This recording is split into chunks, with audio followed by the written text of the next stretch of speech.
Yep, I will do.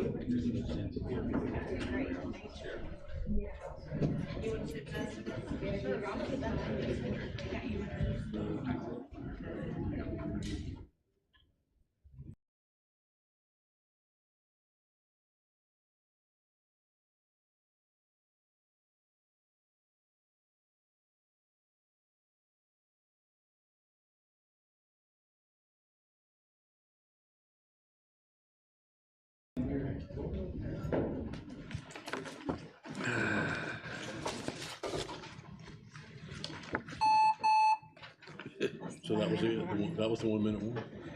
I don't know why this does this. It was. I said, I don't know why it does that. And it's, Oh, it was yours. yeah, it's been fully charged. Before we get started, Dr. Royster wanted me to remind everyone that they're building a new bank here back here behind us, and they're also doing some blasting, and they don't give us a warning. So if you hear some blasting going on, don't get too concerned. So he says they're just not giving us a warning. So just hold tight. It should be over in a second. Okay, it is 9 o'clock. We will get started with our monthly meeting of the Committee of the Whole. Our first item on the agenda is 1.01, our minutes. Do I have a motion?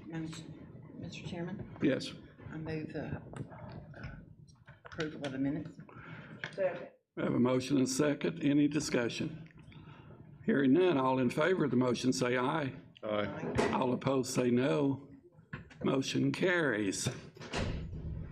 We do have several members wishing to speak this morning. Let me recognize Mr. Joe Deal, who used to be on the school board and is presently on the county council out here. So welcome, Mr. Deal. Thank you.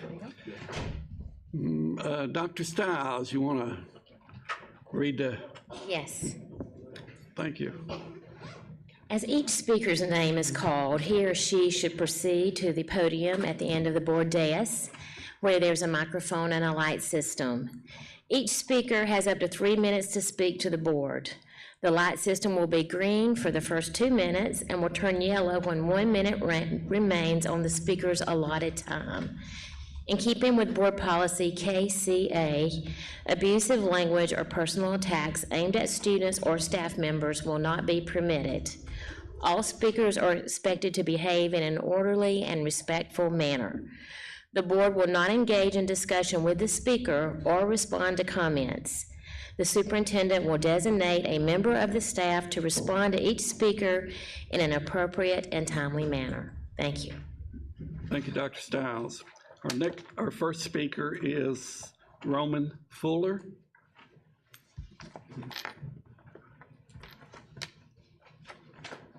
Good morning. I'm Roman Fuller.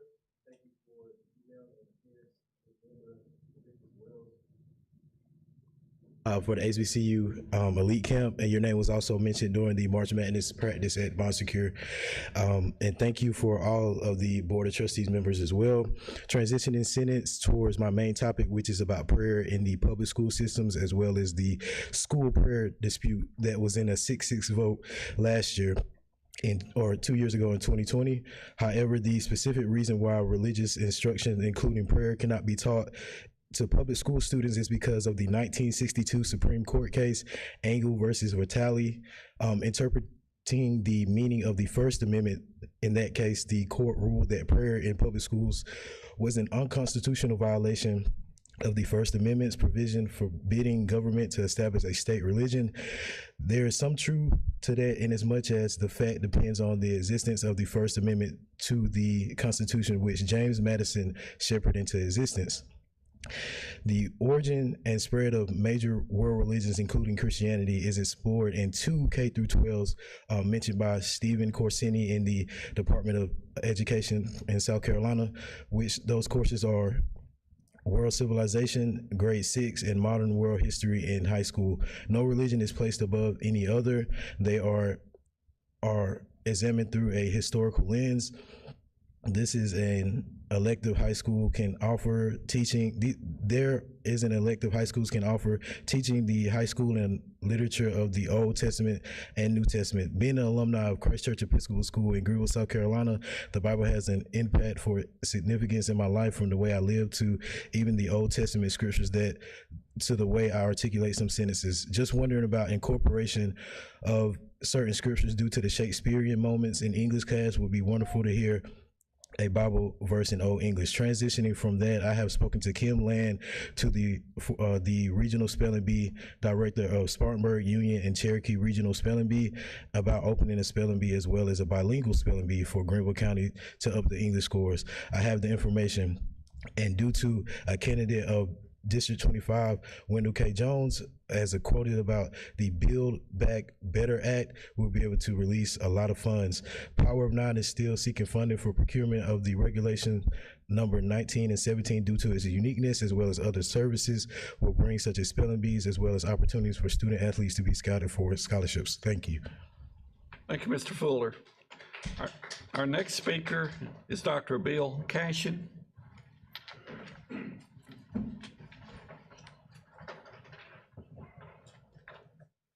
Well, good morning, and thank you for this opportunity. My name is Dr. Bill Cashin. I'm a professor at the North Greenville University Graduate School of Christian Ministry and an interim pastor at Locust Hill Baptist Church, and a proud graduate of the old Slater Marietta High School.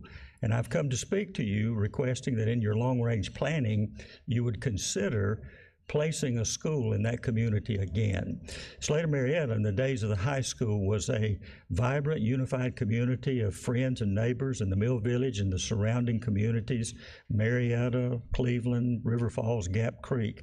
And the cement that held that community together was a partnership between the mill, the schools, the churches, the businesses in the area.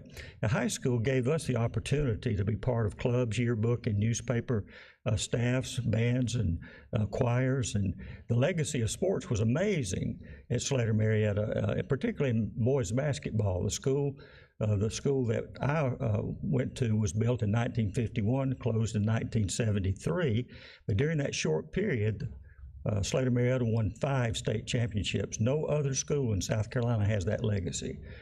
It was a great place to grow up. I wish I could take you there.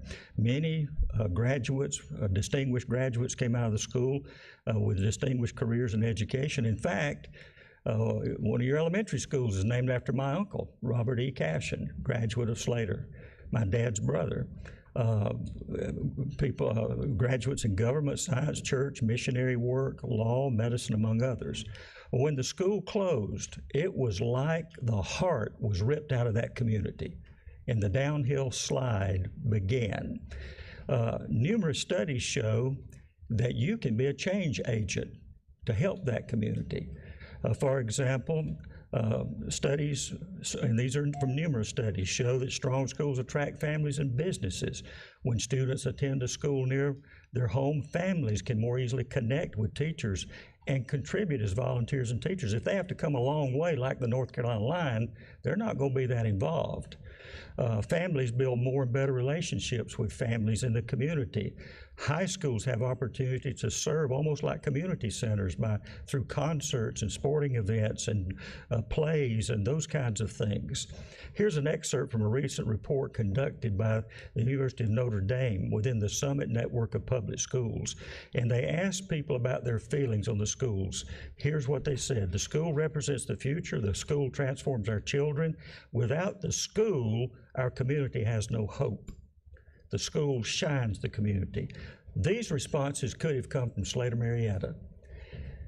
50 years ago, the school superintendent stood before the community at Slater and said, in 10 years, you'll have your school back. That's 50 years ago. Thank you, Dr. Cashin. Promise needs to be fulfilled. Thank you. Thank you, Dr. Cashin. Next speaker is Eugenia Norris Hampton.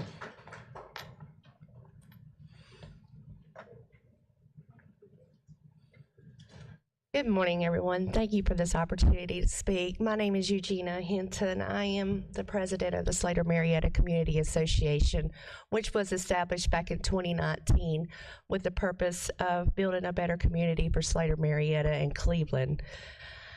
It's been a challenge. We have a lack of a lot of things, such as grocery stores. We're a food desert, and we are working desperately to revitalize that area.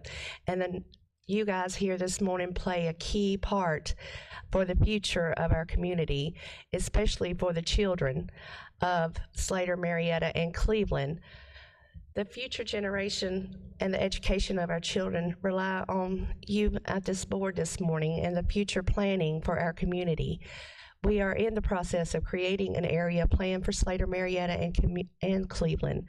And in the process of doing so, that includes education. So we come to you this morning with a request to look at a feasibility study to look at building a new school, preferably a high school, because as Dr. Cashin had mentioned, Slater Marietta High School was the heart of our community 50 years ago, along with this Slater Mill Village and the churches, and it was a vibrant community. I was able to see that. I'm 51 years old, and the high school was closed before I was born, but I can tell you, I was a high school dropout due to lack of resources and the traveling times of going to school and not fitting in with Traverse Rest. Slater Marietta is completely opposite than Traverse Rest, and as we see Traverse Rest becoming more urbanized, there is a desperate need for education in the most rural areas of Greenville County. And the impact of schools and families and community connects together with education, and what happens with that, a study completed in 2016 by the National Education Association states that when schools, families, and communities work together to support learning, students earn higher grades, they attend regularly, they stay in school longer, they enroll in higher level programs, and they enroll in after-school activities.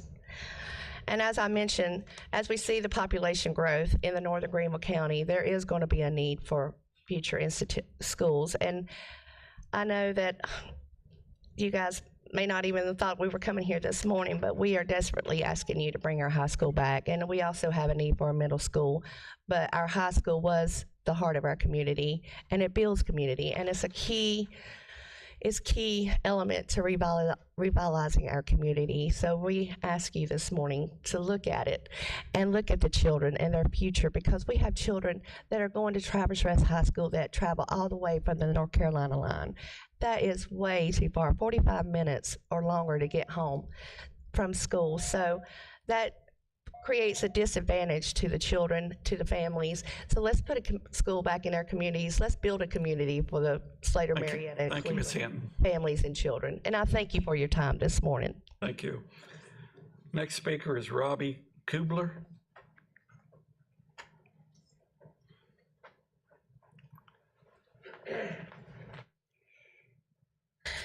I'm the heart that got torn out when y'all took our school.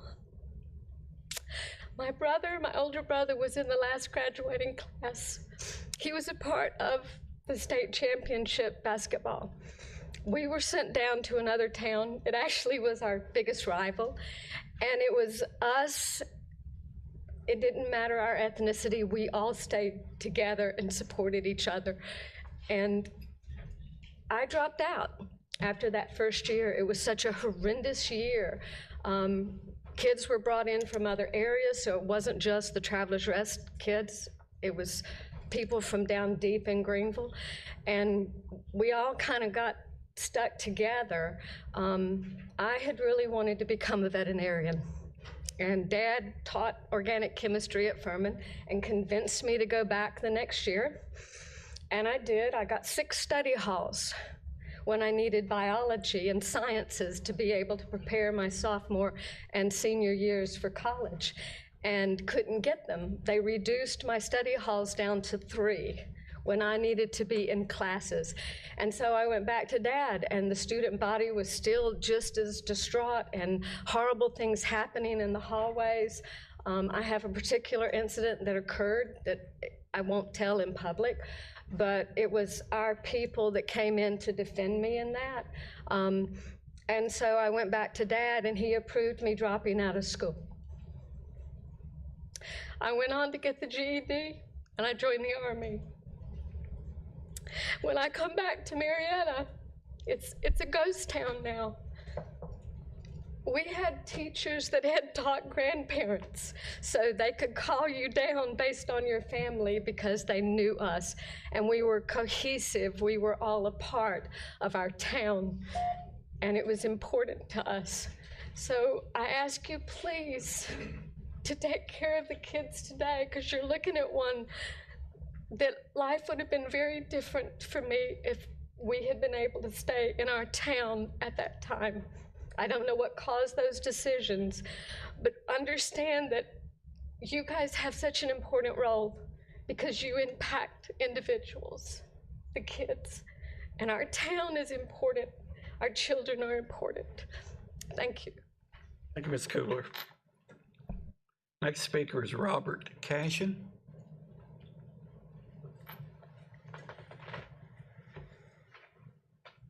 Thank you. My name is Robert Cashin. I am a resident of Marietta. I live at 2937 Gear Highway in Marietta. I was in the graduating class of '68 from Slater Marietta High School. Our last graduating class was 1973, and before that time, there was a promise, as was referred to earlier, that if we would, as a community, agree, whether it required our agreeing or not, I'm not sure, but of course, we wanted the community to be okay with the change, and the community said, well, with this promise of having a new school back in 10 years, we will do that, and so they did.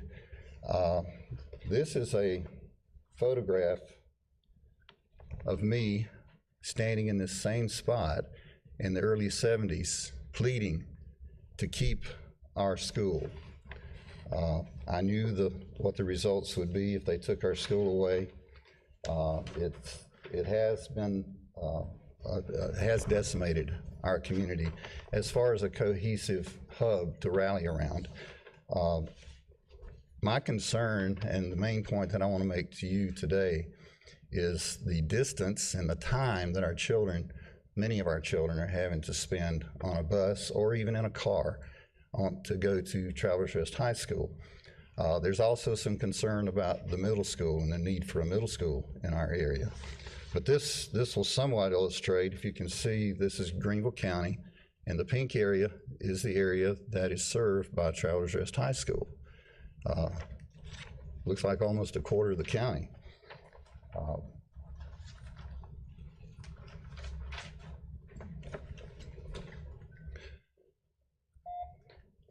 As I said, my concern is the distance that these kids have to travel. From the North Carolina line to Travelers Rest High School would be the same as if you lived here on this spot and you sent your child to Caesar's Head to go to high school. Those kids, with the stops that the buses make, are spending 2 hours or more getting to school and 2 hours or more getting home. And we just feel like that's an unreasonable amount of time. So again, for the children, for the kids, if you would please consider restoring our community school, that would be a great thing, I think, not just for Slater Marietta, but for the entire county. So I thank you. Thank you, Mr. Cashin. The next speaker is the Honorable Joe Deal.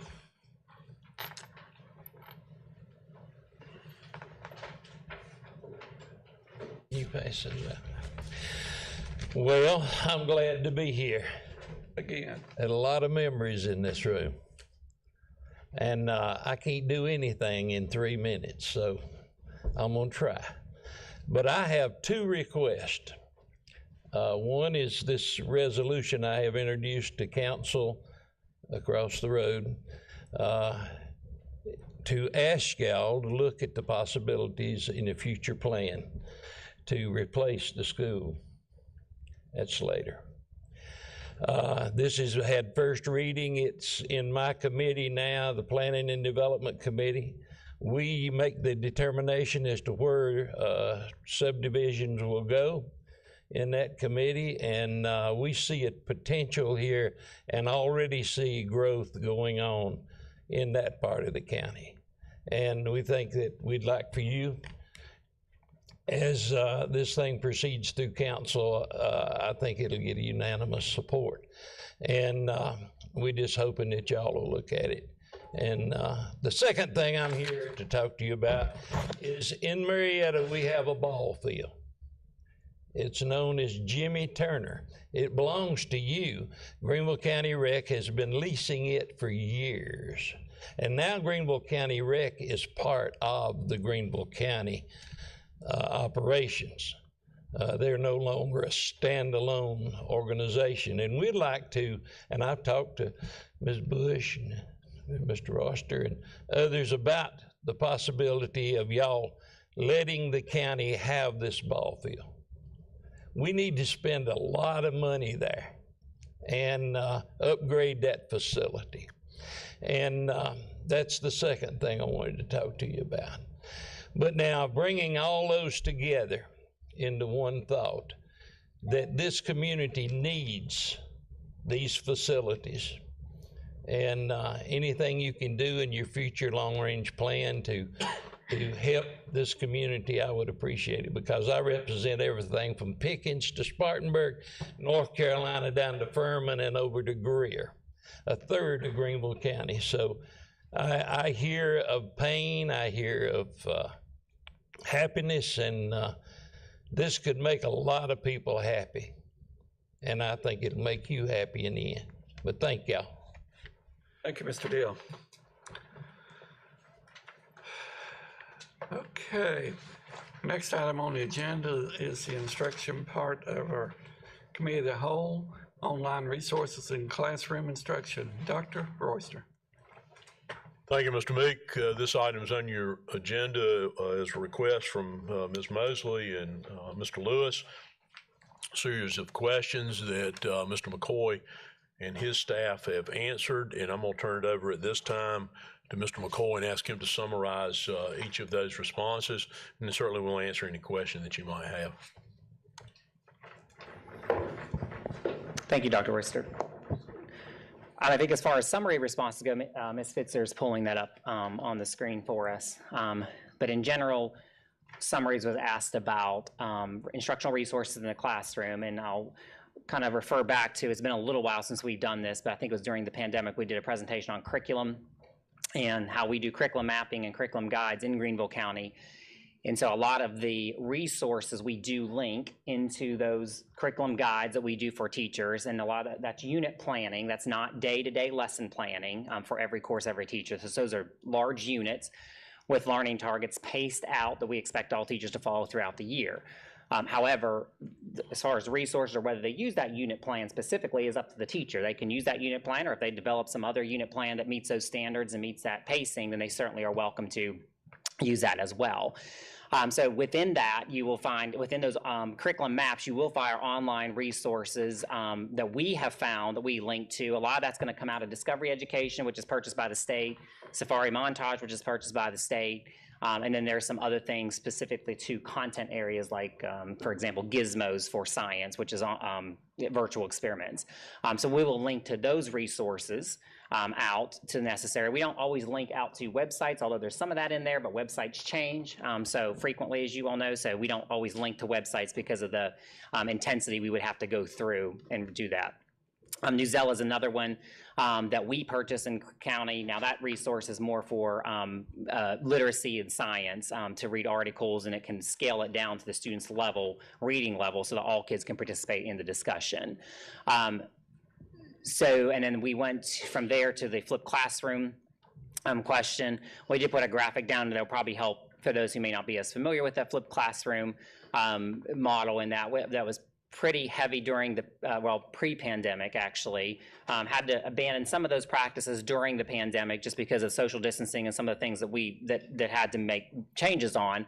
Although many of our virtual teachers still chose to flip the classroom even in their virtual environments, but that's not necessarily something we do across the district. That's a training we offer to teachers and teachers who are interested in doing that. More is common in the high school, probably in the middle school, than it would be in the elementary school. But certainly it's something that we do still, and we have teachers who are getting back to that, who chose to do that. And then I think the next question had to do with the testing as far as opposed to online testing versus paper testing. Later on, we have a little bit of a glossary of terms there. Online testing is really only going to be done with kids in the virtual program. Those online being that the kids are not in the classroom, they're actually remote taking the test. So any kid taking full-time virtual classes, or in the case of our virtual school that we've always had in existence, kids who might just take a math class. Obviously, they're taking a math class and they're doing that. They may be sitting at school doing that math class because they couldn't get it at school or whatever, wherever they choose to do that. But that online testing is taking place because they're taking it remotely, that test. Digital tests is what I think maybe that question was more referring to, but digital tests would be the kids are taking a test in class through our Mastery Connect system or some other digital system, similar to what kids have to take at the state assessment at the end of the year. All that is digital now on our state assessment. None of that is done paper pencil anymore. All of that's digital. And then, or paper assessment. Of course, there's many teachers still do paper assessments, obviously, in the classroom as well. So that just had to do with the guidance on that is really left up to the teacher. Whatever is best for that teacher in that format that she's using. Obviously, you cannot do, well, it's harder to do digital assessments with, let's say, writing prompts and writing samples. Now, kids may type those writing prompts and samples, and they need to because, again, at the end of the year, they're going to have to do that on the state assessment now. So they can need that practice in typing those answers rather in that assessment, that online assessment tool. So how teachers choose whether to give paper, pencil, or they give a digital assessment, again, it's left up to the teacher how to do that, whatever's best for him or her in the classroom. Typically, we see a mix of both when we're in classrooms, and we're in classrooms every day all over the district. That next question had to do with, again, kind of online resources, as I mentioned before. In lesson planning, we have the big three resources that we use, which would be the Discovery Education, the Safari Montage, which is a new resource the state bought 2 years ago that was just implemented. And then the other one would just be our curriculum guide that we have linked out to those resources that we would suggest go with that unit. Again, teachers can use those or not if they choose to. Many of them find their own innovative sites out that they can use to meet the lesson or the goals or the objectives of the lesson for the students. Again, there we expect teachers to use their professional judgment. That's how they're trained in their undergraduate work on how to find resources to support the curriculum and the standards. And I think, was that the last one, Nancy? I think. Sorry.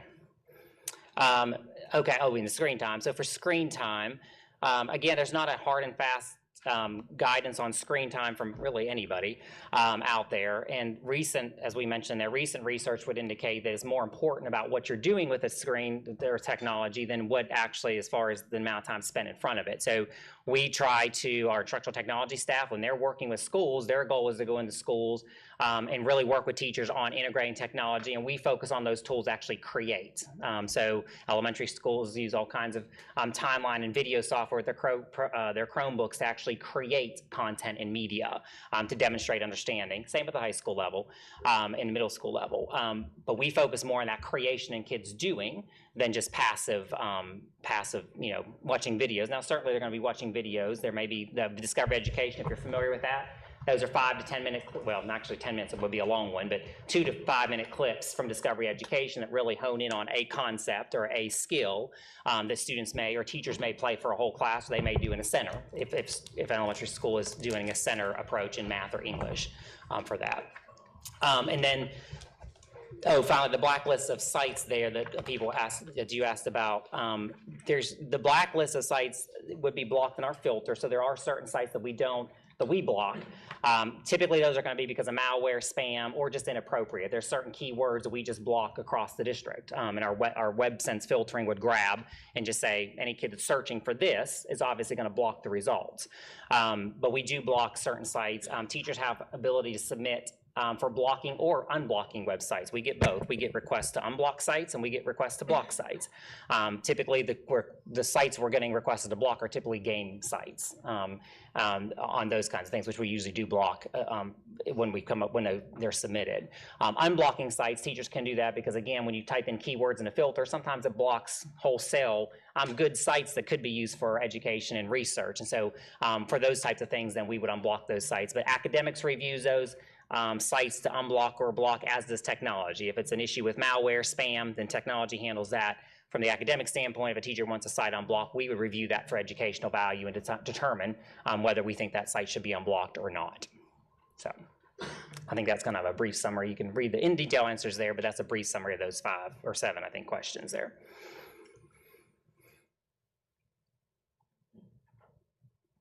Let me say too, I should have said this, the question about the process to help students learn from missed questions. That's something we, as we're working with teachers, have consistently work with teachers on feedback. Feedback is one of the most critical things kids can get in order to improve in their instruction or to master content. We have dealt with that a couple of times this year, both paper tests and non-paper tests, digital and paper tests. So it's not something that's just for digital. Teachers, when they're giving tests, they have to provide that feedback to students. Teachers have to have, or parents sometimes have to have access to those tests and that content. We understand why teachers do that sometimes because they're trying to protect the fidelity of the test for kids who are making up tests later and all that kind of stuff. But our typical response in academics when it gets to that, and like I said, we've dealt with that this year twice in 2 different schools, our directive back to them is that parents and kids have to have access to those tests. Kids have to know what they're missing in order to then go back and either take ownership for that learning to get the skills they missed, or in some cases, certainly parents may want to review and to help the students with those concepts that they're missed. So that is a typical response from academics. When we find out about that, we always encourage parents to go to the principal first. Address that with the principal if they're not getting the test back and the feedback back, and then if you're not getting a response from the principal, then you come to the academics department or district through Ms. Fitzer, and then we'll handle that from the school level. We'll meet with the principal and determine what their practices are as far as giving student feedback on any assignment, really, not just tests, any assignment. Thank you, Jeff. Mr. Lewis. Thanks for this information. So there's a couple of things that I think I heard you say, and I want to repeat them so I can make sure I understand them. So particularly about this question number 3. So a student takes a test that is electronic. Mm-hmm. They don't get the questions that they got wrong. They just get a number that says you missed this many questions. Yeah. So you're saying it's district policy that this teacher should be sharing the missed questions with the student who missed the questions? Yeah, I wouldn't say it's district policy, I'd say it's district guidance, because it's not in a board policy specifically for that. But yes, they should, in order for the student to know what they missed, and if it's digital, our direction to schools have been, well, you can print the test. Obviously, we can't give parents access to the platform, obviously, because there's all kinds of, secure test questions in there. But they can print that test out, as many teachers do, when they're going over that with their kids in the classroom, or the kids can pull it up on the Chromebook, and then they may have to print a copy of the test for the parent. Later on, if the parent wants to see that test, for those who want to do that. But if a teacher is telling a student, I can't share the answers to this because I'm prohibited from doing that, you're saying that is not the district's position? No, the only area that would be true for is any kind of standardized or state test where it's a secure test, or the benchmark test that we do, because those are also secure and proprietary. So we can't share those until after the year after the tests are done, because they're used by the whole state of South Carolina for the districts that use those. Now, what we have offered parents, if they want, and keep in mind, benchmarks are not graded, but keep in mind that what we have offered for those parents, and we have few cases of that, if parents want to come and see those, we do allow them to come into the school and view the test. They can't take pictures and all that, because again, they're secure testing questions, but we do allow them to come into school and view the test if they want to do that. Okay.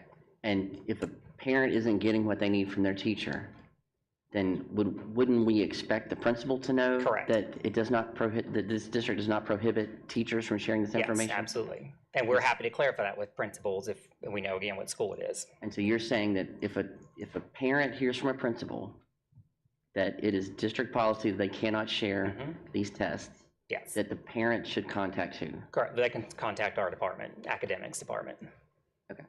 Now, again, the only exception would be is we can't send the benchmark tests home because those are secure tests, or any kind of screener. We've had requests, for example, for parents to see the questions used on the FastBridge screener because they don't agree with the result.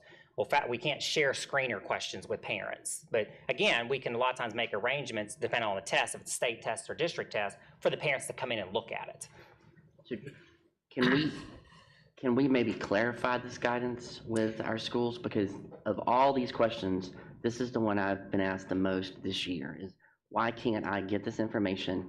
And the teachers and the principals are telling these parents, sorry, we're not allowed to do this. So can we provide some clarifying guidance? We will be providing, yes, we'll be providing that in the May principal meeting. Okay. Jeff, might it also be a way to look at this? The only test for which a parent cannot see the questions or the results, nor the student, the only test that counts towards a student grade would be the EOC. That's correct. The high school EOCs, which are secure tests because they're provided by the state. Sure. They reuse it. But anything else, if it is used to help in part or in whole determine a student grade, teachers should be providing feedback to that. Okay. That might be kind of a cleaner answer than, because the others are obviously that was a very detailed answer about benchmarks and standardized. But if it goes in a student's grade, unless it's an EOC, they should be able to look at it. Okay. Now, it might be that a teacher, particularly when you get to middle school or high school, that are testing multiple sections, they may not share that until they've completed testing all those sections. But at some point, that needs to be available to the student and the parent. Okay.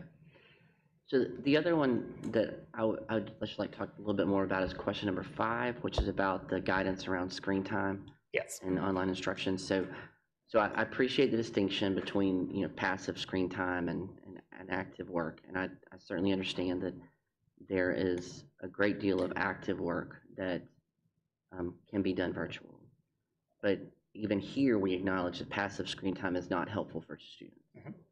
So are we providing guidance, particularly at the elementary school level, on the amount of passive screen time that teachers should or shouldn't be providing in a classroom? We have not put a number on it because I think that's very difficult, even when you look across even passive screen times, as far as when you go out and look at numbers for even outside of school. What different organizations would say at home, kids shouldn't exceed X amount of time on home. So we haven't put a number on that specifically now, but our direction, our instruction to teachers when we're working even through our specialists or for instructional technology specialists is that as much as possible, the time on the computer should be active time, and that can be anytime you're interacting. So watching a video obviously is very passive. Mostly what we see in elementary school is, for example, in centers, mostly what we see in elementary school in the centers is that they're interacting with a program like Dreambox, which is a state math program they provide for us for remediation of students. So that would be considered active because they're interacting with that program. They're answering questions, they're reading, it's not just a passive viewing of video. Any kind of, the direction we've given our teachers has been that's the type of instruction you need to be doing more of in the classroom, and you need to minimize the video instruction. Now, again, we're in elementary classrooms, and obviously we're not in all 3,000 of them every year. The ones we're in and working actively in, we see a lot less actually of the Chromebooks even being used in elementary as we do in middle and high school, which is more common. The most commonplace elementary is being used is in that center work. And again, knowing that we were still working with some teachers, one of the principals made a great point not long ago that we hired a lot of teachers as first-year teachers during the pandemic who never taught in a non-pandemic environment. And so there's teachers we are working with that they had to do a lot more with technology because that's the environment that we were in. A lot of your non-new teachers during the pandemic switched back to their practices pre-pandemic. Those new teachers, though, for the first 2 years, really, that's all they knew. And so we're working, and principals are working with those teachers on, I guess, I hate to say traditional because they're still good strategies, but traditional strategies in the classroom. Our goal and our team's goal when they're in coaching classrooms, we always are working with teachers when we see an activity being done on a computer that we say, I'm not sure that's the best way to do that activity. This probably would have been more effective if we'd used the manipulatives or we'd used the base 10 blocks. So that's our whole goal of our staff is when we're working with teachers is to help identify the best strategies. And we're not heavy tech focused. I mean, we're focused on the strategy that works best for the student at the time. So if you go into a classroom and a teacher is using a Chromebook in elementary school, you're saying that your team is working with them to help them find alternatives to using the Chromebook as other ways of providing this content. If it's not appropriate for what they're using it for. Again, I would say that when the board first put the initiative in for the Chromebooks for all kids, the whole point of that was personalized learning. It's not possible to do personalized learning without technology. You can differentiate without technology, but the personalized learning for 25 kids in a classroom or 90 or 150 is not possible without that particularly in this coming out of the pandemic, where you've got kids on all levels. Mm-hmm. And so those programs like Dreambox or some of those programs we're using, Read 1A, System 44, that is personalizing learning for that child down to the level they are to try to get them caught back up to where they need to be. So those would be effective uses of technology in a classroom. But yes, Mr. Lewis, to your point, if we see something is being done in the Chromebook, for example, earlier in the year, a teacher was using in a lesson, the kids were using a virtual manipulative for base 10 blocks to teach that math lesson. That would be an issue later on. After we debrief with that teacher to say, now that we're out of the pandemic, that really the more effective way of doing that would have been using the base 10 blocks manipulatives, right? Online, when we were at home, was great to use that virtual manipulative. But when you're in classroom and you can use the base 10, we need to be using the base 10 blocks where kids are tactily, using those. But we don't have, in our board policy, we have set hours that students should be spending or not spending on homework. Correct. But this district, either in board policy or in district policy, doesn't have a students should not be spending more than 30 minutes of passive screen time in the classroom kind of policy. We do not. Why would we not provide that level of guidance if we provide that guidance for homework time? I mean, I think we could provide the level of guidance. We'd have to very explicitly explain the difference between for teachers passive and active screen time.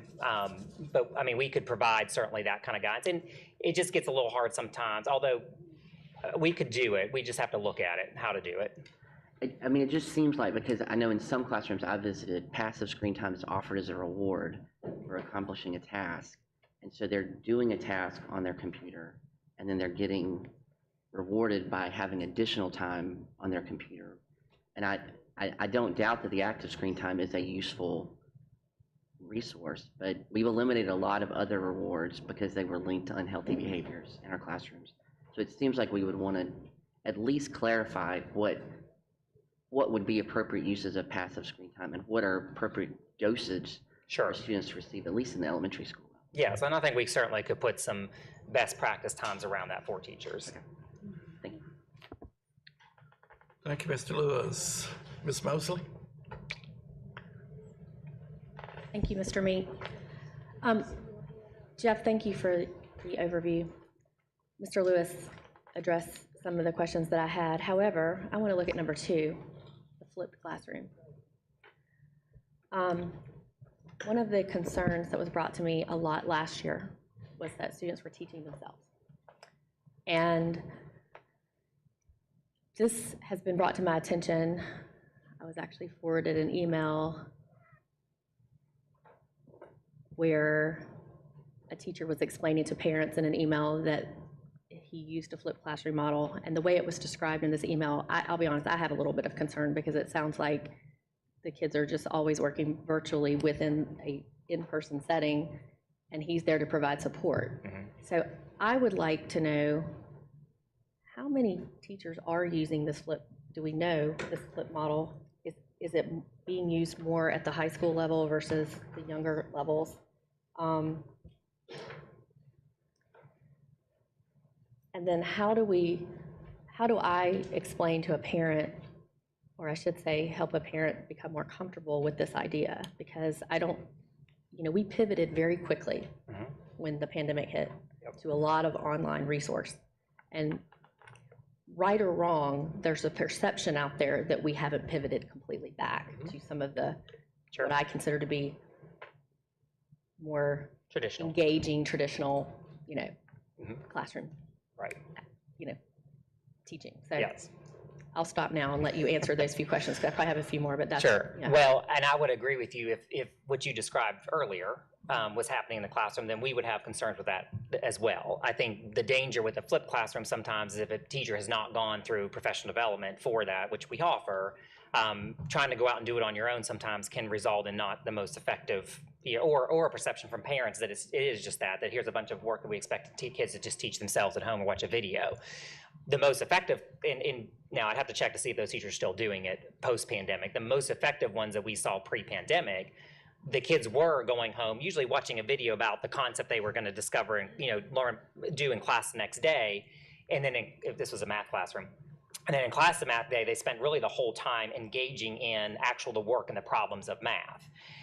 Teachers at that time, though, the key with the flipped classroom is when you realize the kids aren't getting it, or maybe they didn't do the work they were supposed to do at home, this is always a concern, then that teacher was also pulling small groups and doing mini instruction lessons in that classroom with those students. So the whole reason the model came out, particularly in classes like math, is a lot of times for a lot of our kids to struggle in math is very difficult when they have math first period. They get taught, they go home, and then they completely can't do any of the work because they just forget, or they just didn't, like me, I was not a great math student.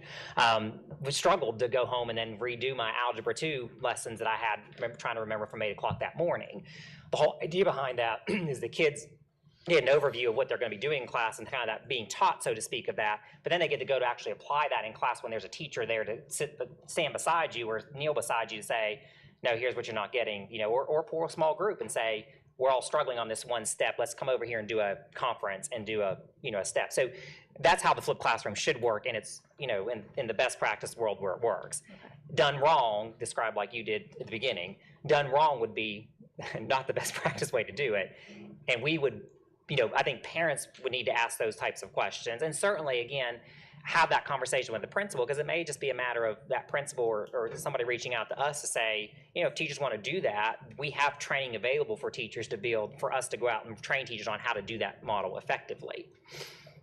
And I'm sorry, I think you had another question there, I forgot. Well, so I hear you using math as an example. Are there certain classroom, or I should say subjects, that lend themselves better to a flipped classroom than others? So I think on a whole, math certainly lends itself. That's the one that kids struggle most with the application process. So do it at home, go home, and then struggle because the instruction was during the day where they may not have grasped it to begin with. Now, I would argue a little bit that our block schools now that we're on the block schedule, it handles a lot of what the flipped classroom was trying to handle. You still have to get through all the content in a semester, but you can organize, like many of our teachers have done, that classroom almost like a flipped classroom model to a degree, where there can be some independent work the kids are doing while teachers are pulling small groups during that 90-minute period. Math, and probably the other big one would be science, because teachers want to spend a little bit more time on the experimentation, the actual application of science in the classroom. And so if kids can get the concepts at home, I almost saw one recently where the kids were previewing, it was a manipulative actually at home, virtual manipulative of dissecting a frog. So they were going home dissecting that frog, so that when they were in class, that was a completely different, they wouldn't have to spend 20 minutes reviewing procedures and all that kind of stuff. They could dive right into the application. So that's a little bit modified, flipped. English and some of those subjects are a little bit harder to flip the classroom. I'm not saying you can't flip the classroom with that. English and social studies, I would say, is more situational flipped classroom. If they're trying to do some big activity in the classroom, they may send more preview work home for the kids to look at, and then come in and actually do and apply an activity. I don't know that I know of many classrooms, though, that wholesale flipped social studies and science. What about foreign language? And what? What about foreign language? And foreign language, I would have to really, I would think it'd be a little bit harder to flip the foreign language classroom wholesale. Situationally, yes. Wholesale, I would want to observe that myself, I think. Okay. I probably will follow up with you about a couple other things after this. All right, thanks. One more question. I just want to make sure I heard you say this clearly about the standardized state testing.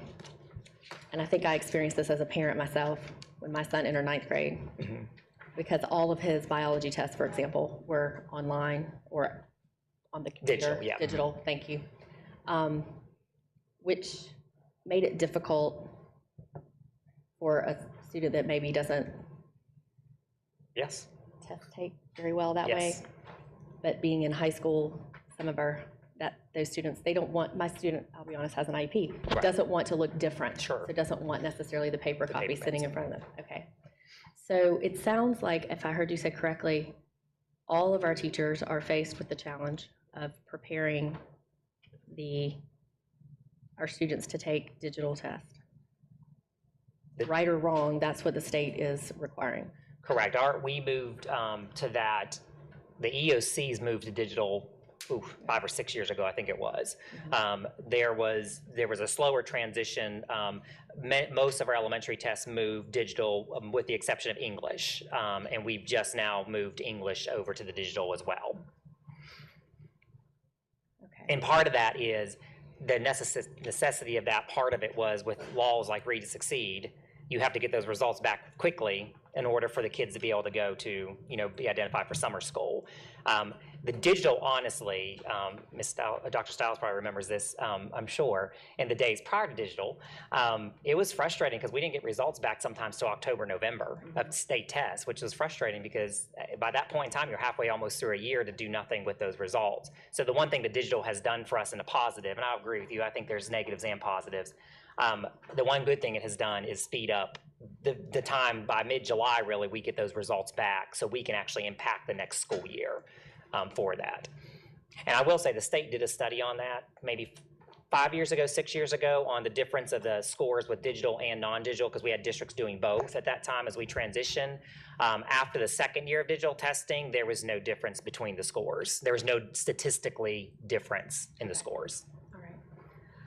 Well, Derek covered a lot of my questions, so I'm going to stop there. I may have another one, but I'm good. Thank you. Thank you. Thank you. I'm going to extend for 5 minutes without objection. Ms. Doolin. You.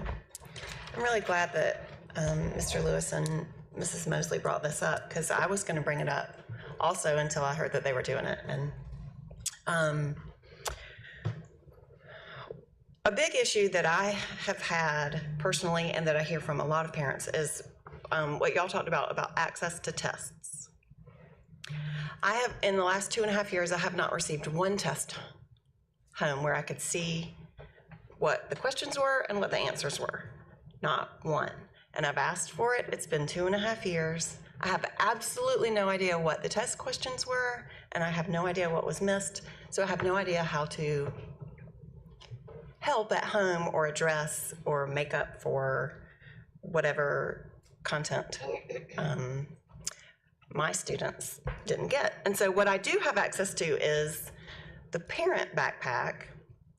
For example, this 9 weeks in math, the tests say Q for DMR number 2, 90. So my child took a test or a quiz. I'm guessing Q stands for quiz. Quiz 4 maybe, but I don't really know. I don't have access to it, so I have absolutely no idea. A 90 is great, but I don't know what she missed. And it's been that way for 2 years, 2.5 years.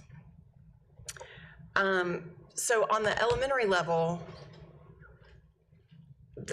thankfully she's a good student, but when she's not, when she comes home with a 50, and I say, what is this? Well, she doesn't know either, because she's not allowed to see her own test. So if this is happening in my house and I'm on top of things, I know it's worse other places. And so deep down, I feel like the struggles that we're seeing in test scores might be because everything is on the Chromebook, and then we can't address it afterwards. Well, again, I'll make the point that it's really not an issue of the digital versus paper, because the issues I dealt with this year actually were paper tests not going home. Because again, to what Dr. Royster said about teachers and protecting some of that with sections and future test makeups. So when we do our training with teachers, and obviously we'll hit it again with principals, in May, the feedback is critically important. I agree with Ms. Mosley and yourself and Mr. Lewis. Feedback to students is critically important for improvement. I mean, the kids have to know what they missed in order to be able to then, to master that content for the future. So our team had talked about last week, I think it was, because it came up outside from the questions Ms. Mosley and Mr. Lewis submitted, it came up again from a parent from another school of the same thing. So we'll be addressing that again in May, and obviously we'll need to be doing some additional work around feedback and best practice in that.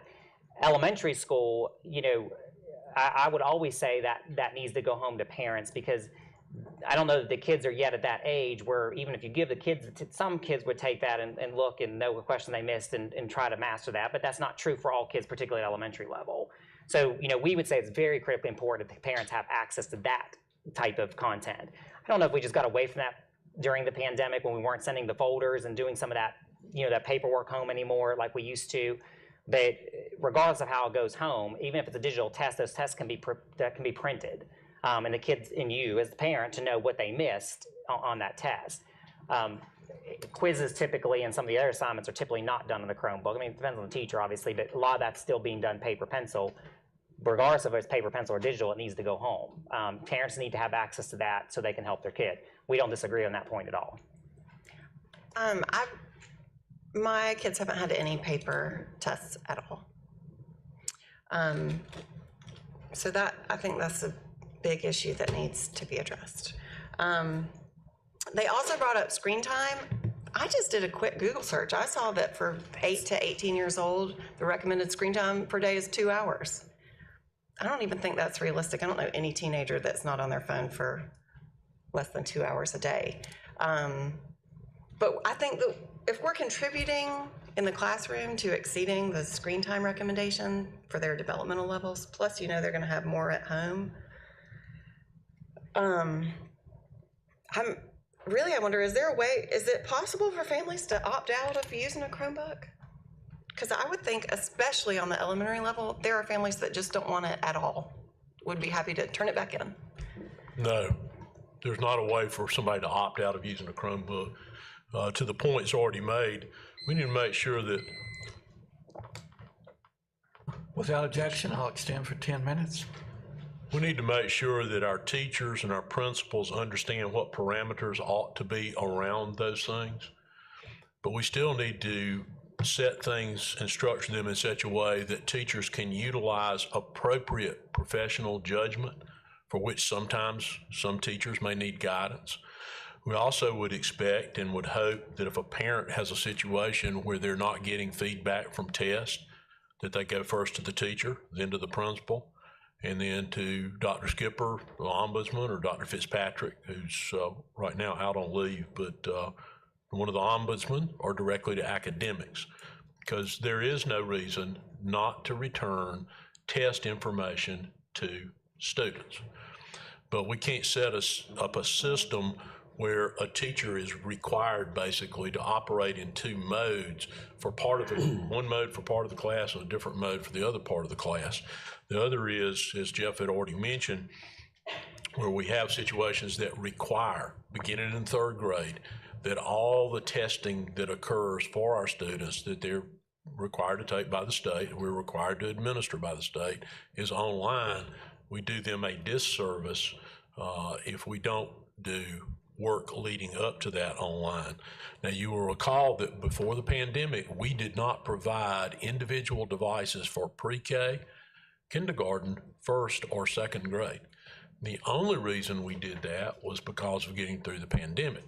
As we move forward, we have to take into account that they now all have access to a device.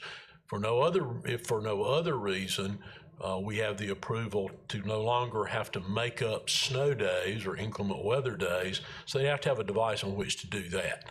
But there was a reason we made the choice pre-K to 2 not to have one-to-one devices. They had classroom sets they could share throughout the school. It's essential, much like the example that Jeff gave.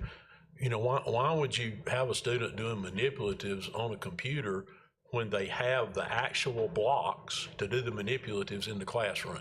That was simply a poor decision on that teacher's part. Teachers who make literally hundreds of decisions a day. They're like any other advancement that we've seen in, whether it was film strips, overhead projectors, any advancement in education in the past 60 years, there has been a downside to implementing it. There have been people that have overly relied on that as opposed to having an appropriate blend of technology, whether it be the ability to connect immediately with any piece of information you'd ever want to know, or simply to be able to watch a movie about something that occurred in history or an explanation of it.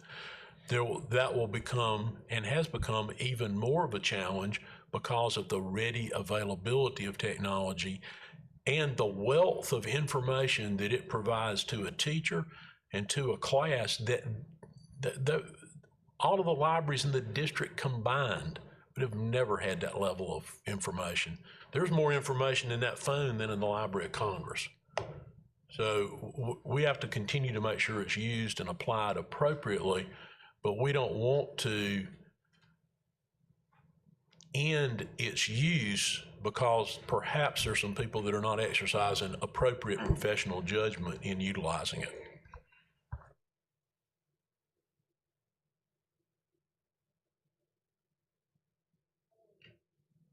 Okay, thanks. So I may have another question in a minute. Thank you. Thank you. Any other questions? Ms. Michelle Goodwin-Caldwell. Let's see. Thank you, Jeff, for the presentation.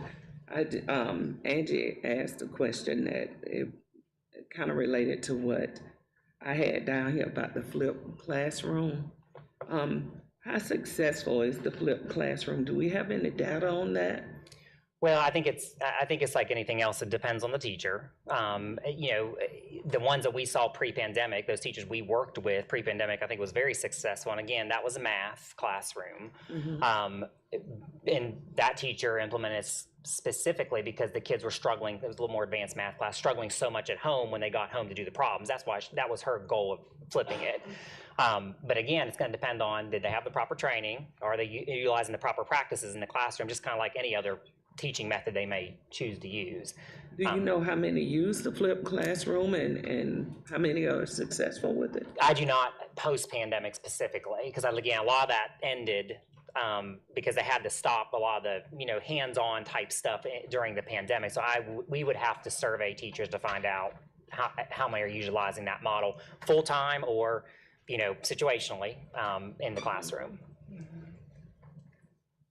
Okay. I've always been all about data. You know that.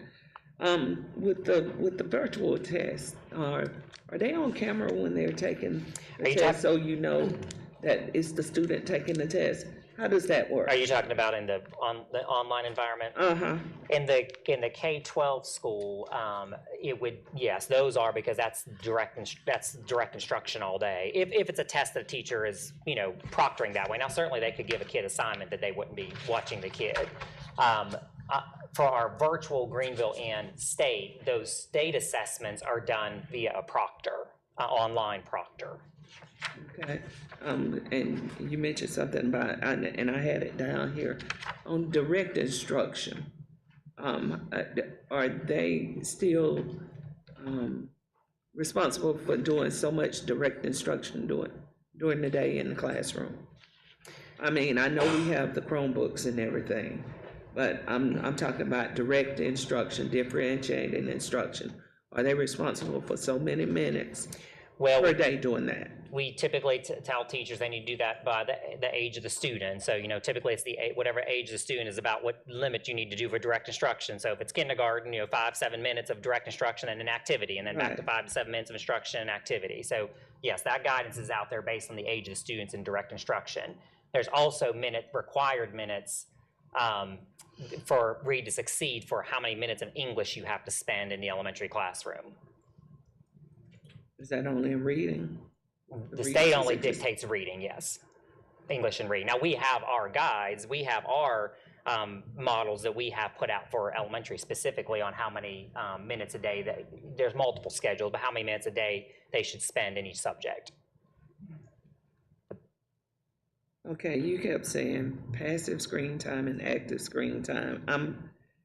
Can you tell me again, what's the difference? Sure, so passive screen time would be students like just watching YouTube videos, TikToks, content they're not interacting with. Active screen time would be, for example, there was kids the other day filming, they were reteaching a lesson to other kids in the classroom. They were doing that on I don't know what the program was, they were doing that on a Chromebook with software they were doing. So they were creating something. Active would also be even the programs you used to probably have at Cherry Don't You Bought with Title I money, the intervention programs or the remediation programs that kids would interact with the screen. So in other words, they're just not sitting there for 20 minutes watching, they're actually doing something on the screen. Interacting. Okay, you said something about YouTube and TikTok. Well, I meant at home. Now, is that part of now with the flipped classroom? Do the teacher tell them what exactly to do when they're outside of the classroom? In the flipped classroom model, the best practice, the way it should be done, yes, is the teacher is actually in most flipped classroom models, like for the math, the teacher is actually creating the video. So she or he is actually creating the math video. Now you could go out to Khan Academy and pull one in. There's YouTube, you could pull one in. But yes, that would be not just go out and search quadratic equations on how to do them. There would be a specific link for activities or a video. Okay. Thank you, Jeff. You're welcome. That's all I have. Thank you, Dr. Stiles. 1 minute, sir. 1 minute, Mr. Mayor. I'll extend without objection for 10 minutes. I just wanted to make a few comments about parent access to the online assessments and just say that certainly I agree that from a parent perspective, it's very important for them to be able to support their child academically, and they need to know exactly where those deficit areas are. And I'd also like to say from the teacher's perspective, it's very important to a teacher that she has that support at home. And it's very advantageous to the teacher that the parent does have access, because that's how we close achievement gaps. And just sharing a personal, something personally that I've done on the Blackboard platform as a professor is I create my assessments online. And when a student takes the assessment, as soon as they finish, they understand exactly what they missed, why they missed it, what the correct answer was. And that links into their grades in Blackboard so that at any time during that semester, they can go in, they can open up that assessment, and they can review that again. So I guess my thought is, are we looking at any platforms that would allow the teacher to create the assessment online so that parents could access it and review it, as well as students, and that we could use that as a tool to truly close the achievement gap? Yes, Dr. Stiles, our current assessment platform, excuse me, Mastery Connect, now does have the ability to do that. So that's something, once we have that training in place, that we would roll out to schools. I think there was a few people that did it this year as kind of just pilot playing with it to see how that would work, but that would be something we would roll out now that that's available wholesale. Obviously, you have to train teachers on that and everything similar to what you do with Blackboard, but it would be the same concept. You could go back in time, look at those assessments, see what your child's missed, those types of things. I believe that would be very worthy of our investment of time and professional development. Thank you, Dr. Stiles. Anyone else? Ms. Levent as well, sorry. So what I hear is that every student in this district has a Chromebook. So that means we have over 76,000 Chromebooks out there. Is that correct? That's correct. Okay. And I understand that teachers can give YouTube videos assigned in helping a student understand that curriculum or that segment, but that doesn't count as on time. You know, the two that what were the two ways to keep up with time on these Chromebooks? Are you talking active and passive? Active and passive. Okay, so active and passive. So passive would be viewing a YouTube video. Correct. However, we know that there were many teachers that were assigning YouTube videos for students to go look at instead of substituting it as subject matter, which I had many parents that were upset that their students were having to go on YouTube videos in order to find out how to do this research or how to do this problem or how to figure out this science situation instead of the teacher teaching it. It was just an easier way to get out of that situation. Is that correct? During the pandemic? Well, I can. And still today. And I'm not saying that may not be happening in certain cases, and certainly we would need to know about that so we can address it. But the guidance and the practice, even online, was that the way we set up our virtual school was live instruction. So that, to your point, that live instruction should be happening regardless. It shouldn't be go home and find a YouTube video on quadratic equations and learn how to do it. Okay. If you're going to provide that as a resource, you should always provide the direct resource to the kids. All right. Well, good. I'm glad to hear this being said. But I've also heard you say, Mr. Coy, that we're going to take care of this in May with professional development, or we're going to take care of this. We're going to get these teachers up to date. They were used to doing this, and we've got to get them out of that teaching style and more direct teaching. So that brings me to the next. How long is it going to take for us to get these teachers back on track to where they're delivering material instead of assigning? Well, to be clear, in May, what we're going to do is revisit this with principals in May. Each school's instructional coach, and I don't want to paint this picture, it's wholesale of 3,000 elementary teachers, but there are teachers that I know, the instructional coaches, because we're working with them too in those schools that we're in. We're not in every school, obviously, because we don't have the staff to do that, but the schools that we're in, when we see those practices, as I mentioned, with the virtual initiatives versus in hands, we're addressing that with teachers, and sometimes that's just a training, because today's teachers coming out of college are very tech savvy. And so they may bend towards more using a technology resource when maybe sometimes a more traditional practice would be better. We train those on the job, on training when we see that, because every teacher doesn't need that. There's a lot of teachers that do exactly what they should be doing in the classroom best practice wise. So we'll reiterate in May with our principals, particularly on the feedback part, how important that feedback is with tests and the quiz. All the kids are getting feedback so they can master, or parents can help them master that content. And we'll continue to address, as we see that every day, instructional coaches in the classroom, we'll continue to address practices that we see that are not best using technology versus non-technology practices. But that'll be an ongoing. I will just say that the parents I hear from want teachers to teach their children in the classroom. They don't want them assigning all these videos and all of this additional. They want them to teach the subject matter, and they want immediate results from tests.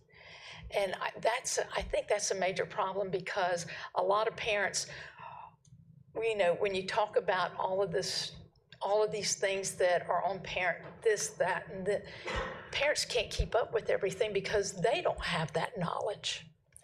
And for them to go and try and research and find out what their children were missing, and the time that has passed after finding out what they've missed, those children have moved on to a different subject matter, a different level, a different example, a different math equation, a different everything, and they've lost them in that crack. So, and you do, Ms. Lanswaz, you guys do have a policy on returning of assignments back to parents. So again, I believe it's a week, if I remember correctly, within 7 days.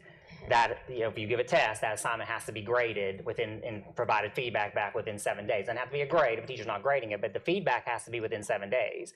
So again, if that's not happening, that needs to be brought to the principal's attention. If a teacher is not providing that feedback within 7 days, that needs to be brought to the teacher's attention, because we agree the timely feedback is critical if kids are going to improve. And if they've gone on to 3 other concepts past that time, that's not going to help the child. Exactly.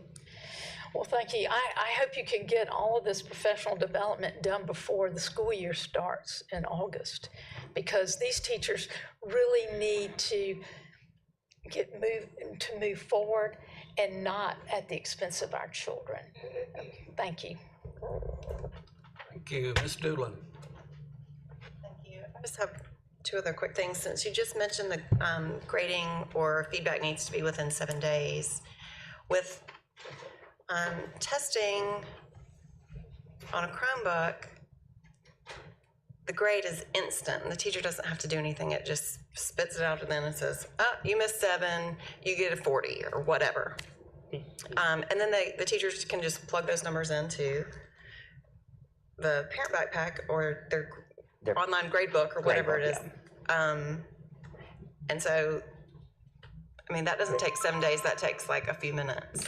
Correct. Now, the caveat to that, Ms. Doolin, is that, for particularly in things like English or even short responses, it may grade, instantaneously 80% of the test. There may be some questions the teacher still has to grade, particularly essays in English and things like that. So, but yes, you're right. In most cases, I would assume most cases, it will be 80% graded. The teacher has to look at X amount. Right. Yes.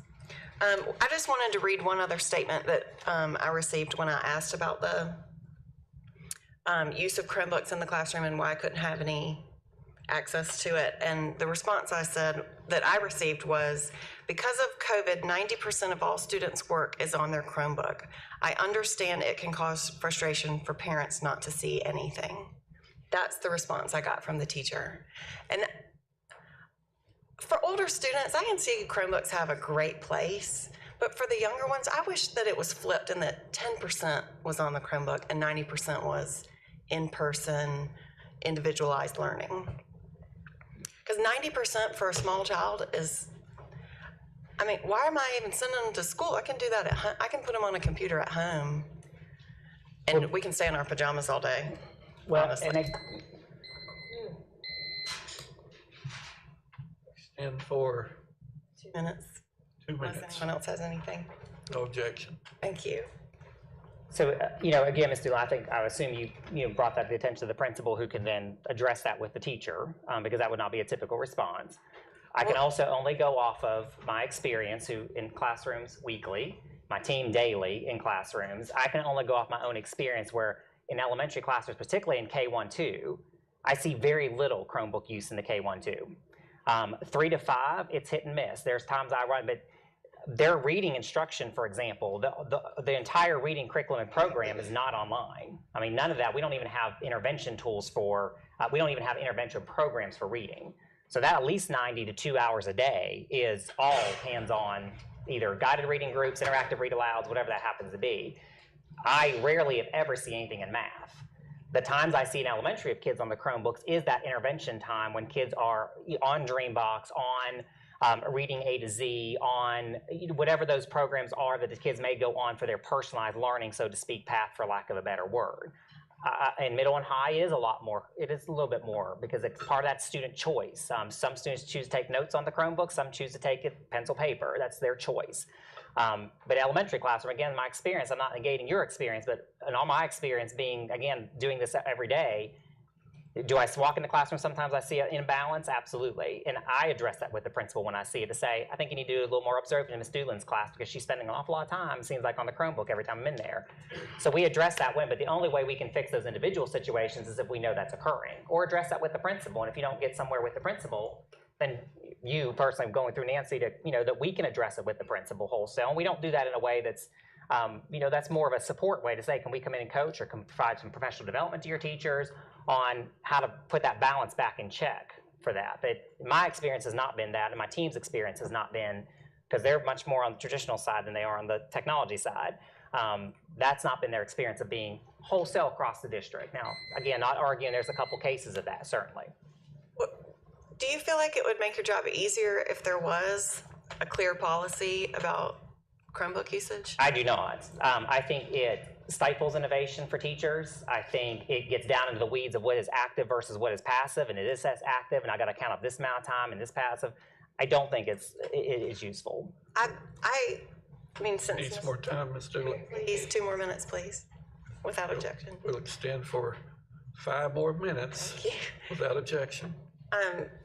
Since Mr. Lewis brought it up, I think it would be hard to have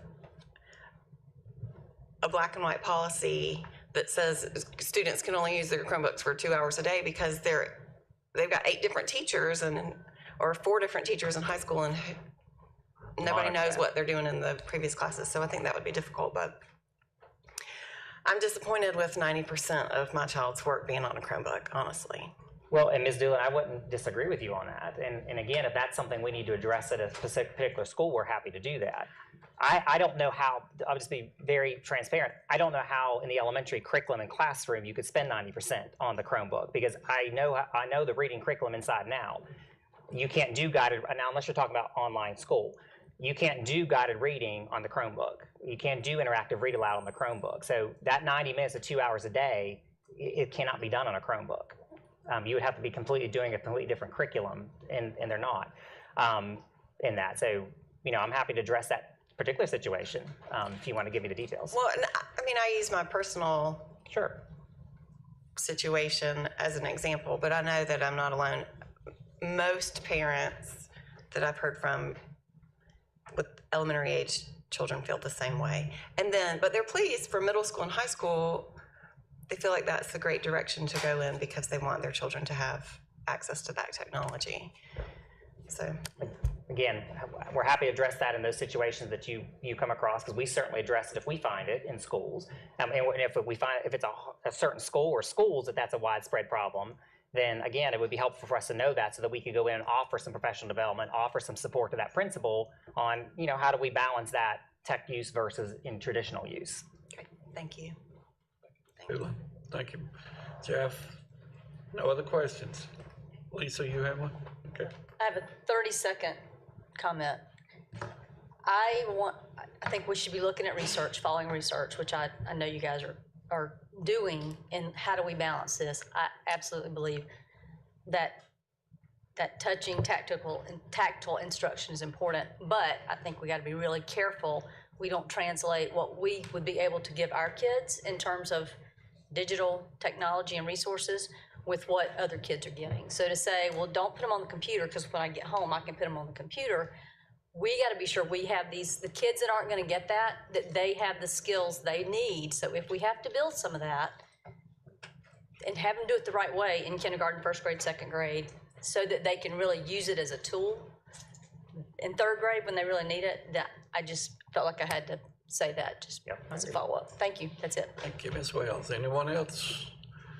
Thank you. That completes our section on instruction. Before we go to administration section, Dr. Royster has advised me that item 4.04 on the administration is not time sensitive, and without objection, I'm going to remove that one today.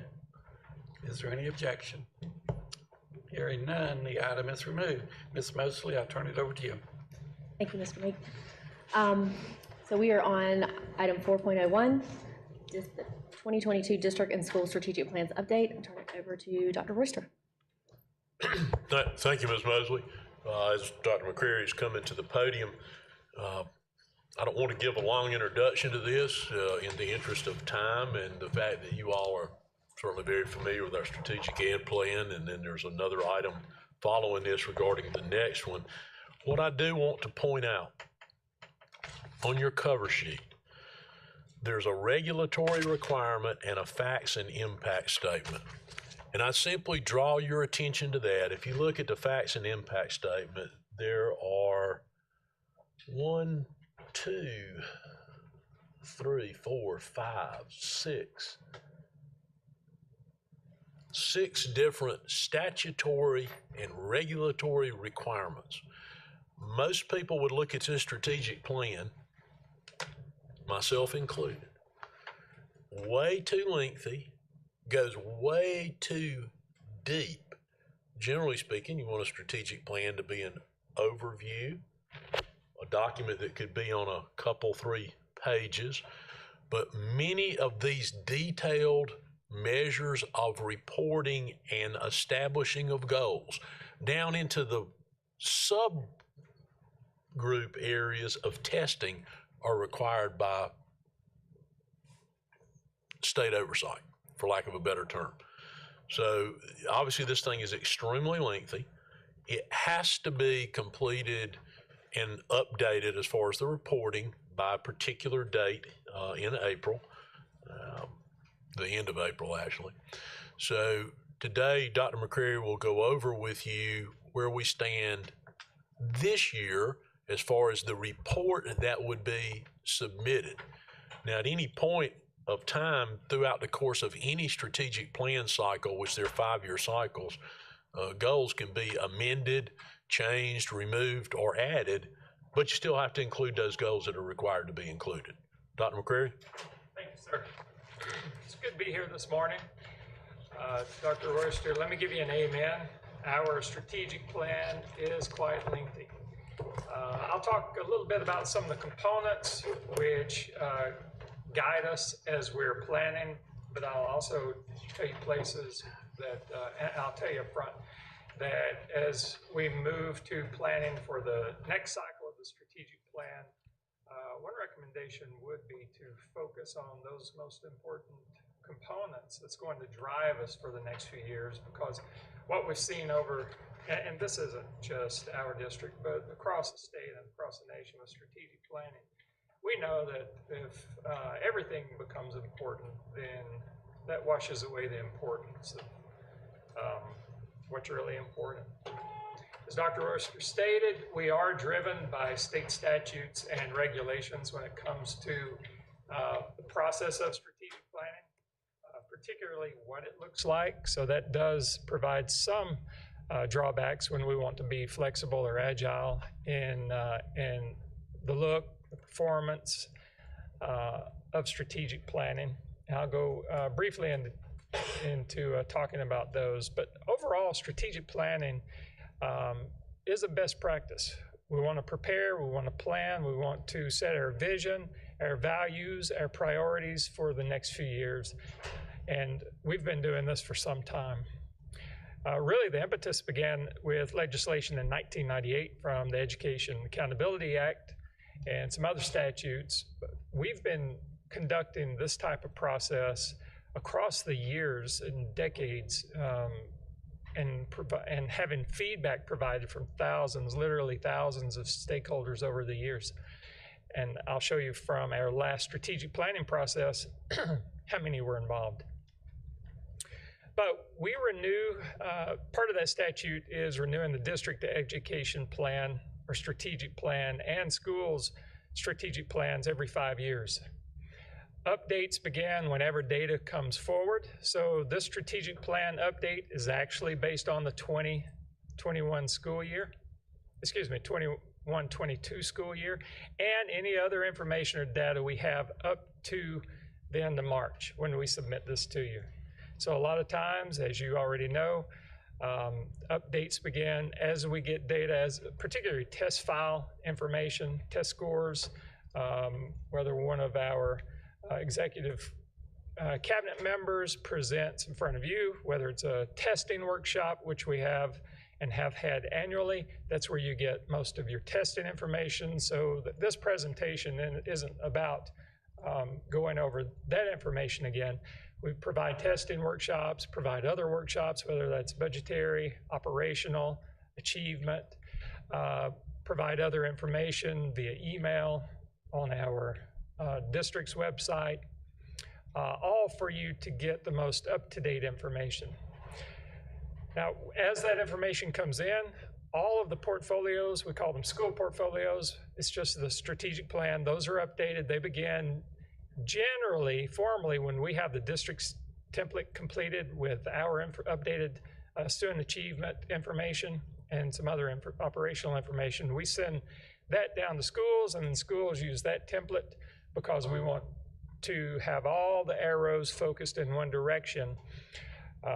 We have goals, actions, that are the same because we all want to be working towards that same vision. Strategies can be a little bit different in schools, and we want them to be nimble based on the context of their school. So those are all due in March. The presentation to the board is now annually in April, and then we'll send this information. The strategic plans, once approved, we send those to the State Department of Education. They review, they approve, and then the plans become effective July 1. So many of the requirements are the same. Doesn't matter which school district or school you go to in South Carolina, there's a common template. That common template's good in the case that it standardizes the process and the look for everyone, but it's also a limitation in that, again, it doesn't provide that nimbleness and creates a much longer document just by the look and the format. The state requires 3 goals. It's our first 3 goals regarding student academics, personnel, workforce, and the environment. So districts can have as many goal areas as they wish. We have 5 in addition to the 3 required. Again, the statute says that plans are to be reviewed annually. Performance goals must be SMART. That means that they are specific, measurable, attainable, realistic, and time-bound or timely. And the template details are also structured, and they're common across all schools and districts, which include those factors that you see up there. Person responsible, position, estimated cost, timeline, funding source, and indicators of implementation. And with the indicators of implementation, the state says that there are 3 primary outcomes. C for continuous is probably the one that we most use because the work that we do is continuous across the 5 years. We never stop teaching students, for example, how to read. And so those types of goals are continuous. Transportation doesn't stop. So our goals, our actions, oftentimes are developmental. They either build on one another and or they're continuous when it comes to the actions. As I said, back in 17-18, when we began the process for this 5 years, we had a lot of input. We had a 60-person stakeholder team, which included all of those roles that you see on the screen. We had 1,300 stakeholders provide feedback, and that was through forums and also district surveys. And we had 71,000 students, staff, and parents, also teachers who participated in culture and climate surveys. The strategic goal areas for our district plan and for all schools include these 5 goal areas. Again, the first 3 are required by statute, and that's achievement, personnel, and environment. We also believe, and you believe, and have set a vision for resource stewardship or finance and community engagement and communications. About 5 years ago, the board also set in motion your 6 priority focus areas, which I have here, and they include improve reading performance, improve classroom environment, increase choice options, provide excellent teachers and principals, expand whole child supports, and expand Graduation Plus. Often I provide a summary or highlight of each of the goals because it is an extensive document, around 150 pages. It's easy to be inundated with information and get lost. So some of the highlights from each of the goal areas I've included, and I've also pointed to the reference. So that G1, PG3, that's Goal 1, Performance Goal 3, Strategy 1, Action 1. So some of the highlights in Goal Area 1 would be we continue to improve Greenville County Schools K-8 virtual learning option. If you remember, in 2021, we were using partitions. We were in the heart of the pandemic. So, and we initiated virtual K-8 option at that time, and we've improved this past fall as well. We implemented new credit and content recovery options. We enhanced credit recovery labs, as well as implemented block scheduling in all high schools. We implemented life and career skill lessons. We provided targeted reading interventions during school through interventionists and before and after school supports. For Goal 2, Some of the highlights include we expanded employability skills, training, and opportunities for students with disabilities. We continued to enhance professional development to make sure that teachers, and we identify teachers who want to become principals. We provide opportunities for growth and development so that we have that pipeline, and we prepare teachers to move into administrative positions. And we also provide departmental leadership and supervisor training. We maintain our position in the top 10 of all salary measurements for teachers in the state of South Carolina. Overall, Greenville County Schools is number 3 in the state for salary, number 1 for entry pay, and number 1 for top pay. For goal area 3, which is environment, we expanded mental health interventions programs, school-based resources, and student safety software to identify issues and intervene in a timely manner. We broadened language services to further facilitate parent and student access and support. And we've expanded internet safety and cyberbullying outreach. We continue to maintain optimal bond ratings, as you see here, which allow for lower interest rates on debt issues, which ultimately save the taxpayers money. And we maintained a 1.5% or less annual carryover rate on maintenance orders. So as things break down, those orders get filled and get fixed. And lastly, we've enhanced communication of COVID-related issues, reporting, and resources. The time and resources that went to ensuring the safety and well-being of employees and students was tremendous. And we streamlined those communications, and we had to be very agile in the work around the pandemic and in reporting, multiple reporting and transparency during that time. We continued to utilize and further develop communication across both digital and non-digital platforms as well. Now I'll turn the time back over to you. We have our executive cabinet here as well. If there's anything in a particular goal area that I can't answer, I welcome them to answer for you. Thank you, Dr. McCurry. Any questions? First. Nobody else has raised their hand. Okay.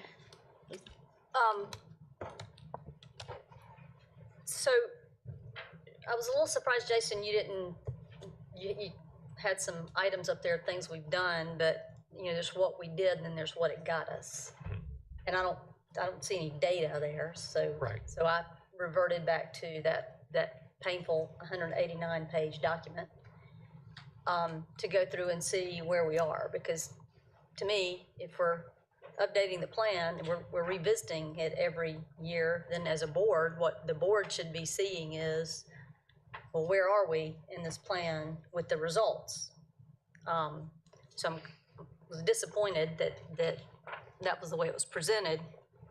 So I picked out some specific areas that I was kind of concerned about and wanted to talk about. And I recognize COVID disrupted us, but to me, that's why it's even more important for us to be sure we're revisiting the strategic plan in a really meaningful way and not just checking a box for the Department of Education. To your point, we spent a lot of time developing this plan, and if we need to shift and change it significantly because of the disruption that COVID caused, then I think it's really important to do that work and to do it now. So we had algebra EOCs, and I kind of started at the top with all that data, so I pulled some of that, and then I'll get to some of the goals. But the EOC pass rate for Algebra 1 was 50%. Our percentage of A, Bs, and Cs, which would more accurately represent who's ready to move on if they can get that an A, B, or C on the end of course exam, we feel confident they've got enough and they'll move on and be successful. So our rate of ABCs for the EOC for Algebra 1 last year was 24%. And the South Carolina rate was 35%. So we didn't do great. We did significantly worse than the state as an average. So I know in our strategy, we said we would be using Mastery Connect. Part of the strategy for increasing EOC rates was we'd use Mastery Connect to predict performance accurately. So I guess one question I have, because that was a strategy that we were going to use, did Mastery Connect, did it accurately predict that we were going to be where we were with our EOC scores for Algebra 1 last year? You wanna take that?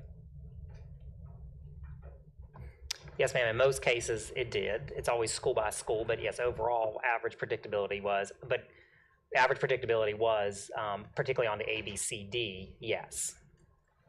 So it accurately predicted the pass rate of 50%. That's what we expected, but maybe the granularity of the ABC, not so much. Okay, so to me, that's a positive that we had this really important investment we made to use Mastery Connect to help us inform kind of what was going on with instruction. So that's a great thing.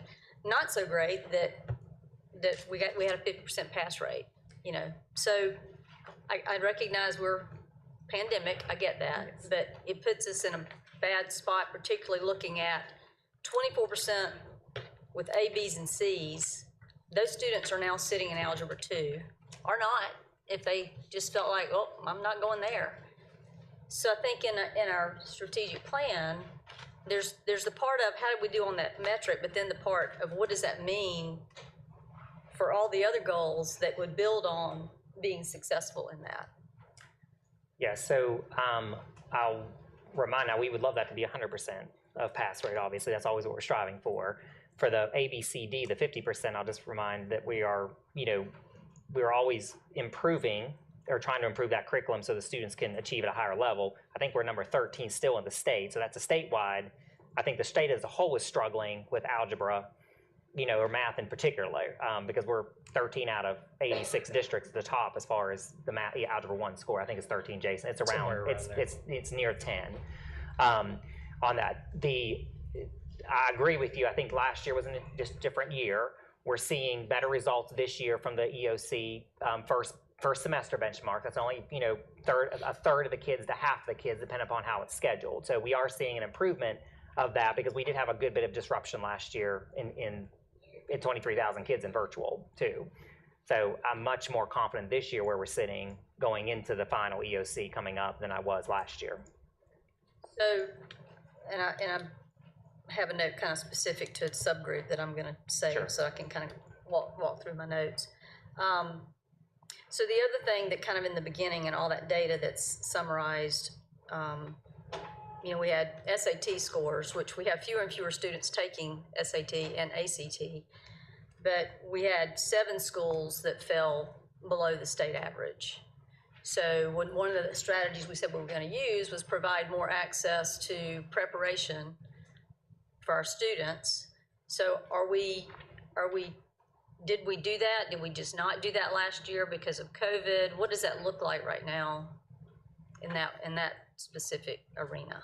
Mr. Reimer may have some more specifics by school on that. I do know several schools because Mr. Reimer and I both looked at some test prep things for SAT, ACT. So I do know those that investigate. I know some schools have purchased now directly by each school what they've purchased, or if they're offering, most of our schools do offer some SAT prep, whether they purchase the material or not. Some of them just do it in-house. I think another piece that we were looking at to implement pandemic and had a huge committee together for that, then the pandemic hit and we had to pause that, was just looking at even internally, to your point, when you go from Algebra 1 to Geometry to Algebra 2, the only standardized test that we have, so to speak, is Algebra 1, the EOC courses. And so when we met up with a teacher representational group of high school teachers, at that time agreed, there probably needs to be some additional things in place, because while we don't have any additional standardized tests, we do have SAT, ACT towards the end of their high school career. So making sure, for example, the geometry standards are being covered and kids master what they do, the Algebra 2 standards are being covered and master what they do.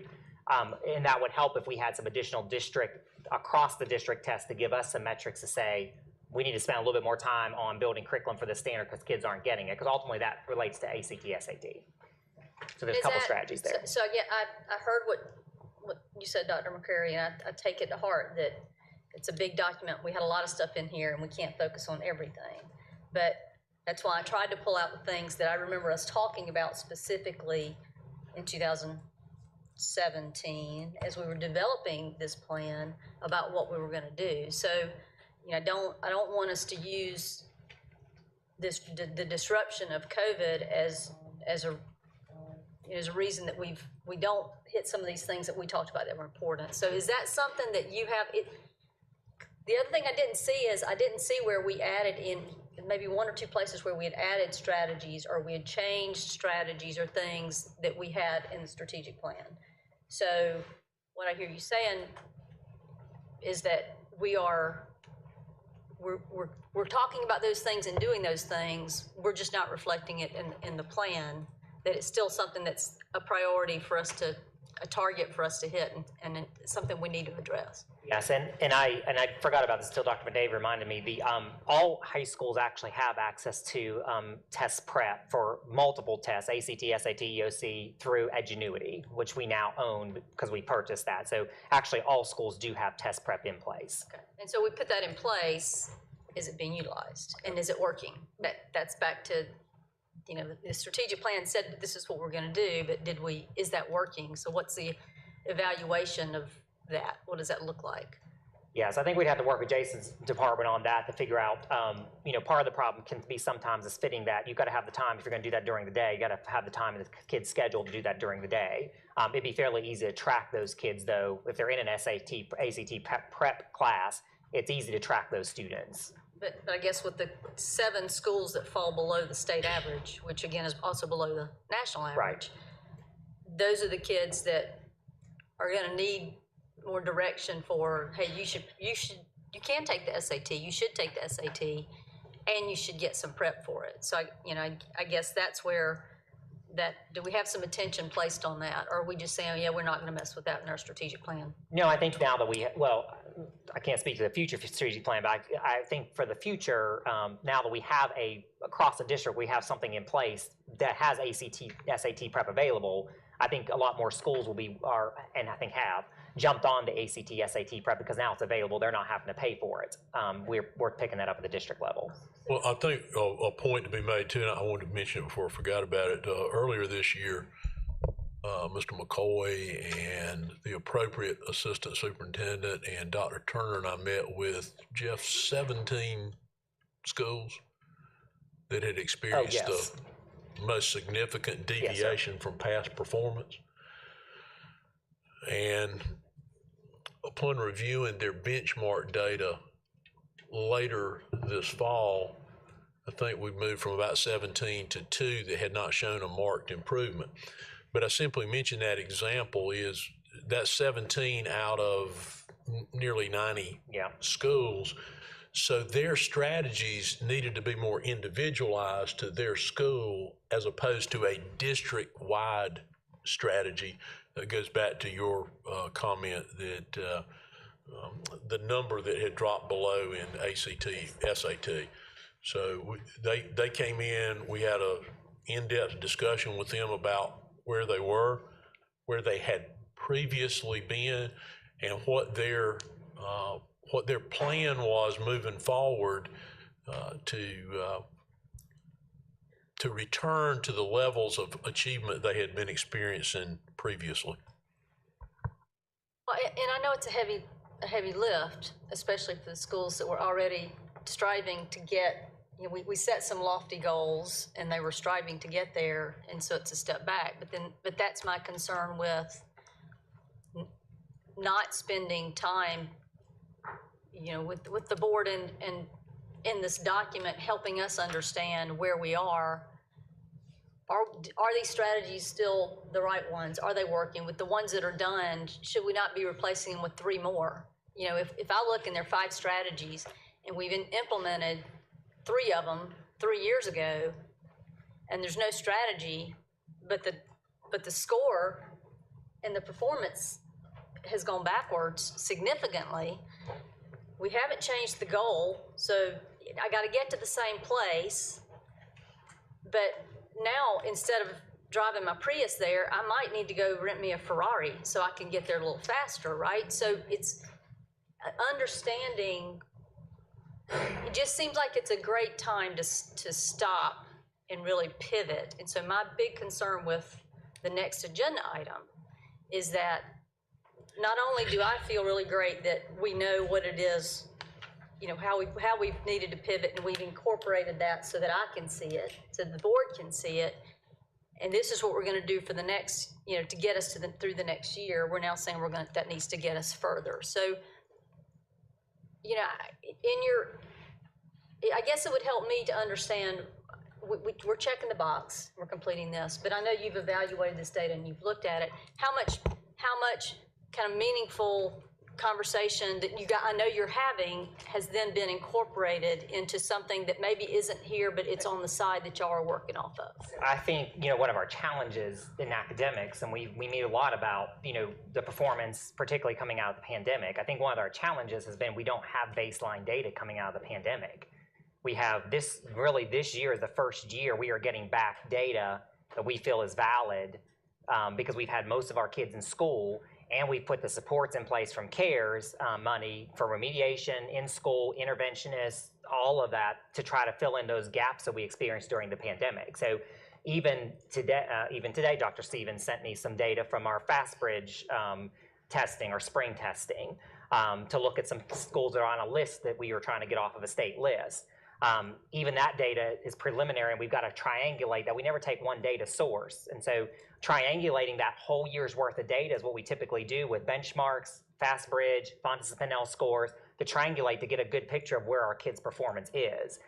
So what I would say is that while we're doing a lot of planning and strategically in our own department as leadership team and academics, we really are still waiting on that final data to come back so that we can actually get a true picture of where our kids are right now before we can then and I'm not saying we're not doing anything, because we've been working all year, and we pivot every time a benchmark comes out. We repivot, and we find things we feel like we need to fill in those gaps and areas in. So are those in the strategic plan? No, because I believe those kinds of things that we're doing right now this year in demand are really truly in demand, just-in-time strategies that we may not need to use next year. Yeah, absolutely, and I agree with you. I think certainly that's that day-to-day. You're down in the weeds, and you have to be down in the weeds, or what that looks like. I just don't want us to miss the opportunity to stop and do a gut check about where we are up here. You mentioned the interventionists. I didn't remember this being in there, but when I read through 189 pages, which I also have there's a little error in one of the numbers that I will show you before you submit it to the state. It just tells you, I just did review it in detail. We had for interventionists specifically, we had an item that we were going to do intensive professional development for our interventionists to ensure that they could do what we needed to do and get the gains. Well, now we've got a lot more. As Dr. Royster pointed out to me, what we've done is we've taken strategies that we did have in place for certain schools that were at risk and we're really trying to push, and now we've had to implement that across the district. So, how are we certain that all these interventionists that we've hired are able to deliver what it is we need? So we do specific training through Dr. Stevens' department. We do specific training for the interventionists, both elementary and middle school. Middle school in particular, as a matter of fact, our principals actually last time asked us to pull them more to give them some additional skills and work. So actually, matter of fact, I think it's today, our math interventionists are being pulled for some day-long training and debriefing on what's worked and what's not worked. The other thing is, through the school, we ask our principals regularly to, as a checkpoint to your earlier point, we don't wait till the whole year and then realize, Ms. Wells hadn't really moved at all. We're really evaluating principals at that level, or evaluating those kids that are being seen by the interventionists, because that's 5 to 6 kids, at a time. So it's a smaller group of kids. They're tracking that every so many weeks to see, is that kid making movement? If not, then we need to come up with a different intervention plan for that child. Or it may be that we may need to look at it's not working, we need to maybe look at possible A-team for the child to see, and maybe there's a disability there. So that data is being looked at and always has been, probably every 4 to 6 weeks. But what did we do in terms of intensive professional development for all these interventionists that we hired? How do we help them? So they're, depending upon if it's English or math, they're trained in the intervention materials that we use. So for English, or for reading at the elementary level, we're using leveled, I gotta remember that, it's LLI, leveled literacy intervention, which ties directly to our font spinel. So they're trained on that. And then they're trained, you know, throughout the year as needed, as principals see in school, or our specialists can do that if they're not seeing growth with students. Math, we're using Bridges, the Bridges math kits for intervention, so they're trained on the Bridges math kits. Is that the stuff that when we said in the strategic plan that we were going to do intensive professional development, is that Yes. those were the elements that we incorporated to make sure they had? Yes, we didn't know at the time what the intervention program was going to be, particularly for, we did for reading, we didn't know for math, because at the time, if you'll recall, when you guys put the interventionists in place, that was just reading. We didn't have math interventionists in elementary until we did the, till you approved the CARES funding, and then we gave the schools a choice to either add additional ELA interventionists or add math. When they added the math, then we stepped in and provided the Bridges kits and provided professional development for those Bridges kits. Well, and I will say that's the other place where when I started looking at the scores, math is where we really suffered more. For the pandemic, we took yes. a step back, but math is extremely concerning.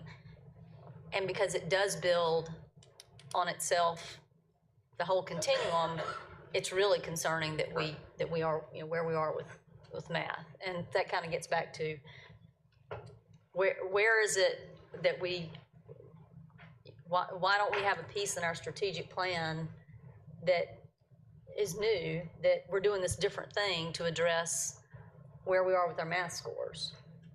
That's just the part that I'm not understanding, why we don't have new intervention strategies, actions in the plan. If I could briefly, and I know you know this, but please recall that the data we're looking at is 2021 school year. And that year we had approximately 23,000 students pivot to go to virtual. We also had to change teaching strategies because of some of the protocol with COVID.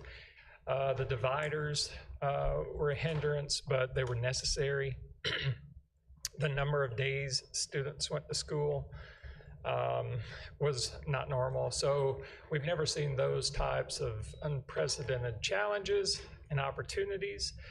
And since then, and from the data, from the testing workshop to the Focus Schools workshop, I know Dr. Royster, like he said, has met with principals, made it extremely clear what the expectation is, that average doesn't stay average, that it increases, and academics has done the same thing in working with the Focus Schools. About every time we meet as an instructional leadership team, we're talking about ways that we can support schools to improve, especially schools that have been discussed here, focus schools and those that have low performing subgroups. So whether it's ATSI, CSI, priority, focus schools, that conversation, while it may not filter up to the board as a one presentation strategic planning outcome document, that information we try to provide Mr. McCoy, his team, and Mr. Turner, Dr. Turner's always discussing that in our instructional leadership team. And I think you guys you're doing a phenomenal job. You're always paying attention to the right data and information. Where I struggle is I tell other board members across the state when I talk with them as in my role as region director, and we had this discussion here among our board that, you know, our role should be to use the strategic plan, you know, to not be in the weeds of a classroom and what's going on in a specific classroom, but to be focused on understanding what is happening at a really high level and understanding what the strategies are, what you've looked at, what you've evaluated, and how you've done that. And so while I know there's a lot of great stuff going on, when I want to be able to use this strategic plan to understand that and to be able to communicate it to the public and to know, sleep well at night that we're not missing the boat on something, it's difficult to do even when I read through the entire document, because it just feels like we aren't really using it for that purpose. We're checking the box on it. And it was difficult. I know when we went through the strategic planning process to begin with, we talked about, well, there's all this stuff that has to be in there. But we took ownership of it, and that's where it is. So, when I look at just the place where we talk about our ongoing focus and our need for improvement in the following areas, we talk about we need additional technology and support personnel, and infrastructure and support have not kept up with the demands for technology. It just feels like there should be, I should see some other things in the strategic plan document that says, we're doing this and we're doing that. We've checked the box. When I worked on these on a school improvement council before, much smaller subset of what you're trying to do, but working through there, even then we said, okay, yes, every year we've revisited and said, okay, yes, we made these things happen, check. What else can we put in there? What are we gonna do next? And I guess that's where I feel like I'm just not really comfortable saying, well, this is our roadmap and we're gonna prove it like this, and then we're gonna use it for another 2 years after everything we've seen. So I'll point out, I know that what I wanna do is point out some of the things that were a concern for me, and then cede the floor so the rest of the board can weigh in as well.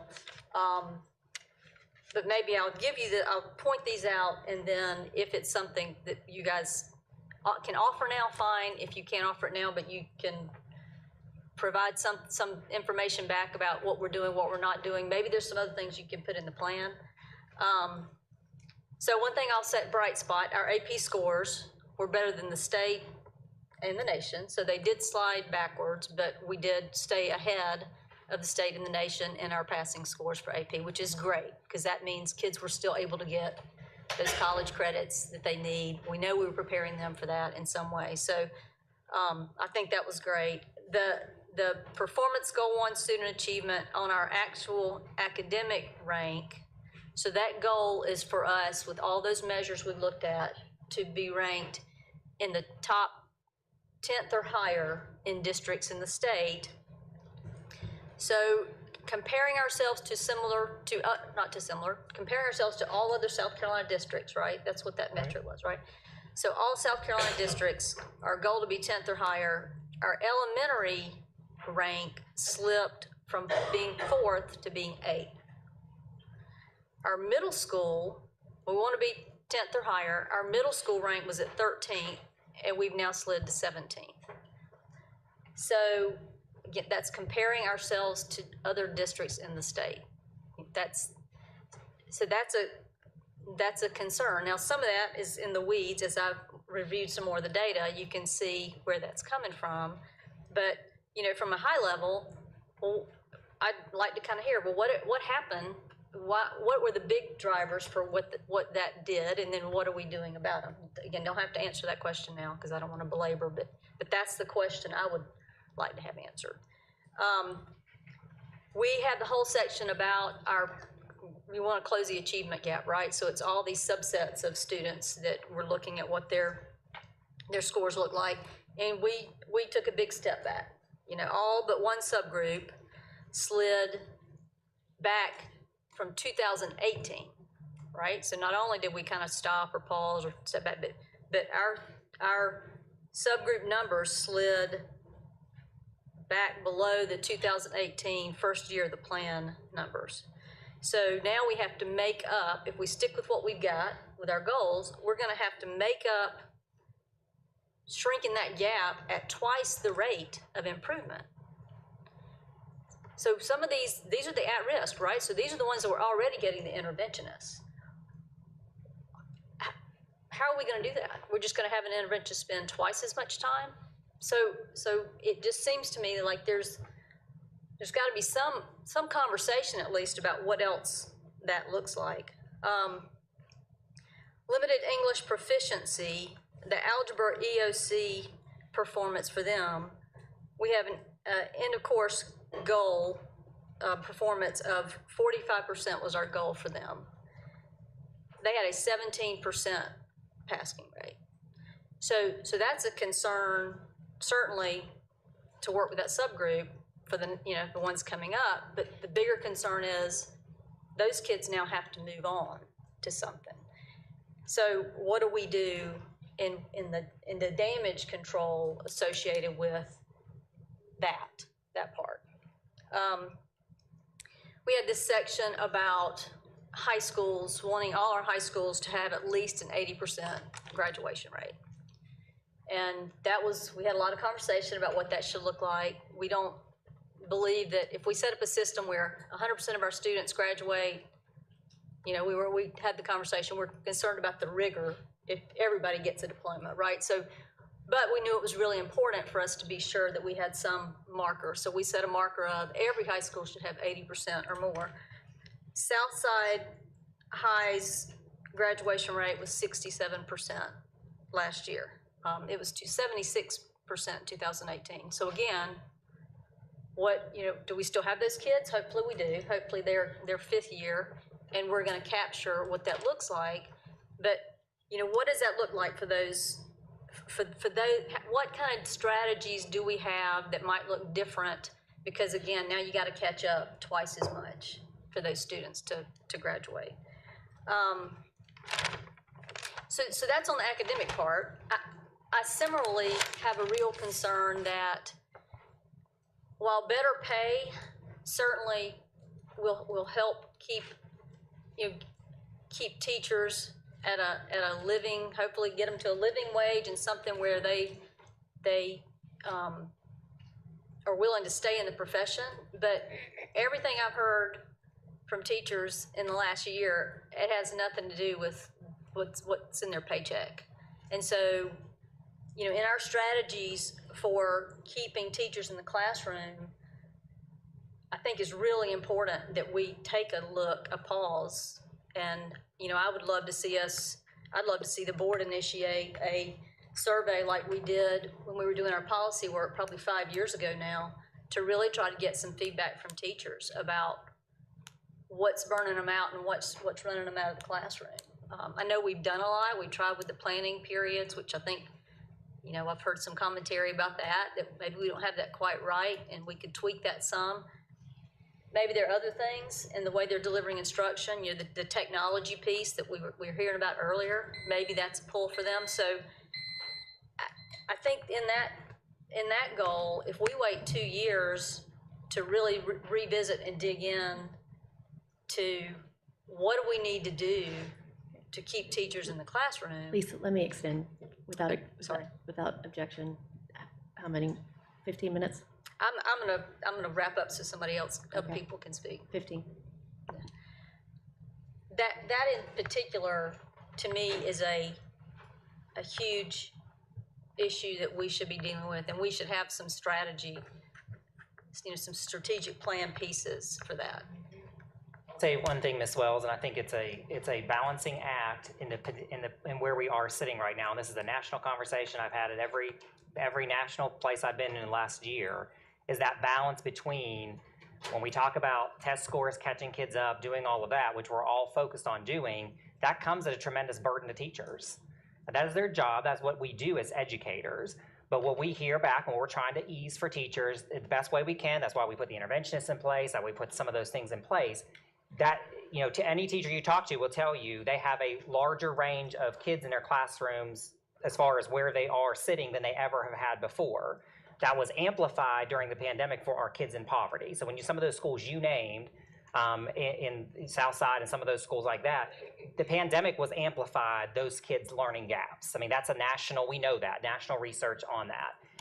And so you're trying to balance that with teachers, because it is a tremendous effort to try to catch kids up where they need to be caught up. But I will also say that we have made, and that's why I say we don't have baseline data yet, because we have seen even in our staff, we have been a little surprised at how quickly kids have increased levels that we would not expect them to increase as quickly during the things and the efforts we're putting in place, like intervention, like after-school remedial tutoring, whatever happens to be.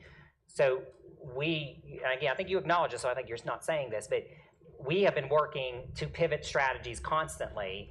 The strategic plan strategies tend to be very broad because we do, as Jason alluded to, we personalize support to each school, to the schools we work with. So what we see at one school may not be necessarily what that school needs, and quite frankly, that varies every single year by school as far as where their deficit areas are. Well, I'm glad you said that, because I think the other piece of this for me, when I'm looking at where we have to go, and I know what the burden is on the teachers right now and the students, just trying to assimilate back to normal, but we didn't change any of the goals.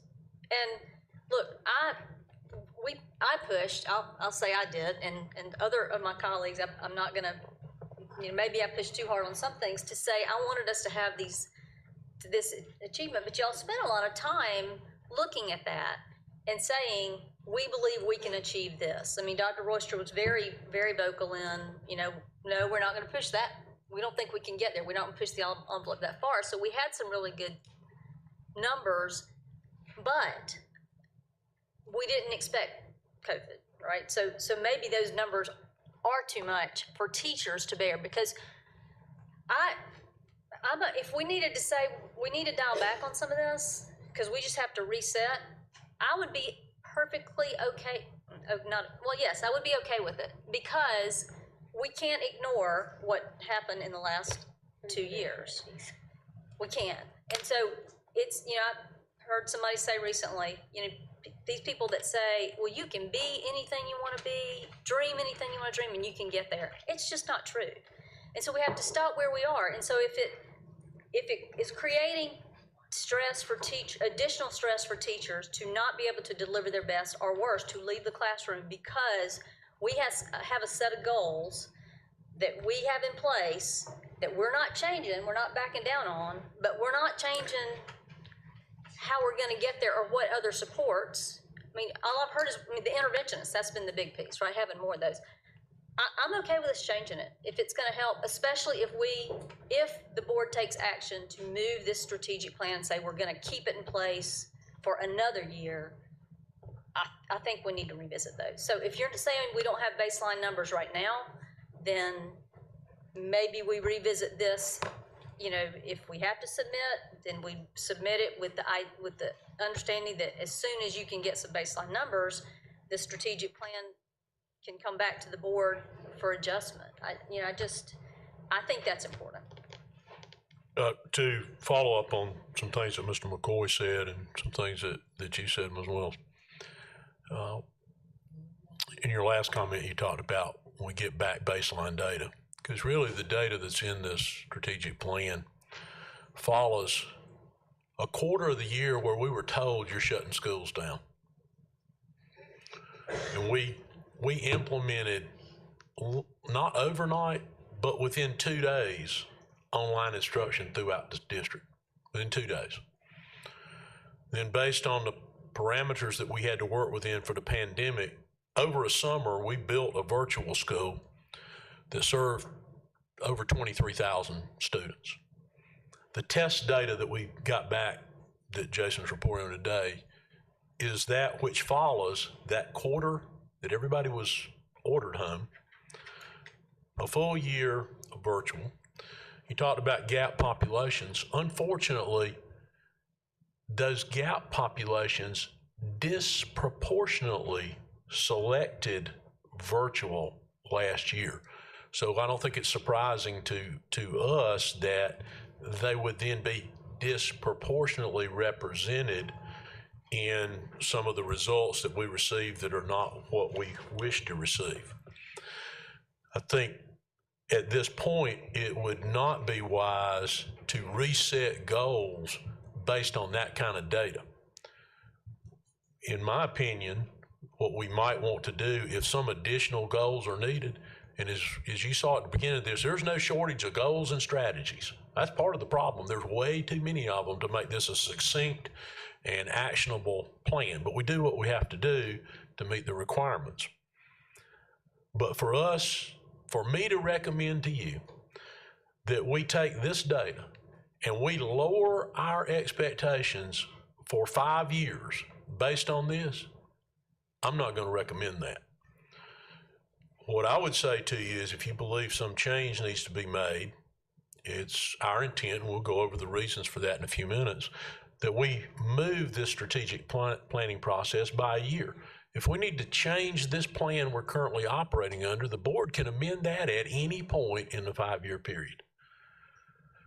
But for the reasons we listed that we'll get into next, but most importantly, we don't need to set the future expectations of this district for the next 5-year period of time based on this, I would hope, once in a lifetime anomaly.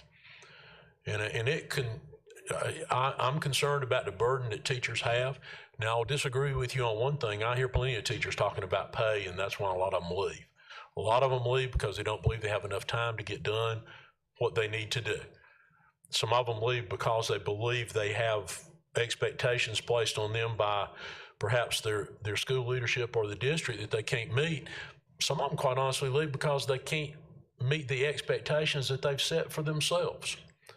But salary consistently still emerges in the top 2 to 3 reasons. It used to be ranked further down than it is now. And we all know that quality personnel are the key to doing a quality job. We've seen in the short term through our benchmark testing this year, as Jeff indicated, a disproportionate positive improvement in student achievement. So those are the reasons that I think we would not be well served to set our future direction next year for what would govern the next 5. And that's one of the reasons we've recommended what we recommended. We'll discuss in the next item. Thank you. And Dr. Royster, I appreciate your comments, and I will say, I think this district we have a phenomenal district in the resources that we have, and the staff and the talent and dedication that we have in doing what we've done. I mean, the moving to virtual that quickly in that platform was something that whether students did well with it or not, that's what families wanted, and we provided them that choice and that option. So I hear you. I think when you say you don't want to lower standards, I'm thinking about these are students. These scores represent students, and so if a student, we set goals based on where the students that we were looking at 5 years ago and where they were and where we thought they could go. And now that's where I think there's a reset. So I don't want to lower what our students can achieve. I don't want to lower an expectation that we can give them something that they can achieve, but it needs to be with a nod. And again, if baseline data comes in the fall, then we look at it in the fall and say, these students can't recover at this rate for the next, not really 5 years, because we've either got a year or got 2 years, depending on where we're going. But reset to something that we know we can all kind of get behind and achieve and feel great about. So I appreciate the time and the board allowing me to ask those specific questions. I'll cede the floor. Thank you, Ms. Mosley. Thank you, Ms. Wells. Mr. Meek. Thank you. I think I agree with Dr. Royster. Well, I know I agree with Dr. Royster on this plan. I don't think it's the time for us to start changing our goals when we're a little distance away. It's great to have goals, and I think we all appreciate what the teachers and staff have done over the past couple of years. No, not one of us in 2017 planned on having to go through a pandemic in a couple of years. That was just the farthest thing from anyone's mind. I do agree that salary means a whole lot to teachers and staff and others throughout Greenville, the state, the nation. When you are talking with other people throughout the nation, that's why we have a lot of people who have not went back to work yet, because the salary they feel like they need or something that they're not getting. So I think that is a main goal of many people, is to achieve more and not to live in poverty all their life and bring into their children. I think Ms. Wells has brought up a lot of good points. I think the administration will take those into consideration, of course. So to move this along, I'm going to make a motion to approve the district and school strategic education plans. Okay, do we have a second? Second. Okay. We have a motion on the floor and a second. Is there any discussion? All right, all in favor? Aye. All opposed? And the motion carries.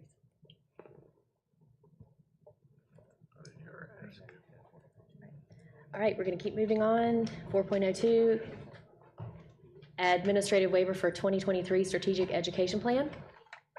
Dr. Royster. Thank you, Ms. Mosley. I'll try to go through this fairly quickly. I want to make sure I hit every point, but you have it in writing in your documents.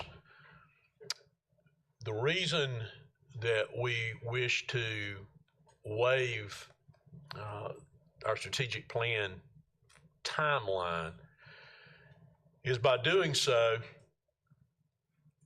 if we move it by 1 year, it does provide us time to attain more of the targets following the setbacks created by the pandemic. Deferring the start of the new strategic ed planning process until 23 will enable us to utilize test score and grad data from 21-22, most of which isn't available to October of 22.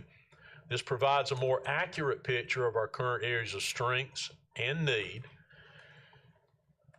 as opposed to utilizing 2021 with 30% of our students were fully virtual.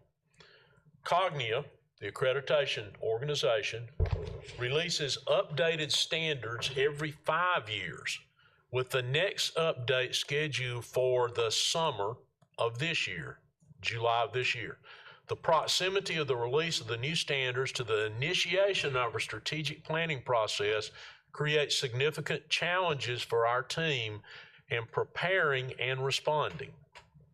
You see a note there about when we were originally informed they were going to make that change. Under the current schedule, we would receive Cognia's final report in February 24, preventing us from incorporating its feedback and recommendations into our strategic plan prior to it being implemented in 23. That has the potential to affect how we're viewed by Cognia when they come in to look at what we're doing if we're not aligned with whatever their changes are. Shifting the accreditation process to March, July 24 and the strategic planning process to summer 23-24 would allow us to be well prepared for the accreditation visit and to incorporate Cognia's feedback into the 5-year cycle going forward, which should parallel their change in requirements. It also positions us moving forward to be aligned appropriately with their change, their normal cycle of changing their rules and requirements. And I think it's also important to acknowledge that a pause on this process would greatly benefit the huge number of school and district employees that will be involved in this time-intensive undertaking. Because all that you saw here today reported at the district level, all that occurs at every school throughout the district. So we believe it best positions the district. We believe that it can help us to be more successful in future accreditation visits by changing that alignment. And we believe, certainly to the points that have been made here today several times, about the burden on teachers, principals, school level staff, that it helps to alleviate that burden. Now, we are presenting this to you as information to show that it is our intent to seek this waiver. The State Department requires that we do this in a public meeting, but interestingly enough, doesn't ask the board to approve it. Certainly, if you wish for us not to do it, make a motion and vote to maintain the timeline we're currently on. But that's why it's presented as information. We've analyzed this. Dr. McCreary presented this possibility to me earlier, and within and among the district leadership team, there was a considerable amount of, if not unanimous support to change this process for the reasons that I've cited.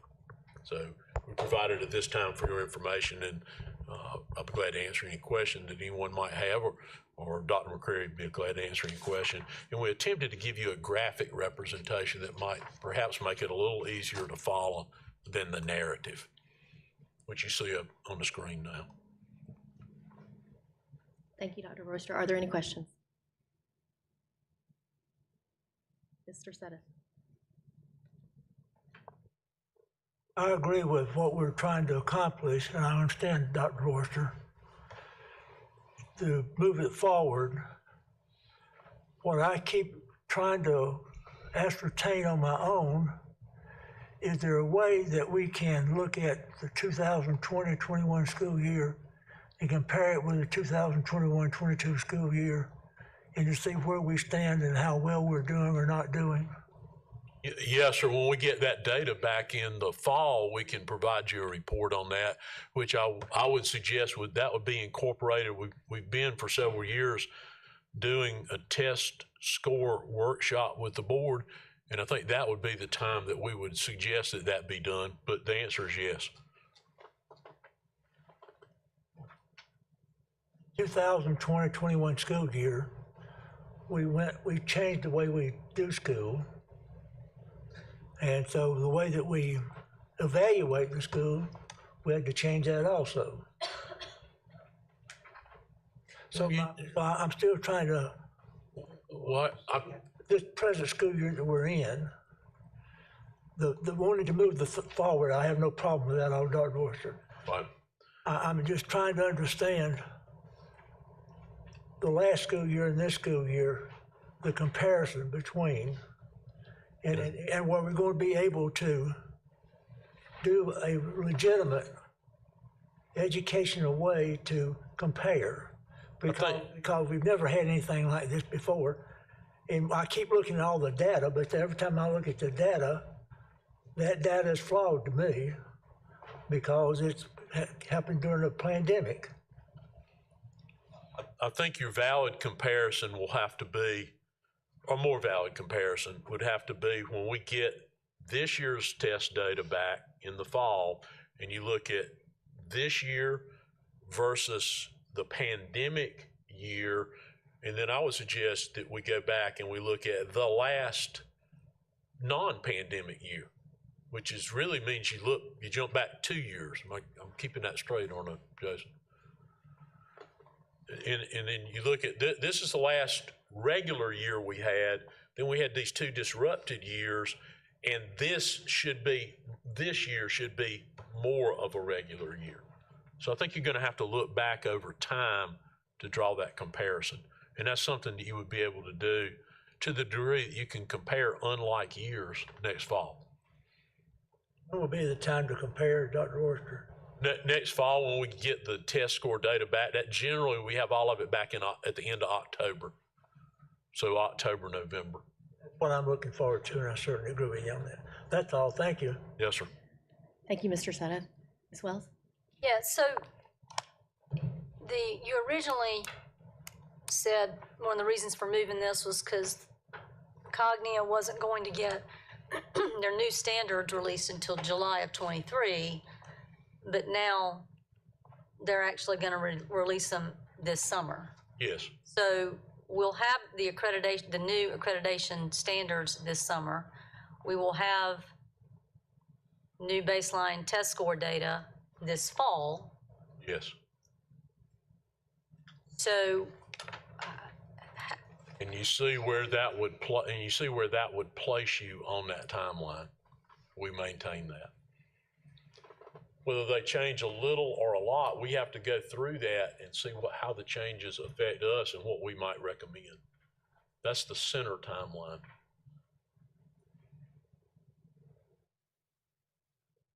Well, given that it appeared, although I only heard 3 voices, so I'm not sure about the vote that took place to approve the strategic plan, but it appears that we approved the strategic plan that was just presented. Unless we say we're going to do this significant work using that plan or updating that plan so we can actually use it for a guidance document for the next 2 years, I still just think we're just missing an opportunity to pivot. I mean, everything's changed since COVID, so I guess you're saying you're going to bring this is going to be a recommendation that comes to the board in 2 weeks? No, ma'am, this is an administrative decision. If you all do not agree with that decision, then you certainly put a motion on the floor and second. And if the board votes to direct us not to do that, we certainly won't do that. We'll follow the original timeline. Okay, well, I don't really have clarity on where any of the other board members are, so maybe I'll see if the other board members have feedback on how they feel about this timeline before I make any suggestions. Thank you. Thank you, Ms. Wells. Ms. Goodwin-Caldwell.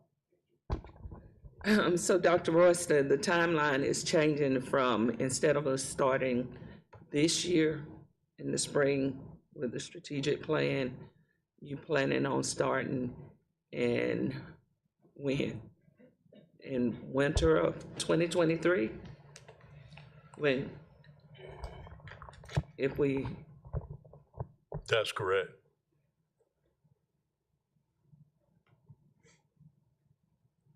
Okay. That's, so is what Lisa said about is it Cognia? Cognia, yes, ma'am. It used to be the Southern Association, and then they changed to, what was the next? Advanced Ed.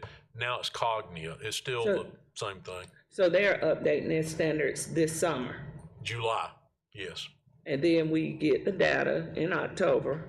Mm-hmm. So you want to start in the spring of 23 with the strategic plan. Right. What that would then do is forevermore, unless they make a significant change, we're not jam up on them changing when they change their requirements, which I think, Jason, was problematic for us the last time we had a 5-year visit. Yes, sir.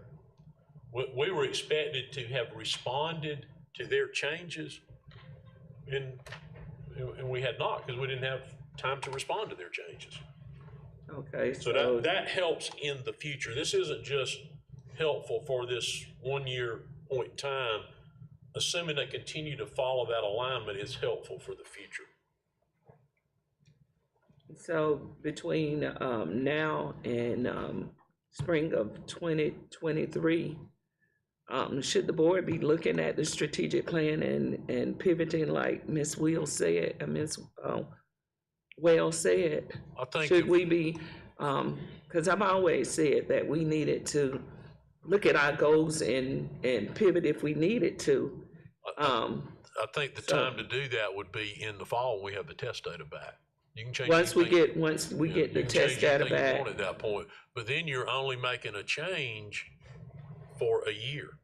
Now it might be one that would want to be incorporated in the following 5 years, but then you're really only making that change for that 1 year. So what we're approving today is for the 5 year. Yes, is what you're saying. It's to push out the time for 5 years. It doesn't affect your ability. You can literally change your strategic plan at any point in time you wish to change it. Okay.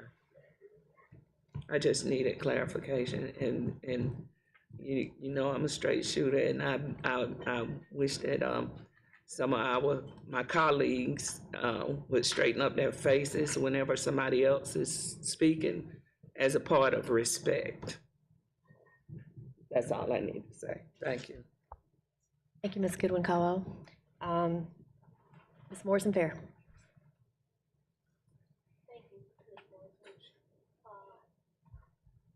Royster. I think I understand the request for the strategic plan and accreditation timeline, but I think two questions on the table. This is one question, and the other question is how will we not change the goals, but how will we better make sure that the goals are met in our strategic plan?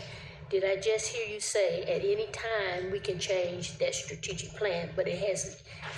I don't see it as the same question on what the administration is asking. Yes, ma'am. That's separate and apart from this. Now, what I would suggest the appropriate time, the most appropriate time to do that would be when you have your test results back in the fall for this year. So that's October, November of 22. Here, but I'm totally, not only with what Mrs. Wells discussed, but also with the first question on the table. And the first question asked about the resources in the classroom, but it's not necessarily the resources in the classroom, but how are the resources being used to help our students to advance forward. I appreciate all the resources that we have access to, but if we are not utilizing those resources in a way that our students can advance, we could have millions of resources and they don't work. So I would like to have the discussion on how can we improve what we're doing in order to make sure we meet the goals of the district. And I know that, and I heard what you said, and I'm totally in agreement. When we had the pandemic, in my mind, it was just totally amazing how we did. We pivoted and we did what we could, but at the end of the day, our students still have not met the goals that we set for them, and I'd like for that to be looked at and really taken to heart so that we can meet the goals that we set in the strategic plan. Excuse me 1 second. Without objection, I'll extend 10 minutes. That's it for me. Okay. Thank you, Ms. Morrison-Fair. Mr. Taylor. Dr. Royster, is it fair to believe that other school systems in this state are in the same position we're in with asking for waivers to extend the time frame to develop a new strategic plan? Dr. McCreary could speak to that. I don't know. We're in that, how we got in this position, I'm not exactly certain. The timeline has not been favorable to us because of Cognia's changing when they change their requirements. So I would suspect there probably are others. Dr. McCreary may know. It's not uncommon for any district to ask for a waiver or a different timeline. Matter of fact, it's quite common, and since COVID, it was very common because no one allowed anyone to come in for the external review. Cognia also, within their own organization, changed their processes to do virtual visits. They're still doing mostly virtual visits, as I've been told. They're going to transition back to in-person visits. So that means that they don't go in and observe classrooms, for example, and that was a large part of what they did to determine if everything was aligned between the district and schools. But it's not uncommon at all. If there's a change a great change amongst board members, a district may say, let's wait, let's make sure they're trained, let's get everybody aboard, and then we'll create a different timeline. Same thing with a large administrative turnover or superintendent change. Districts have asked for a different timeline. So Cognia is very flexible in granting requests from districts because they understand the changes and how we have to be flexible within a district. Okay. Thank you. For the record, I would like to say unequivocally I support the recommendations of the administration. Thank you, Mr. Sailors. Mr. Meek? Thank you. Having heard all this, although the administration does not need a motion, I'm going to put one on the floor. I want to make a motion to approve the waiver for the 2023 Strategic Education Plan. I'll second the motion. Okay, we have a motion on the floor. We have a second. I heard Mr. Sailors. Is there any discussion? Ms. Wells? So the motion is that not related to Cognia, specifically accreditation, but just to move the timeline for the strategic ed plan from a State Department of Education standpoint. Okay.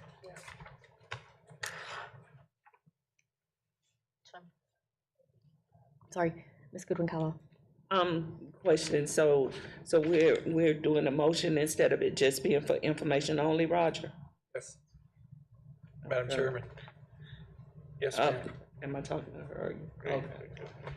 Oh, can he answer? Yes. Okay, Yes, yes. okay. Thank you, that's all I needed to know. Thank you. Thank you so much. Mr. Lewis? I would just like clarification, perhaps from Mr. Meek, about what does the motion achieve that we don't achieve by not taking action? I think it just shows the State Department our support for what the administration's doing. Okay.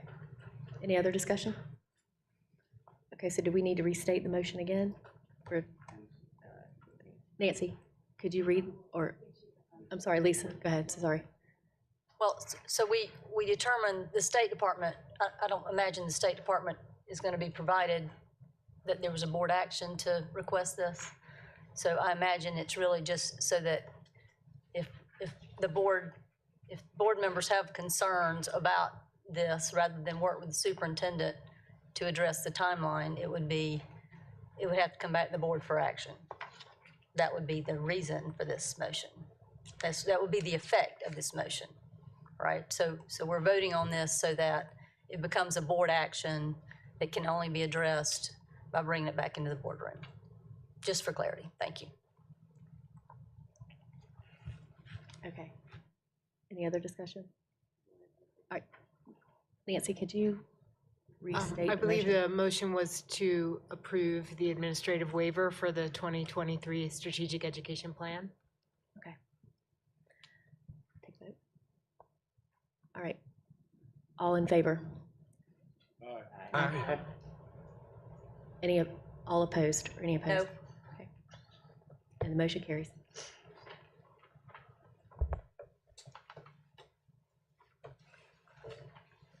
All right, moving right along, 4.03. Ms. Mosley, just to clarify, so this is an action we took at the committee of the whole, so that we'll have to come to the board in 2 weeks? Correct. Okay, thank you. All right, thank you as well. 4.03, Board Officer Candidate Roster. I'm going to turn it over to Dr. Stiles.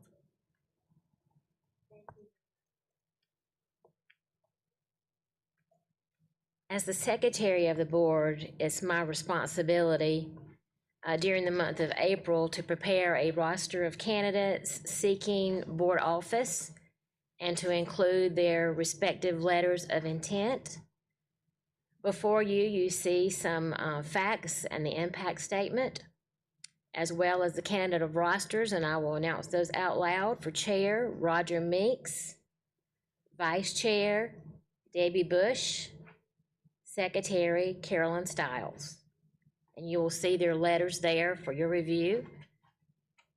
Do we have any questions or comments? Okay, if not, that concludes this item. Thank you, Ms. Mosley. Dr. Stiles, we'll move on to, we're going to postpone 4.04, as mentioned earlier, move on to 4.05, the naming of Augusta Circle Elementary Gymnasium. Dr. Royster. Thank you, Ms. Mosley.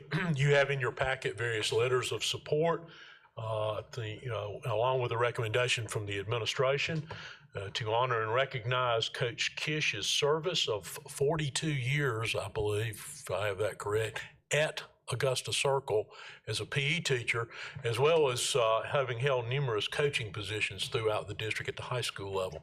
We certainly recommend without hesitation the approval of that naming. Thank you. Mr. Lewis. I would just say that Coach Kish is one of the few people that has influenced my son and my wife as a coach and a teacher, and he's just had an incredible impact on generations of students, and it's really such a privilege to make a motion to approve the naming of the gymnasium at Augusta Circle Elementary School for Coach Mark Kish. Second. Coach Mark Kish. Second.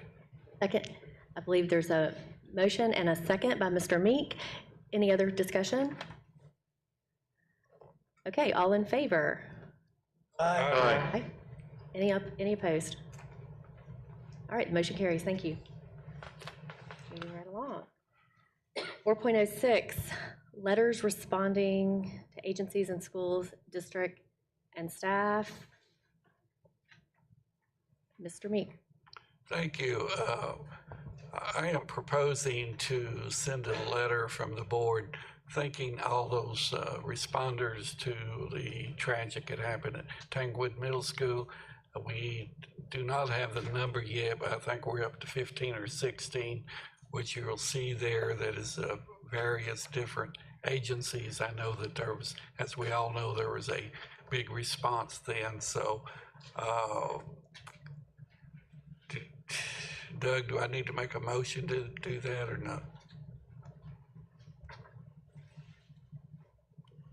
I think you could. You don't have to. I think as board chair, you could just notify the board. I'll make a motion to approve the letters of appreciation to first responders and school and district staff. Second. We have a motion on the floor and a second.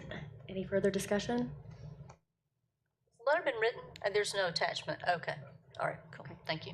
I feel like these responders were just professionally and adequately responding as men and women in blue and in the law enforcement arena do what they do best, and it's to support our schools, our students, and everyone involved. I cannot commend these individuals enough for all they do every day of their lives. But to react and to be on the scene as quickly as they were is phenomenal. And it just shows how much they care about all of our schools, our district, and the rapport that we've established with these agencies over the years. So I commend Mr. Meek for bringing this to us and acknowledging their professionalism and how much we appreciate all they did and continue to do in our schools. Thank you. Thank you, Ms. Leventis-Wells. Dr. Stiles. I agree wholeheartedly, but I think we would be remiss if we didn't take just a moment to thank our superintendent, who also handled this situation as a top professional. He frequently informed us, he was on the scene, he spoke well to the media. Without his leadership, without a plan of action, without his development of our principals and our staff, it still would not have went as well. So on top of thanking our first responders and all those that were involved, I'd like to personally say thank you to our leader, Dr. Royster. You did a phenomenal job, and I just say thank you from the bottom of my heart. You made it. Thank you, Dr. Stiles.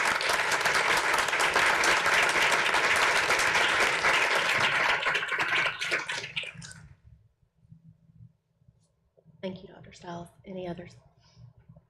Okay, so we have a motion on the floor and a second. All in favor? Oh, sorry, Lisa. Well, since I was talking about the strategic ed plan and you know all the work that we do on that, and that's years in the making. I know too what we saw happen in terms of the response has been years in the making.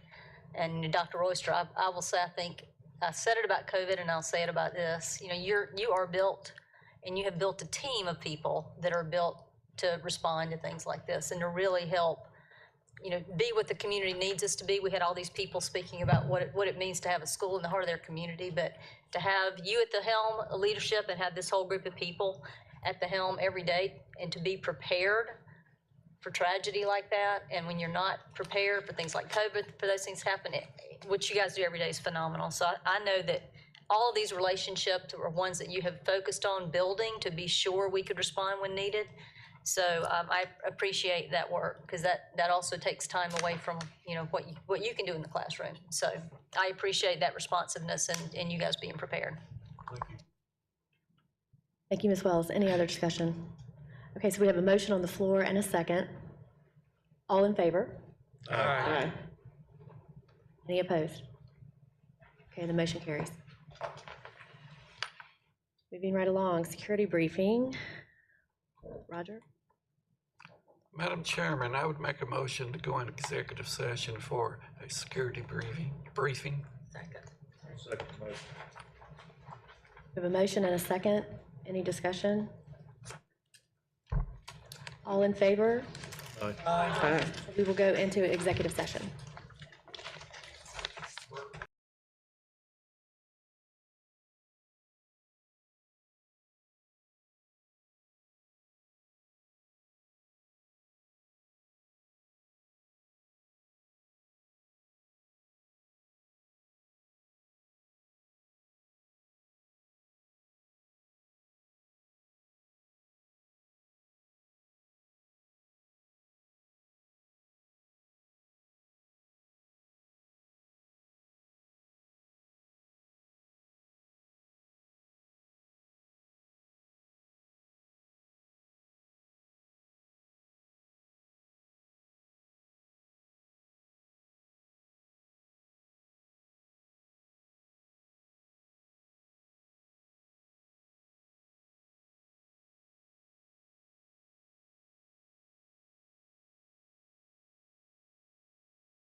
completed executive session, no action was taken, and this ends my section, so I'm going to turn it back over to Roger. Thank you, Ms. Mosley. The next item we have on the agenda is the building and grounds. Ms. Morrison Fair. Well, good morning. Good morning. It's not morning. I don't know where you're at. I'm trying to, good afternoon. Create a new environment. Okay. All right,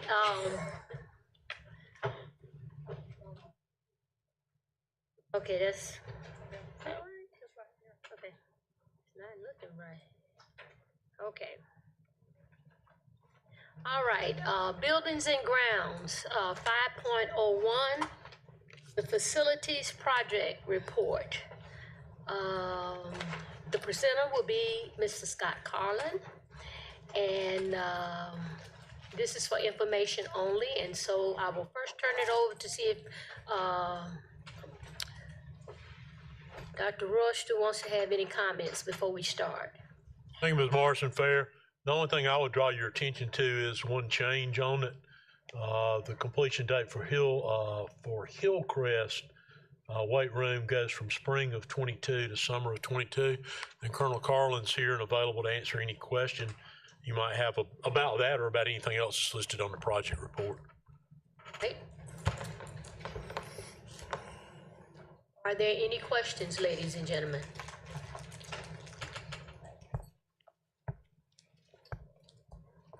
Mr. Lewis. Not a question, but just a comment. I just want to say thank you to the staff for the incredible work they're doing at Jailman site where we're building a new elementary school. We received really positive feedback from the public meeting that was this week, and really positive feedback from individuals who've been contacting everybody with concerns, and I just appreciate all the work that you guys have put into it, so thank you. Mr. Lewis.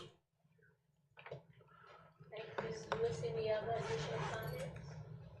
If there are no comments, we will move to section 5.02. This was 5.01 was just for information. So 5.02. Thank you, Ms. Morrison Fair. Mr. Davey approaches the podium.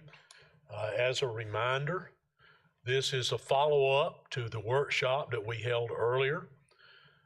And the primary purpose of that workshop was twofold. That is to look at the select facility study and how we will fold that select facility study into the long-range facility plan. We presented a good bit of information in the workshop. We fielded questions from that, listened to some input that you all had. So we're coming back to you today with a revised version. There are some additions to it and some changes. So in the interest of time, we're going to hit the changes and additions specifically. Then we want to make sure that we've also allowed plenty of time if you all have questions about the changes or additions or questions about any of the other content. We didn't want to repeat the entire presentation. It didn't seem necessary, particularly that you all have had a long day already, but we don't want anyone to leave here with any question unanswered. So we'll make sure we've covered all the changes and answered any question that you have. Mr. Davey? Thank you, Dr. Royster. We appreciate the time to share with you today the updated version of our select facility study presentation. As Dr. Royster mentioned, we had the workshop back in September. This presentation includes, for the most part, the information that was already shared with you. We tried to, in one page here, give you a summary of the changes that are a part of the presentation today, the recommendations today that are different than what you saw back in September. So we'll hit those for you and then review the other information very quickly and try to answer any questions that you have. The funding scenario right up front, the funding scenario that's included in the presentation includes 0 millage increase. So again, there's no millage increase to what the recommendations that you'll see today. Also, the changes listed below increased the total cost by $119.2 million from what you saw back in September. And those are due to the following things there. You see there are 3 additions due to growth that you did not see in September. That's Woodland Elementary, Tanglewood Middle, and Fountain Inn High School. So those are now part of the presentation recommended for additions for growth. And then also the other projects you see there are there because they have an increased cost, primarily for one of 2 reasons. Either because our facilities team went back and combed through everything to make sure that they had accurately reflected the budget estimate that they felt like they needed for these projects, or because Ms. Stack, working with her team, had to move a project on the time frame, and that may have changed to an escalation to the cost. So for one of those 2 reasons, the cost may have increased from what you saw back in September. So that affects those projects. And then there's a few other things at the bottom you see there. There's a location change being recommended for the new West Greenville School. We were looking to do it on some property that we had near Kearns Elementary. Now we're looking to do it on the current site of Donaldson campus when we relocate Donaldson Career Center to move West Greenville to that site. And then we've added some money to the site acquisition cost. You'll see that. And then also we put an addition in there for Mars for our maintenance and repair system. So those are the things that are different in the presentation that weren't a part of the presentation in September. The presentation has basically 4 parts to it, aside from any questions or concerns you want to bring to us at the end. Mr. Stanfield can very quickly hit the population and enrollment projections and make sure that you see maybe 1 or 2 things that he's included as an update on that. I can quickly go through the process and recommendations for you.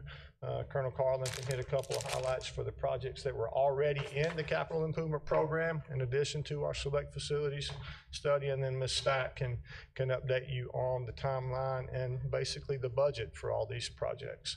So with that said, I'll turn it over to Greg Stanfield for just a moment. And Greg, you can probably get maybe right to your summary and talk through that. Dr. Oyster, if that suits you, we can go right to Greg's summary. Okay, so you want to forward through some slides there, Greg. Good afternoon. We're going to just forward through some of these slides, just some information. I'll bring up some preliminary information that Mr. Davey mentioned, but some of the information you can see in your packet we use for enrollment projections. You can see the population, the general population, plus the school population in this slide. This particular slide, you see the age breakdown. Certainly the 50 and up is the largest percentage here in Greenville County, but then the second largest percentage is the age 5 through 17. Our single family permits, of course, went down in the recession years and then now are back at pre-recession levels. The multifamily permits as well, you can see that they're at a high. The developments are scattered throughout Greenville County, but you can see the larger ones are from the center down to the south part of Greenville County. Multifamily developments really clustered around downtown Greenville, but there are some all over. You can even see some down 385 towards Fountain Inn. And then our South Carolina public charter school enrollments are on this slide, as well as the Brazier. And then our school, Langston. Our elementary school projections, we expect them to increase, but then level off in the long term out in the 5-year period. The middle school projections as well, increasing slightly, then leveling off, along with our high school projections to continue to increase. Our 15th day enrollments, the past 3 years, of course, you would expect them to go down in the COVID year, which is the 2nd year. But you can see what's happened this year with our high schools growing the fastest. And now for the summary, as you go through this information, you can see our 50 and older population continuing to increase, our elementary school population increasing, then softening over the long term, middle school population really leveling out over the next 5 years, but our high school enrollments increasing. When we think about growth in Greenville County, our housing inventory is changing, so there'll be more diverse options for residential development. So really, looking at that last statement, you can see the emerging patterns of growth really indicate action is needed in Fountain Inn, High School, Tanglewood, and Woodland. So that kind of gives you a base of where we are as a school system population and where we are as a population in Greenville County, and we'll talk about some of these as we go through the rest of the presentation. Mr. David?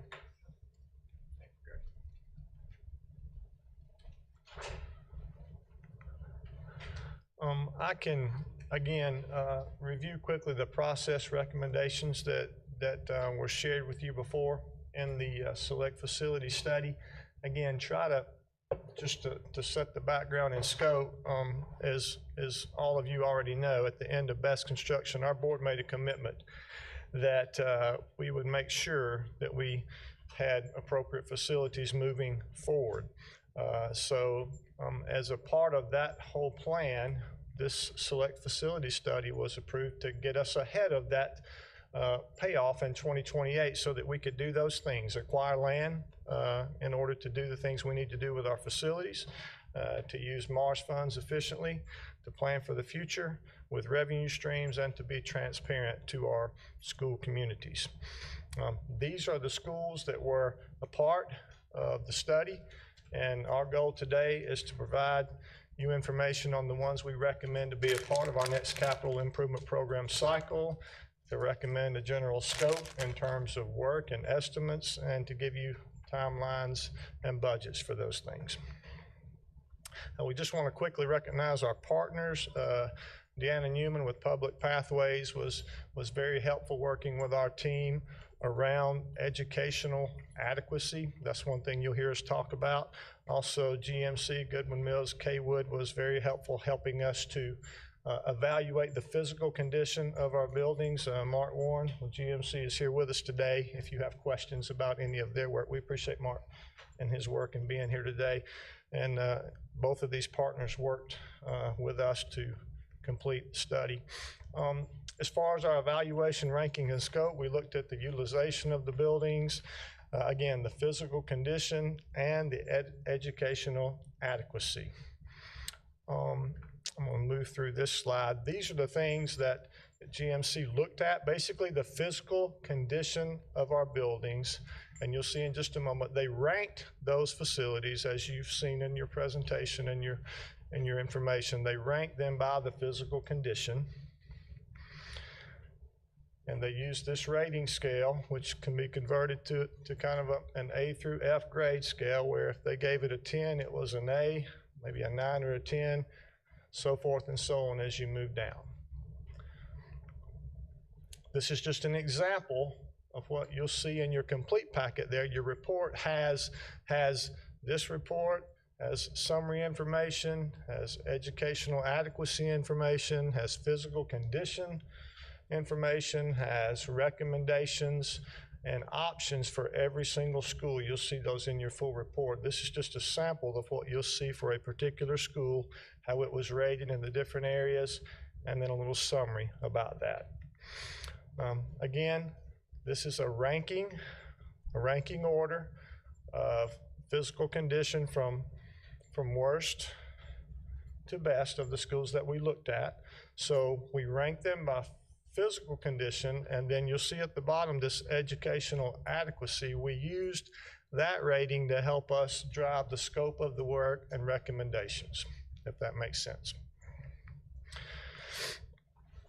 Educational adequacy, basically looking at a prototype, comparing our facilities to that prototype in terms of what we want to see. And these are simply factors that affect teaching and learning, administration, academic, core, and electives. Also, just want to mention in the final weighting, academics was basically weighted double because it's about half the space. Again, this is a sample of educational adequacy scores compared to prototypes. In your full report, you'll also see this done for the career centers there. This is just a sample of what that looks like. And then this is a listing of all the schools ranked by condition, worst to best. And again, in the interest of time, I believe the only thing that may have changed from former recommendations is the fact that we are now looking to locate the West Greenville school in a new site. I believe all the other recommendations, Colonel Carlin, correct me if I'm wrong, I believe everything else is just as you saw back in September. Only the West Greenville change for location. So with that said, I believe I'll hit this. We did have a few schools that were considered that are not being recommended in this current capital improvement program cycle. You see those reasons because of their good physical condition. Also, we have a non-capital solution for Overbrook that we shared with you earlier to relocate those students to surrounding elementary schools. That has not changed. Again, these 4 recommended for replacement, all of them are the same as before. Again, just the one, West Greenville there, is the only one that's changed to replace the school on the former site of Donaldson Career Center. Everything else, it's the same recommendation. This is just a sample of a recommendation that you'll see in your full report. Again, nothing's changed for Northwest Middle. Nothing's changed for Donaldson. This is the change recommendation for West Greenville to be placed on the current Donaldson campus.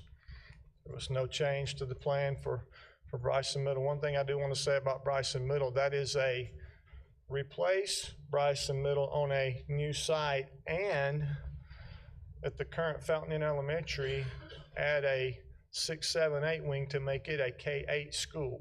So it's kind of 2 schools, 1 project. That has not changed. That's still the same recommendation.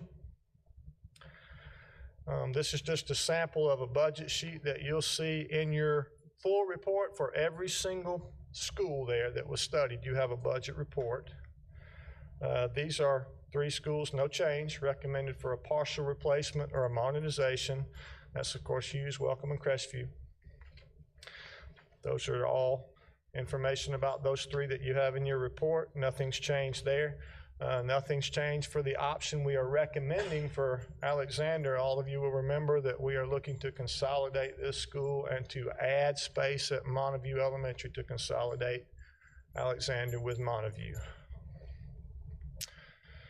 Again, this is just a budget sheet that you'll see in your full report. We have our career centers. There's no change to what we're planning to do at those 3. All partial renovations, adding new wings. Colonel Carlin is going to come up and talk about the projects that you're going to see as a part of our recommendation for the capital improvement program that are not a part of the select facility study. We have those schools that are a part of the select facility study, then we have other things that were either already in the capital improvement plan or that were added because of concerns over population growth for those areas. So, Colonel Carlin. All right. Thank you, Mr. Davey. As Greg Stanfield mentioned at the tail end of his portion of the presentation, we have some projects included in the Long Range Facility Plan, CIP, that are based on projected growth needs. We broke them into 3 categories. The top category exists in the current plan, or the 2020 version of the plan that you've seen before. During the workshop back in September, we had added 3 additions that you see there, Ralph, Chandler Grove, and Sioux Cleveland. And then between the presentation in September and today, we are also recommending that we add additions at Woodland, Tanglewood, and Fountain Inn High School, again, because of growth projections that we're seeing. Other considerations, site acquisition, we had that in the presentation before, but just an opportunity to say we have increased that budget based on what we perceive the need will be to support this plan. 3 demolition projects for existing facilities that no longer have a academic or operational need at the time. The plan is to retain the sites, but to raise and remove the existing facilities at East Gant, old Wade Hampton Elementary School, and also the gym at the M.T. Anderson campus. And then finally, under athletic projects, the only 5A high school that we currently have that the stadium does not current Greenville County school requirements is Malden, and this project will bring that seating up to the required standards and get them in line with the other schools. And I think I'm turning it over to Ms. Stack to talk financials.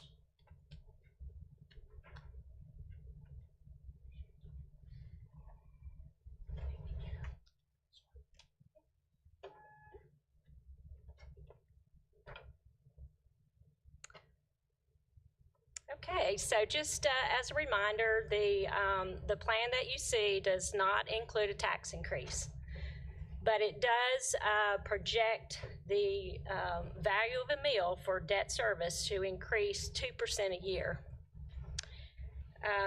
As a reminder as well, the best bond payments will end in FY29, which will free up about $78 million to be used for other capital needs. Okay, this presentation is based on 51 meals, and we have used colors to highlight the changes in the funding scenario.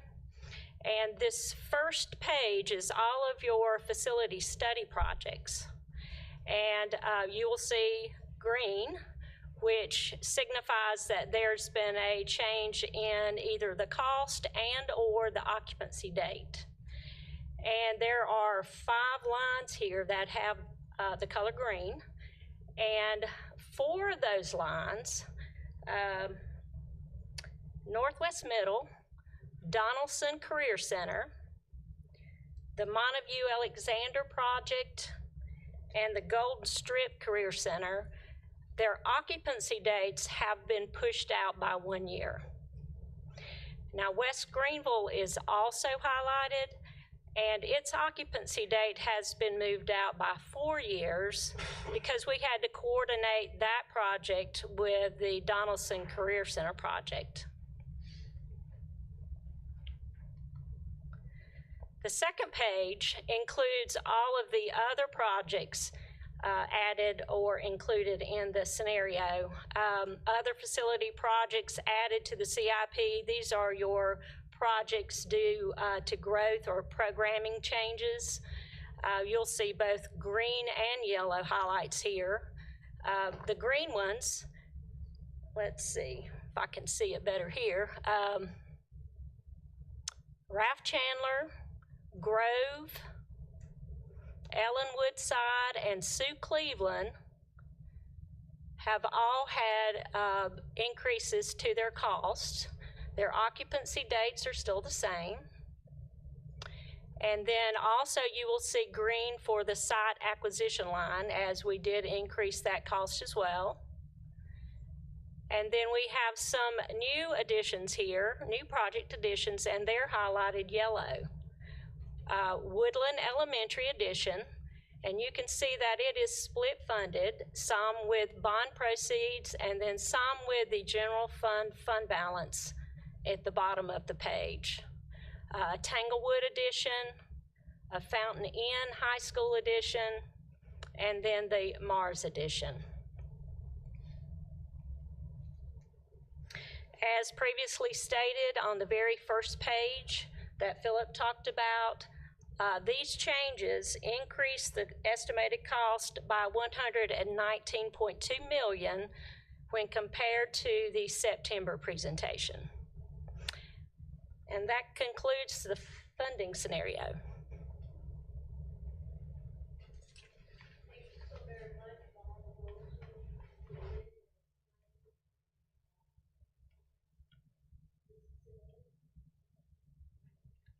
Thank you, Madam Chairman. Colonel Carlin. Sir. What are we looking at for how we address a rate of inflation? What's the percentage that's been put in these budgets to cover the contingencies associated with that? The inflation increase from today's dollars to whatever occupancy data carries to, is it 3%? 3% annually? Correct, but we have informed some of these budgets, what Ms. Stack was talking about, where the project is turned to green on the slide. Correct.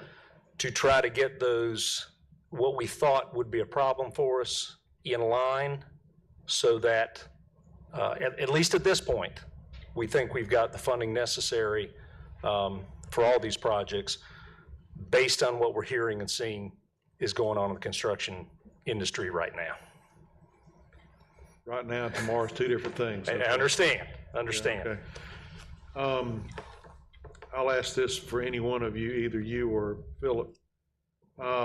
During the throes of the pandemic, one of the pieces of conversation was the potential of looking at future expansions to buildings or new construction and making the classrooms just a little bit larger than what our education specifications call for. So if in the unfortunate position of needing to exercise social distancing in the future, it would be less of a challenge, at least in some of our footprint. Has any of that consideration been put into any of these designs or plans? What has been put in is the larger sizes associated with the first grade, 15:1. Right. But for the other projects, I wouldn't necessarily say an intentional focus was put on adding square footage for something like that. Okay. And then just for curiosity, the two pieces of property, East Gant and Wade Hampton Elementary, once we demolish those buildings, they're still too small to use for a school, am I correct? Acreage wise? We have not looked at either of those for a I understand school. the need for keeping them. I'm not disagreeing Right. with that. But just in case one of us receives a question in the community as those buildings are being demolished, the inevitable question is going to be, what are you gonna do? And so we just need an answer to that question. So I know one location right now is a really good parking lot for portable classrooms. But again, communities are gonna say, what are you gonna do? Are you gonna build another school there? So as we're moving forward, answers to those questions would probably be appreciated. In response to the Wade Hampton question, the old Wade Hampton property. Yes, sir. The reason we want to hold that piece of property, it likely is too small to locate a school there. What it does offer is, because of the landlocked nature of Wade Hampton High School, Yeah. the possibility of expanding Wade Hampton High School and relocating their own campus exterior athletic facilities to that site. Thank you. Now that's a more firm plan than East Gant, because right now it's just a holding area for portables. Okay. Thank you, Madam Chairman. Thank you, Mr. Sellers. Thank you, and I don't know who I need to address this to. I would like to know about the West Greenville building being relocated to Donaldson Center. Why? Is my question. Because, okay, you're saying that you're gonna relocate, you're gonna build a new building for Donaldson Center, and then build a building on the current site that Donaldson Center is on now. Why are we not leaving West Greenville where it is, if it's the same thing with raising that building and building a new building, because that alternative school is centralized for the whole district? The reason being, Ms. Goodwin Kyle, that Donaldson Center is actually a more central location and more of a central transportation pattern than West Greenville is. then that would be compounded by the fact that those students would have to be placed somewhere temporarily if we demo West Greenville, because that building's reached the end of its useful life expectancy. We'd have to somehow relocate them for the approximate 2-year period it would take to demo the building and rebuild it on that site. And then we are landlocked as far as any future expansion of that facility, particularly if we wanted to look at adding elementary grade level programs for those similarly disabled students at the elementary level. It also provides something unique that we don't have the space for on the site, and that is a designated space for them to do the employment training that they are currently doing in very makeshift quarters at West Greenville by maintaining the most recently renovated section of Donaldson Career Center once that building is vacated. You said that centrally located is the middle of the city. How is it centrally located if it's in the south side? Centrally located to Greenville County, not the city of Greenville. No, centrally located to our 800 miles that the school district has. Yes, in ma'am. downtown centrally located? No, ma'am. Donaldson Center. The south side is centrally located? Donaldson Center is more centrally located than West Greenville School. So what, centrally located? To the remainder of Greenville County schools. The 800 and something square miles. Donaldson Center is? Yes, ma'am. Well, West Greenville is about 5 miles from the Pickens County line. But Donaldson Center is on the south side of town. It's just barely south of the interstate, which basically splits Greenville schools in half. Okay, so what are we gonna do with the West Greenville site once that is relocated to Donaldson Center? Most likely, we would recommend that that site be sold because of its very small size and the fact that it is becoming a very desirable piece of property for development. So that one and the Overbrook, now, we can't create more land. So we are gonna be raising or demoing, because I see that you're planning on demoing East Gant, Wade Hampton, and Alexander eventually, because you're moving them to Montague. Those are all downtown locations. Why would we be taking all of our schools out of the downtown area?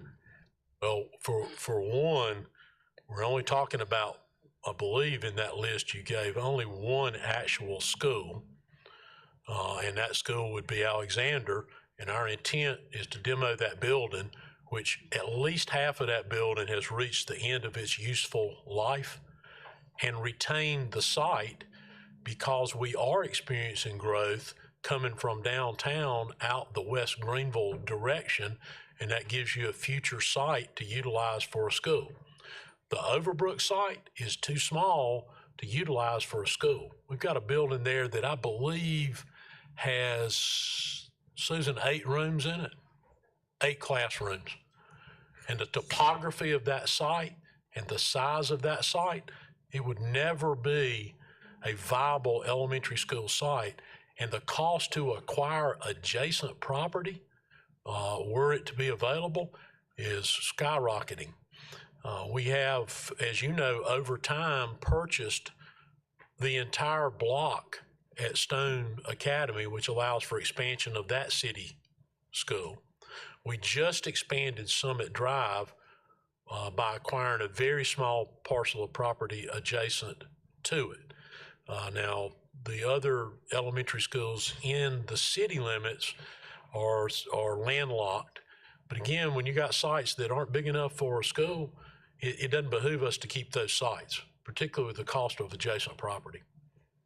With the Donaldson Center site, we already have alternative programs at the Donaldson Center Career Center, which is the middle school and the high school, right? We have a. So now we're gonna put the alternative school down there? No, ma'am, we're moving Donaldson Career Center. No, but it already has the middle school and high school, right? It has an MSAT program and it has a satellite diploma program. And we would likely maintain those at the new West Greenville site. I have some more questions about that because I don't agree with moving West Greenville to Donaldson Center site. But I have some more questions at a later time. That's all, Miss.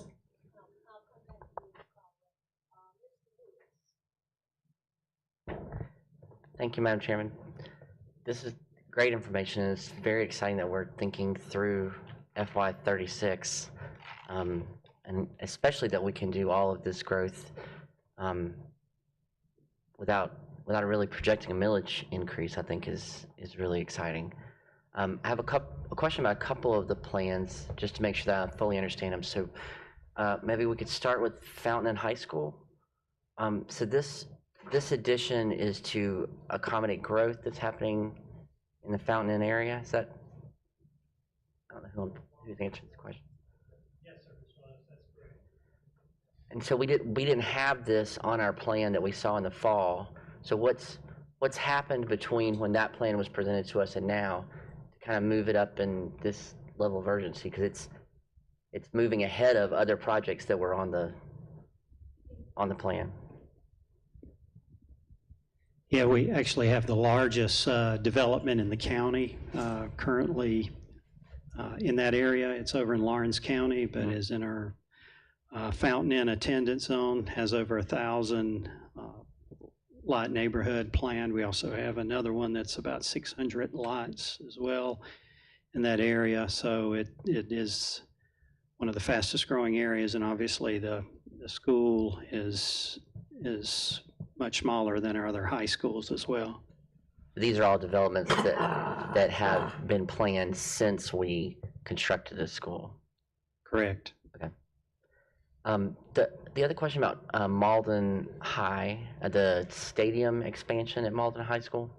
So can you just repeat for me? So this would bring Malden High's stadium capacity up to the requirements for 5A school. Is that? So there are kind of set requirements for what a 5A school needs to have as far as the size of a stadium compared to its student population? Correct. And it would be the only school that currently doesn't meet those requirements that's 5A in Greenville County Schools? Yes. So once we move Malden up, then all of our current 5A schools have football stadiums that meet those required stadium capacities? Correct. Okay. I believe, to further clarify that, Coach Nance, if I recall correctly, Malden neither meets our internal standard, nor does it meet the high school league playoff requirement for 5A to host upper state. But we've got an internal program standard it doesn't meet, as well as the high school league classification. And it's the only one in any classification that fails to meet one or both. But our other 5A schools meet both those. If we expand Fountain Inn High School to the size that we're proposing to do here, is that likely going to move Fountain Inn High School up into one of those 4A or 5A? Correct. And so are its athletic facilities ready for that student increase, or would we have an additional increase coming with that? Part of it, wouldn't it? That was included as part of the core. Now, there may need to be some seating added to the football stadium, but the gym capacity was calculated for the ultimate occupancy of the building as well as the internal support facilities. Okay.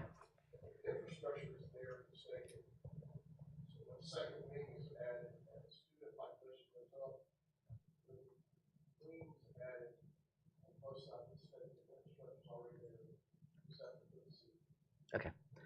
The last question is just about Overbrook. I just want to make sure that I understand with the Child Development Center. So there currently are 7 classrooms at Overbrook, and the plan here would be if we were to close Overbrook, that those 7 classrooms would move, or that there currently exists just enough space that those classrooms could be closed and not moved? Or, you know,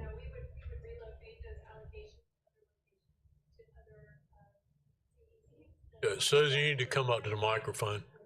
You can borrow, they got nice ones over there on that table they can share with you. We would be able to relocate those allocations to other neighboring CDCs. Okay, so there won't be a loss of slots. No. They just would be housed in another location. That is correct. And y'all listed here, the new elementary school at the J.L. Mann site also may have new classrooms added to it. Is that correct? As part of the Okay. district strategic plan, we're always adding those new 4K classrooms when we're available to do so. All the new construction since 2010, I believe, includes pre-K classrooms at every elementary school, whether addition or new school, with the idea of ultimately getting students to what will become their home-based school when they're an elementary student. Don't hold me to the precise date, but I believe it was 10 or 12. Is there a timeline for Overbrook? Like, would we sell the property first and then close it, or do we close it and then sell it? How? Well, it could literally happen at any time we need for it to happen. We'd prefer to do it with some advance notice, probably at the beginning of a year for the following year. It's quite honestly one of the things we looked at when we got that first financial revenue report from the state, because obviously it saves some amount of money to reduce a duplicate site without affecting services to students. But at this point, we have no intention of doing that for next year. Okay, so we currently plan on having students at Overbrook for the 22-23 school year. Mm-hmm. Okay, thanks.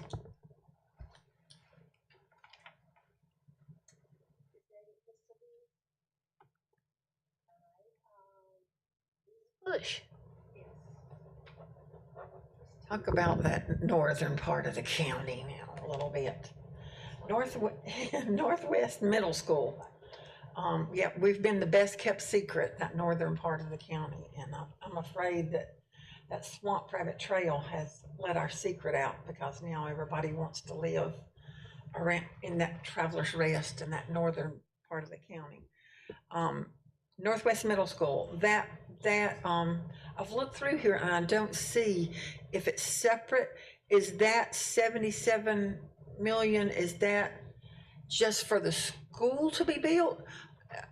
Or are we anticipating that would be for the property, because the recommendation now is to build it on a new site?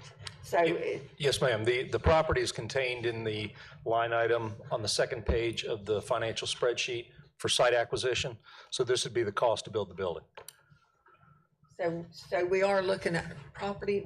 Have we identified a site there yet? Or We are working with our real estate consultant to attempt to identify the right site for that. Of course, until this is approved, we can't. Right. And I know that it has to be what, 30 acres for a minimum for a middle school. We'd prefer a little bit larger than that. Yes, sir. But some of the adjustment to site acquisition is based on some preliminary work that we've done in identifying potential sites.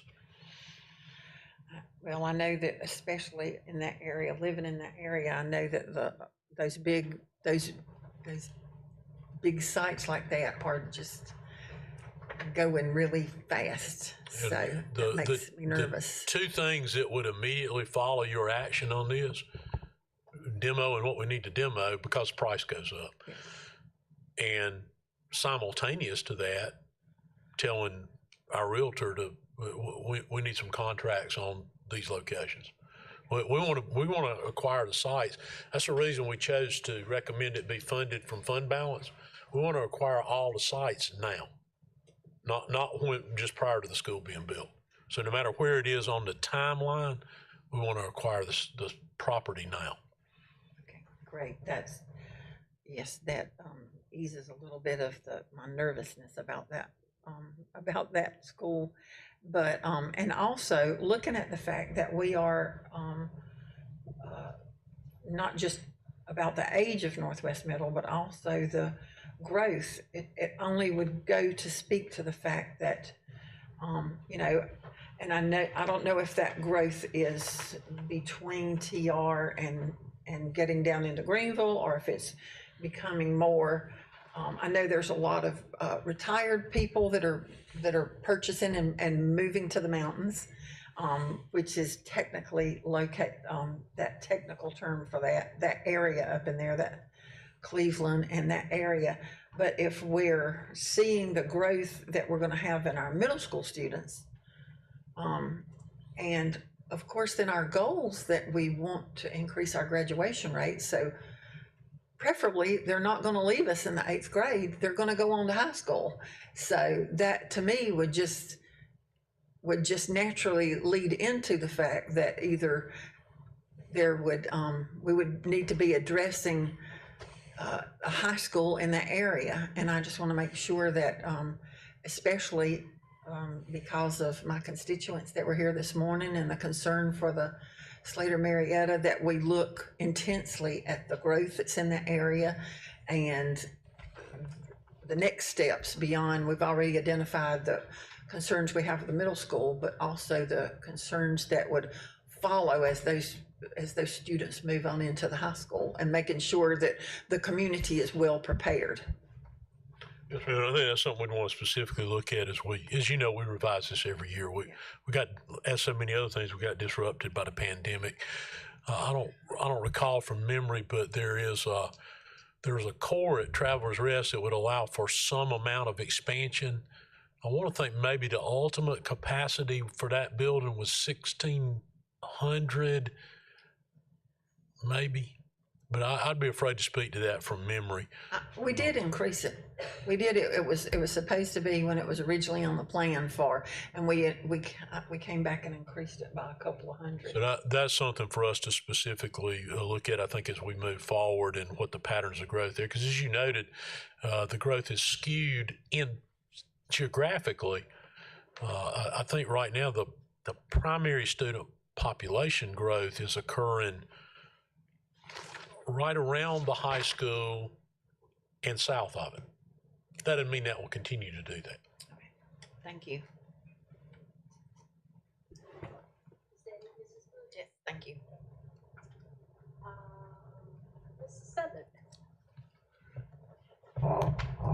In looking at the last slide,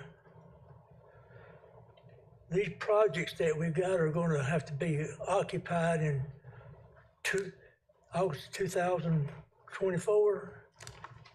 Is that right? Yes, sir. And it's going to cost $89 million for those, and we're going to fund those from the general fund. You're going to fund them from debt service building fund or general fund balance. How much Robin can tell you specifically which from where. Or can we reach that now without adding to the general fund balance? I'm sorry, say that again, Mr. Seth. I didn't hear the very first part. Where is the general fund balance now, and what would it take to get it to 89 million? Or are we already there? We already have that amount that we're asking you to approve for building fund projects. Well, Robin, there's no chance that those will be reduced. Not without your action. Okay. If we're looking at the occupancy date, then when are they going to start these constructions? We're going to have 4 additions and 5 additions. Well, Mr. Seth, we are already in conversation with the architects of record for these projects. And I can promise you, Dr. Royce is going to ask me the day after we hopefully approve this, why haven't I already gotten started? What'd you tell him? I'm going to tell him, boss, we have. He's working on it. I think all of those except maybe one, Scott, we have architect of record, which cuts our process timeline down. Dr. Royster, for all the ones that are scheduled to open in 24, we have all of them have architect. That's correct. As a reminder, maybe to members new to the board, It has been the practice of the longstanding practice of the district for an existing building. If we add to that building, we go back to the architect of record for the original project, so long as it still exists. Some of them don't exist anymore. It saves time, it is more efficient, and we use the architect. So if, for example, if Craig Galton Davis built one of those, we go back to Craig Galton Davis. If Smith, McMillan Paston Smith built one, we go back to McMillan Paston Smith. If the firm still exists but merged with another one, we go to the newly merged firm. And sometimes, in fact, we get the very same individual architect on the project. So that shortens the timeline. We can build a school in 3 years. We can build an addition in 2. Yes, sir. You already have the documents for those additions, the construction documents, No, sir. but we still got to do that. We have planned where we believe that the proposed additions will logically go, and we are already in conversations with those architects of record about solidifying those.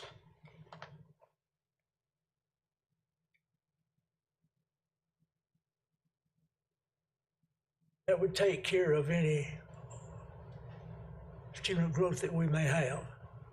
Yes, sir, that we're We're anticipating. adding these Yes. additions because we have the student growth, or we think we're going to have the student growth. Yes, sir. Let me look at the Malden High School Stadium. What do we mean funded with athletic facility needs line?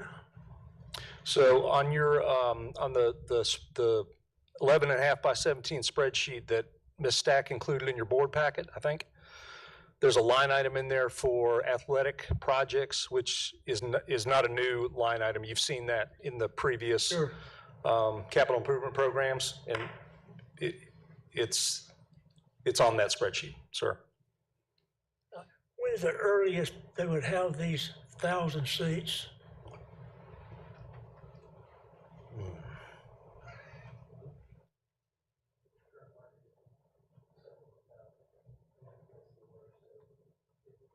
Within a couple of years?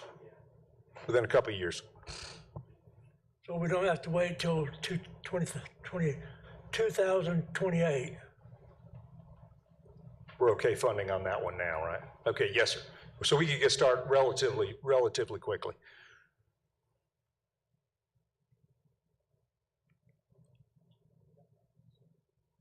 The restroom is necessary because we're increasing the seating, so we got to automatically increase the restroom. Yes, sir. We'd have to add restrooms to address that additional capacity. And there's no problem. What do you think that cost might be? And I know it's a fly in the sky or whatever. I think we had that just over 1.6 million, I think, in the budget, didn't we? 1.6? Let me go. I'll get right to it. Yes, sir. What we have as a budget is just over 1.6 million. Thank you, that's all I have. Thank you. Thank you, Mrs. Southard. Ms. Wells. Exhausting. It's a lot of work, a lot of stuff to review. I guess, did I miss the long-range facilities plan? That, I think it's a 90-page document that's kind of, that Betty always kind of provided to us, updated with the projections and the in and out, and it talks about the educational space. Is that, or do we go away from having that document, or it's not, usually that's what we approve? Is that? I believe the last version that was approved went through 2025. This select facility study basically becomes a subset of any changes to that plan, and then Ms. Stack included all of those projects in that 11 by 17 budget sheet for you, so you can see everything that is planned to be built through 2035 or 2036.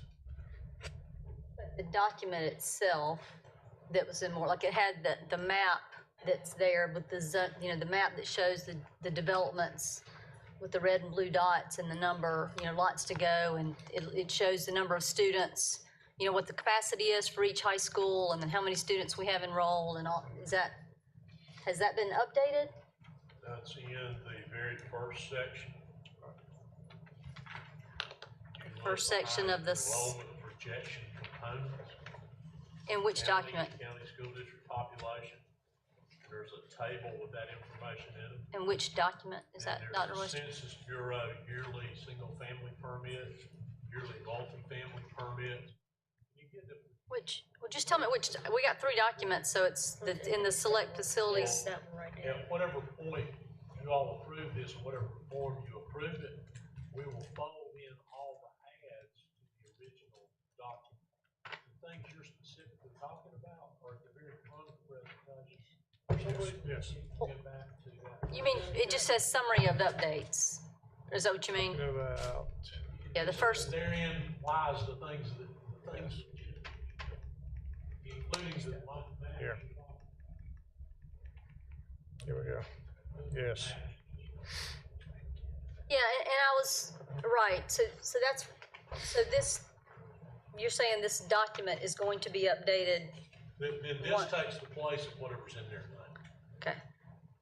And some of it we may not continue with. We tried to get the most important relevant information. That other document, to a degree, was redundant. I think all the things you mentioned are the things that are in here, because if you back up another slide, it's the building permits. If you back up 2 more slides, it's the county population versus the district population. You see the replacement pages for the charter school information. You see the actual and projected elementary, middle, and high school enrollment. All those things are in there.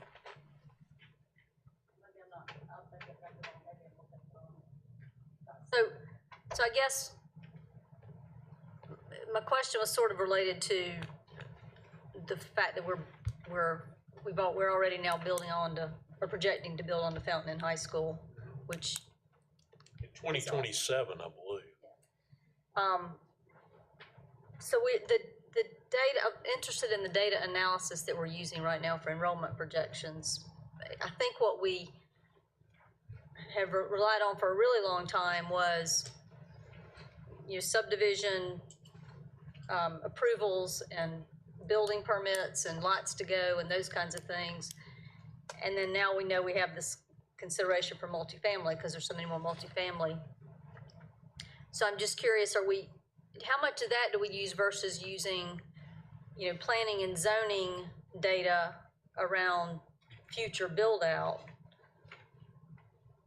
so that we can maybe not be in a position where, we just now got, do we have the site all stabilized yet? It feels like we're already gonna be. So are we just still using lots to go and building permits that we expect? Or are we using other zoning data, like future land use and zoning data to project what it is we need in terms of building capacity? Excuse me, we're using all of that, Ms. Wells. As I mentioned a little bit earlier, we have the largest neighborhood that's being developed down there right now here in Greenville. Well, it's actually in Lawrence County, but it's in our school district of over 1,000 that's in that zoned area, as well as another neighborhood of over 500 lots. So yeah, we're using all of that. As a matter of fact, our 9th grade at Fountain Inn right now is over 350, just the 9th grade. So we project that to continue to increase. How much of that is choice seats, where kids aren't zoned to attend, but do you know? Are you talking about Fountain Inn specifically? Well, yeah, as an example, because I guess or that was. just any school? Well, that one specifically, and then the broader question is, in our calculations for when we're projecting adequacy and capacity in a school, how are we considering that student choice piece in projections? Yeah, of course, all of that is considered in our projections because we are a choice district. So we do consider that in our projections. Now, at Fountain Inn specifically, we're overcrowded there, so we're not taking much choice there. But overall, yes, it is considered in our projections. Are we setting aside seats? I guess No, we're not setting aside no seats at Fountain Inn have been set aside for the way choice. we handle it in projections is just if there are already students that are there by choice, we aren't projecting that same percentage of choice moving in. No, we've never done that. We may be looking at that as a factor, but one of the things that we've tried to be very careful about doing, we want to be just that much ahead of growth. Because if we build too far ahead of growth, then we're causing a cost for taxpayers that we don't need to yet incur. We also have to remember, specifically regarding high schools, we've got high school seats. They just don't happen to be right there with this new growth. But there is now room at Hillcrest because the predominant enrollment for Fountain Inn was shifted from Hillcrest. It's got a capacity of about 2,200. As Fountain Inn fills up, that capacity there'll be vacant capacity there. You have the ability to zone up through the county because, we still got like 500 seats sitting at Greer. So there are other approaches to this. But the projections have always been based on what we know is planned, what we know is underway. I think statistically, Greg, over time, the single greatest predictor of the next 5 years' growth, generally speaking, is the previous 5 years' growth. It really doesn't even matter where you are. That's the single most accurate, greatest predictor. We had this interruption, which is part of the reason we're just now bringing this forward. We lost enrollment during the pandemic, but it would appear now we've regained that, and I believe we're projecting well over 1,000 district-wide growth for the coming year. And quite honestly, most of these places, we're looking at additions as opposed to building new standalone schools because of the struggle that we are currently facing and that this district and this board is going to continue to face in paying the operating cost of schools. And is probably, Robin, opening Fountain Inn High School is probably an unduplicated additional cost of $750,000 a year. So anytime we build a standalone school, then we're going to incur fairly large annual recurring personnel costs that we don't incur in expanding a school. So you see a number of additions there, including a very significant one at Woodland, again, based on their, as you all know, they go out and closely monitor this, not just on the planning side, but how quickly those permitted construction projects are completed. And we're experiencing tremendous growth in that area. The new elementary school on the old J.L. Men's site was originally intended, through a domino effect, not directly moving them, to help relieve Woodland. And it's not going to be sufficient to serve partially to relieve Woodland. These additions like that, what are we going to get to with our middle school additions? Because I'm assuming we're going to some standard. If we're at we were going from 750 to 1,000. I guess Fountain Inn's going to go from 1,000 to 2,000. It's Fountain Inn High School. Okay, and then with the middle school additions, what are they going to? All right, we would not increase Rudolph Gordon. It's maxed out on the site it's on. All right, you got a K-8 proposal in front of you to move Fountain Inn Elementary up, and then there is a consideration for a site relocation for the replacement of Bryson Middle School, because it doesn't need to continue to sit right next to Hillcrest High School. So that school would probably be, what you got it programmed in there is a 750 initial and 1,000 core, and we may end up, before we do that, going to a bigger core. That's going to be, that'll be moved somewhere, not part of the K-8 conversion for Fountain Hill. That's correct. So that'll be, so we'll gain capacity through the K-8 conversion and then just move Bryson Middle. Okay.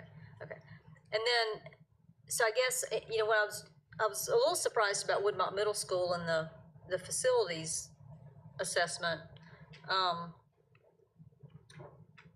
because of its age, because of some of the site, you know, concerns over the years I've heard about the site in particular, and there is a ton of growth around there. It's always been under-enrolled for what we've got. So, but in the facilities assessment, there was something about we'd be relieving overcrowding from Woodmont Middle School by building a new K-8. So do we, I guess what I want to be sure of is if part of what happened is happening with Woodmont Middle School, what has been happening is there have been a lot of kids that have been selecting to go out of Woodmont Middle and going somewhere else, either to Ralph Chandler or coming in town and going to a choice program somewhere else. So if we believe we're going to get to the 100% with that growth, you know, at what point does you kind of intersect that facilities assessment that said, okay, the building was okay, but you got a low score for elective space and some other things, some site conditions that they said you could address through the MARS. I mean, could we look at whether we might consider at least making some upgrades or additions to Woodmont Middle School to ensure that they have a program that the kids aren't going to continue to want to opt to go somewhere else? Just, I mean, I would address that in one respect by saying that's the reason we do this annually. The second would be, notwithstanding those shortcomings of the facility, it's newer, I believe, than most people think it is. But the single biggest drawback to Woodmont Middle School, I believe, is its physical location. It's too far to the edge of the school district for the large number of students' geographic proximity to that location. So if something needs to be done there down the road, to me, we either need to add another building to the inventory and either maintain that as a middle school or convert it to something else. But a middle school does not, neither a high school nor a middle school need to be, if we can avoid it, right up on the district line. They need to be more central to the geographic area they're going to serve. And particularly when the pattern there is not for parents to be going that direction of travel to work. That comes into play, particularly with elementary and middle school, far less so with high school. But ideally, you want to try to be in the center of the population area. Now, it may very well be that when Woodmont Middle School site was selected, at that point in time, maybe it was central to the majority of the population. I don't know. That's well before my time. I think that building was a 80s era building. 1982, sir. 82. yeah, just put up and kind of a little more old school. So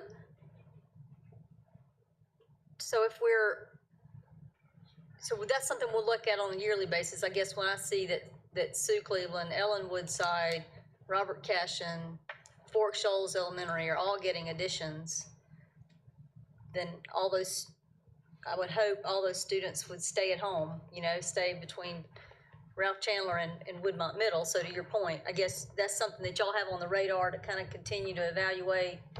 Is it programmatic? Is it space? Is it location? I think it's a combination of all those. So if we can do some things, you know, give consideration to that or go ask the people Just to pick one of those, Robert Cashin. There is tremendous new building, residential building. I mean, literally next door to the school and all down Fort Shoals Road. All right, so here are the closest middle schools. Woodmont, you know where Fort Shells Road is. Woodmont, Hughes,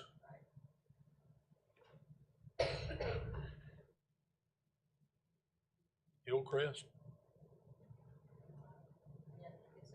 None of which are close. Two of which are at capacity. And one of those two, of course, is in here for basically to replace all but the newest part, which is Hughes, and to increase the capacity there. So however those developments trend to build out, that may likely call for the need for a yet undetermined location for a middle school to serve the growth that's kind of centered between Cashin and Woodmont High. Yeah, and I think the only problem is even around Woodmont Middle now, you're seeing they've cleared all that land and they're building stuff over there too. So it's going to be all over in the southern part of the county. So then the other question I had was related to, I think now we're looking at Donaldson Career Center moving to a new site location? Yes. That would still be in that vicinity? Or are you thinking about co-locating? So what is the thought there? Well, what we're looking at, without being too specific about a particular place, a more prominent location inside Donaldson Center. And a better site for that purpose. So I was a little surprised that with the Career Center addition, or what we were going to do with Career Centers, we were looking at pretty far out with building anything new and expanding. But how, with all the growth we've seen in students that are taking advantage of those programs, how are we accommodating? Are we able to accommodate all the students that are wanting to be part of those programs in the next 5 years without any significant facility additions? Eric, do you want to speak to that? Yeah, we experienced a great increase in applications this year. We did an extensive marketing and communications campaign. I think it's still very program specific. So we have some programs that are traditionally under enrolled and some that are over enrolled. But as we look over the next 5 years, I think growth will be an issue. We'll continue to look at that model of, is there anything remaining that we can push out to the high school, provide CTE programming at the high school, and then provide that specialized programming at the career centers. We're also trying to get them out our door sooner. In working, as Eric and his staff has done closely with business and industry, we'd really like for them to be out on the job as a senior, not in the career center as a senior. If that makes sense. So if you get them out, you can get more in this facility as you move to really senior year being on the actual job training. So in that consideration for how we're going to serve those needs, do we have, I'm thinking about like Bryson Middle, if we're moving Bryson Middle out, could you co-locate some career center opportunities there on that site?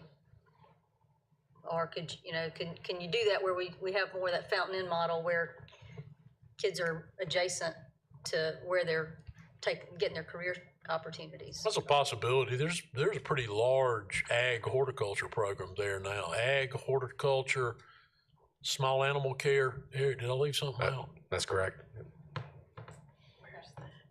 Well, I guess, you know, I missed that having that 90-page document to flip through on the heels of the 189. None of us miss it that much. So, okay, thank you.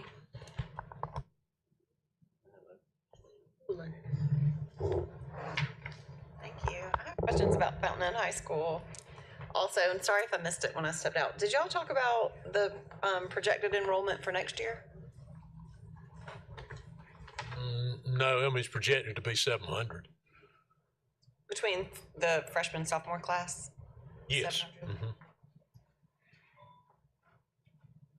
Well, is the addition already funded? Do we already have all the money for the addition? everything that you have in front of you today, on the timeline that we propose, you either have the money in fund balance, which we recommend you spend it down by the amount that's identified, or at the time it's scheduled within our current debt service millage without increasing it, assuming it continues to, the value of a mill continues to go up by about 2% for debt service purposes, goes up 2%. You have the money to fund what's in here at the time in which it's listed, absent any huge unanticipated cost acceleration. We pulled out the projects, I believe Colonel Carlin mentioned that earlier, we pulled out the projects that were most likely that 3% per year wouldn't cover them, and we boosted their budget. All the others, we use a 3% rate of inflation increase for every year they're in the project. If you want to add anything, if you want to accelerate anything, then you need to look at a millage increase. We're not recommending one at this point because we don't believe we have enough information related to long-term growth coming out of this pandemic to say we think you ought to try to accelerate this by increasing the amount you dedicate to it by a mill or 2 mills or 3 mills or whatever it might be. It's also predicated on you'll have a large amount of building fund available to you in 30, fiscal year 30. Last best payment will free it up, but it's not freed up till fiscal year 30. No matter what it says when the last best payment's made, that's when you have access to that amount of money that we annually spend towards best debt. Well, based on the projected enrollment, Fountain High School is going to be at capacity in fall of 2023 with only 3 classes. So it'll be over capacity from 2024 to 2026 because it's not scheduled to open until 2027.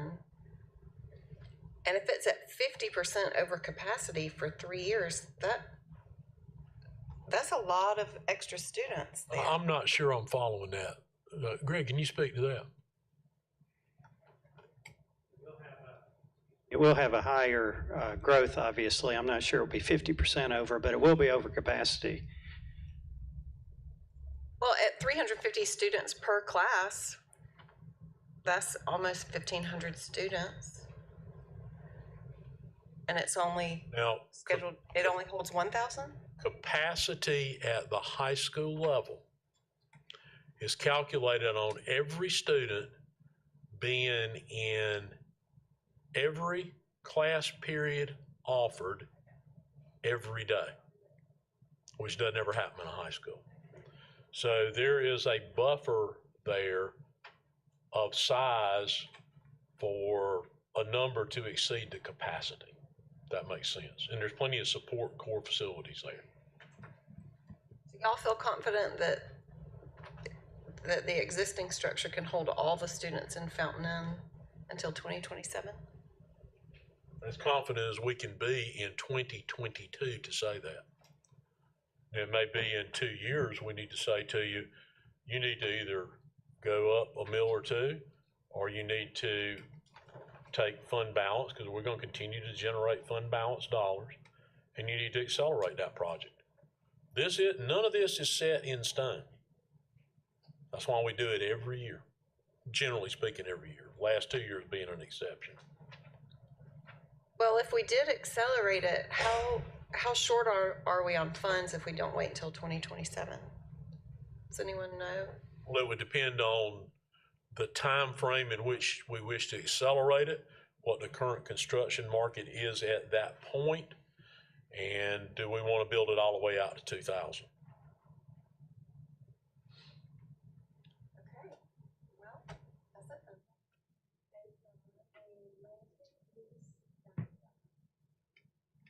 Thank you. Let me say up front that I understand very, very clearly that we can't build schools ahead of growth. I understand that, and I think everyone does. That's pretty simple.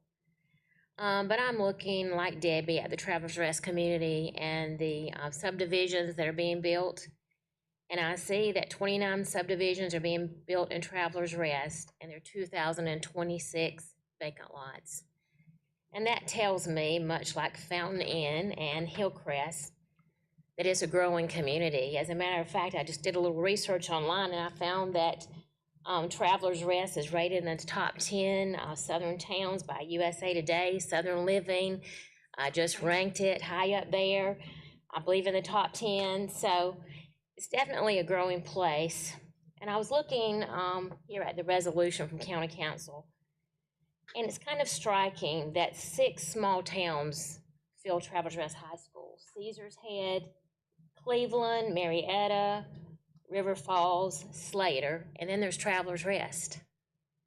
So I'd just like to request a little information. I'd like to know, and I think we could use zip code very simply to see how many of the students that attend Travelers Rest actually live in Travelers Rest, and how many live in those other locations. I would like to request that information because I think it's important.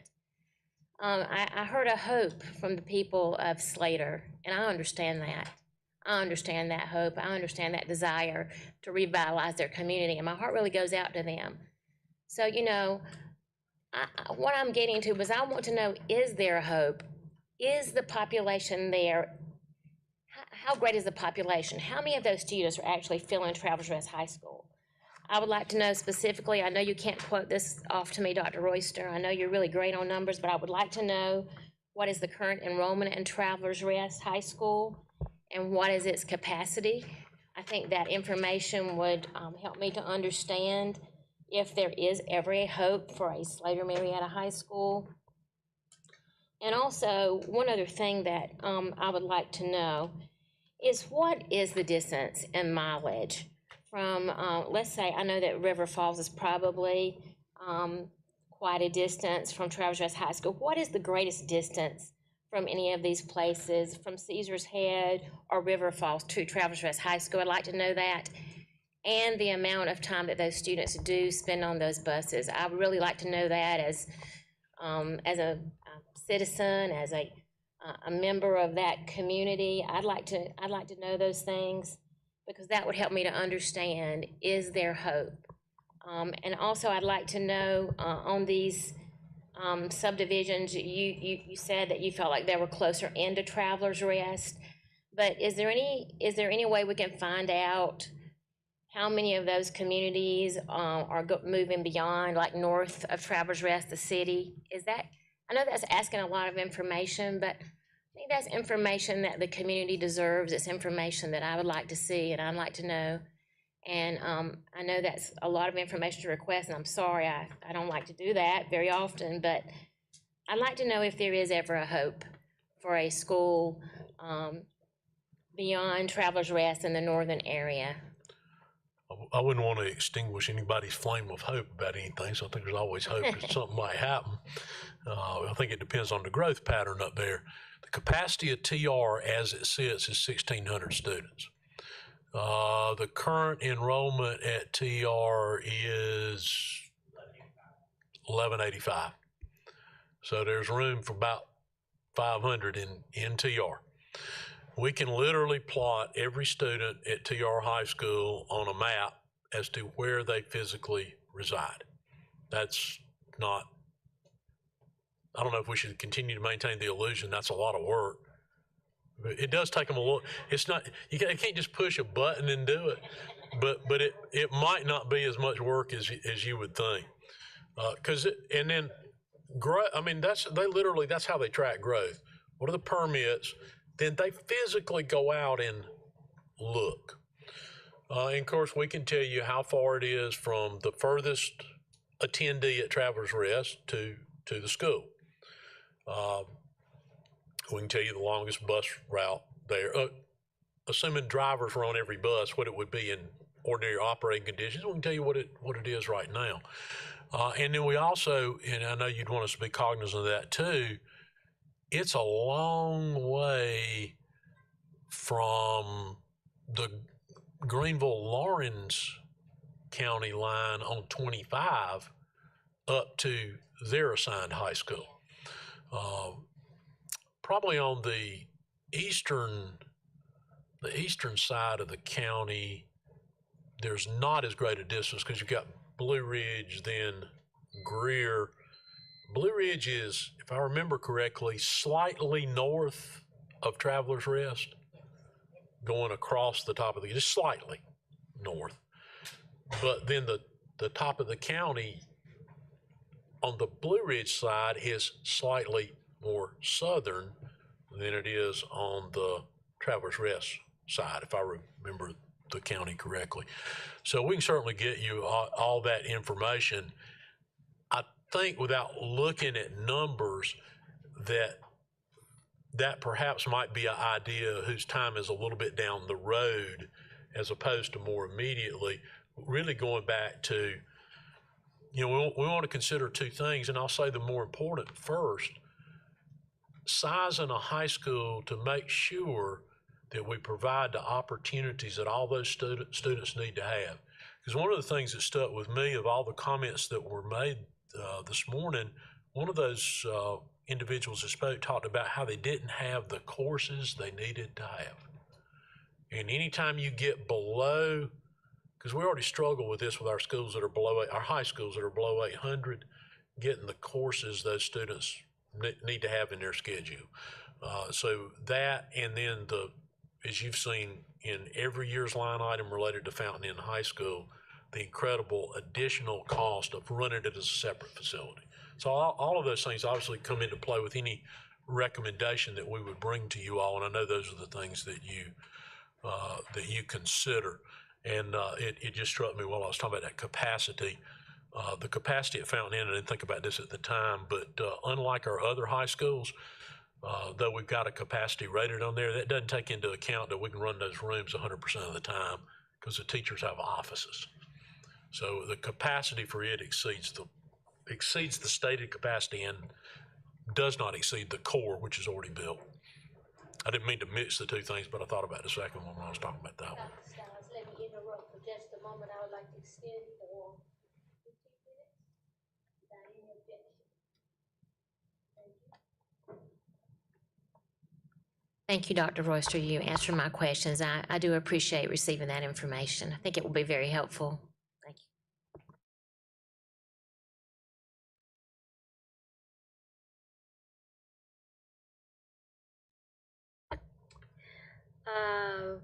Mr. Meeks. Thank you, Madam Chairman. Just a couple of questions. I know that charter schools have some growth planned in the future. And is all that taken into consideration when we're looking at Fountain Inn? Because there's some big high schools planned, and how does that affect them? As best Greg and his staff can do, there's a section in here on charter schools.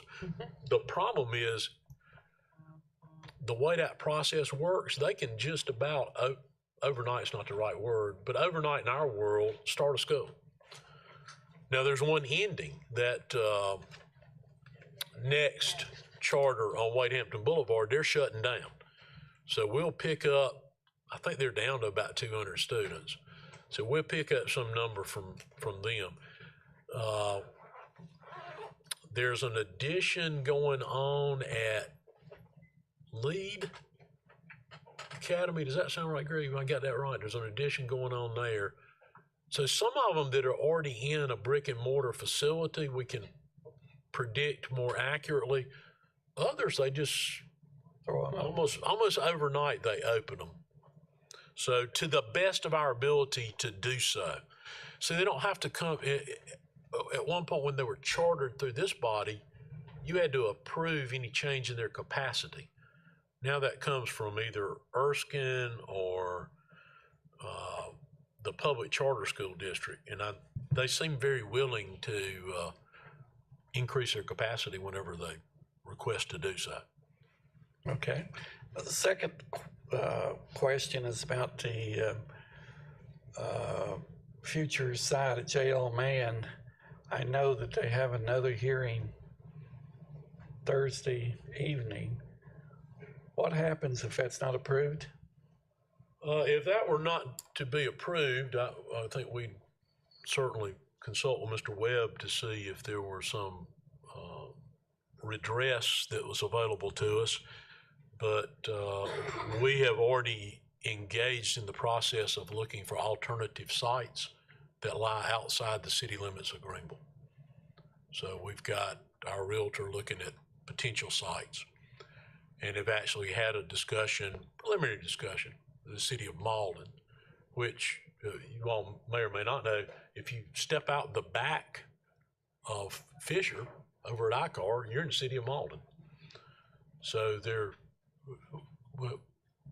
we need to keep going because we got the need for a relief school. And the more we're delayed, the more money it costs to do the construction.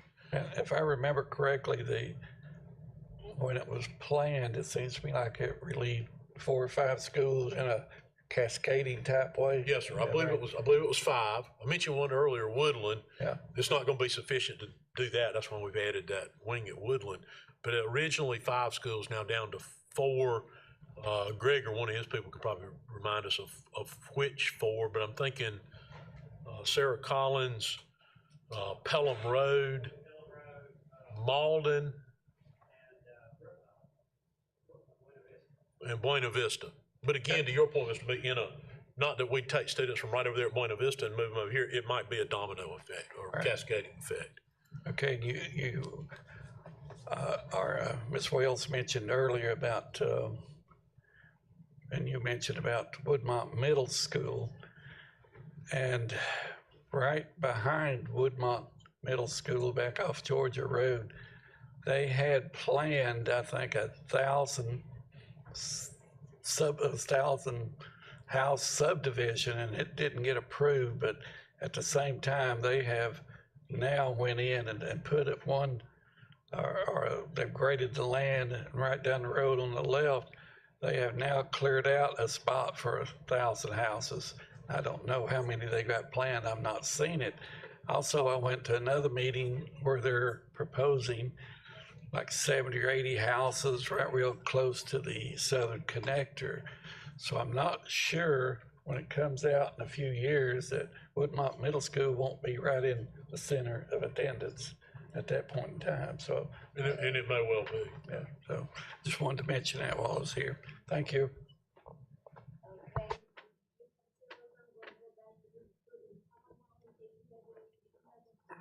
Okay, Mr. Sellers, we'll let you close it out. Well, thank you, ma'am. Oh, wait a minute.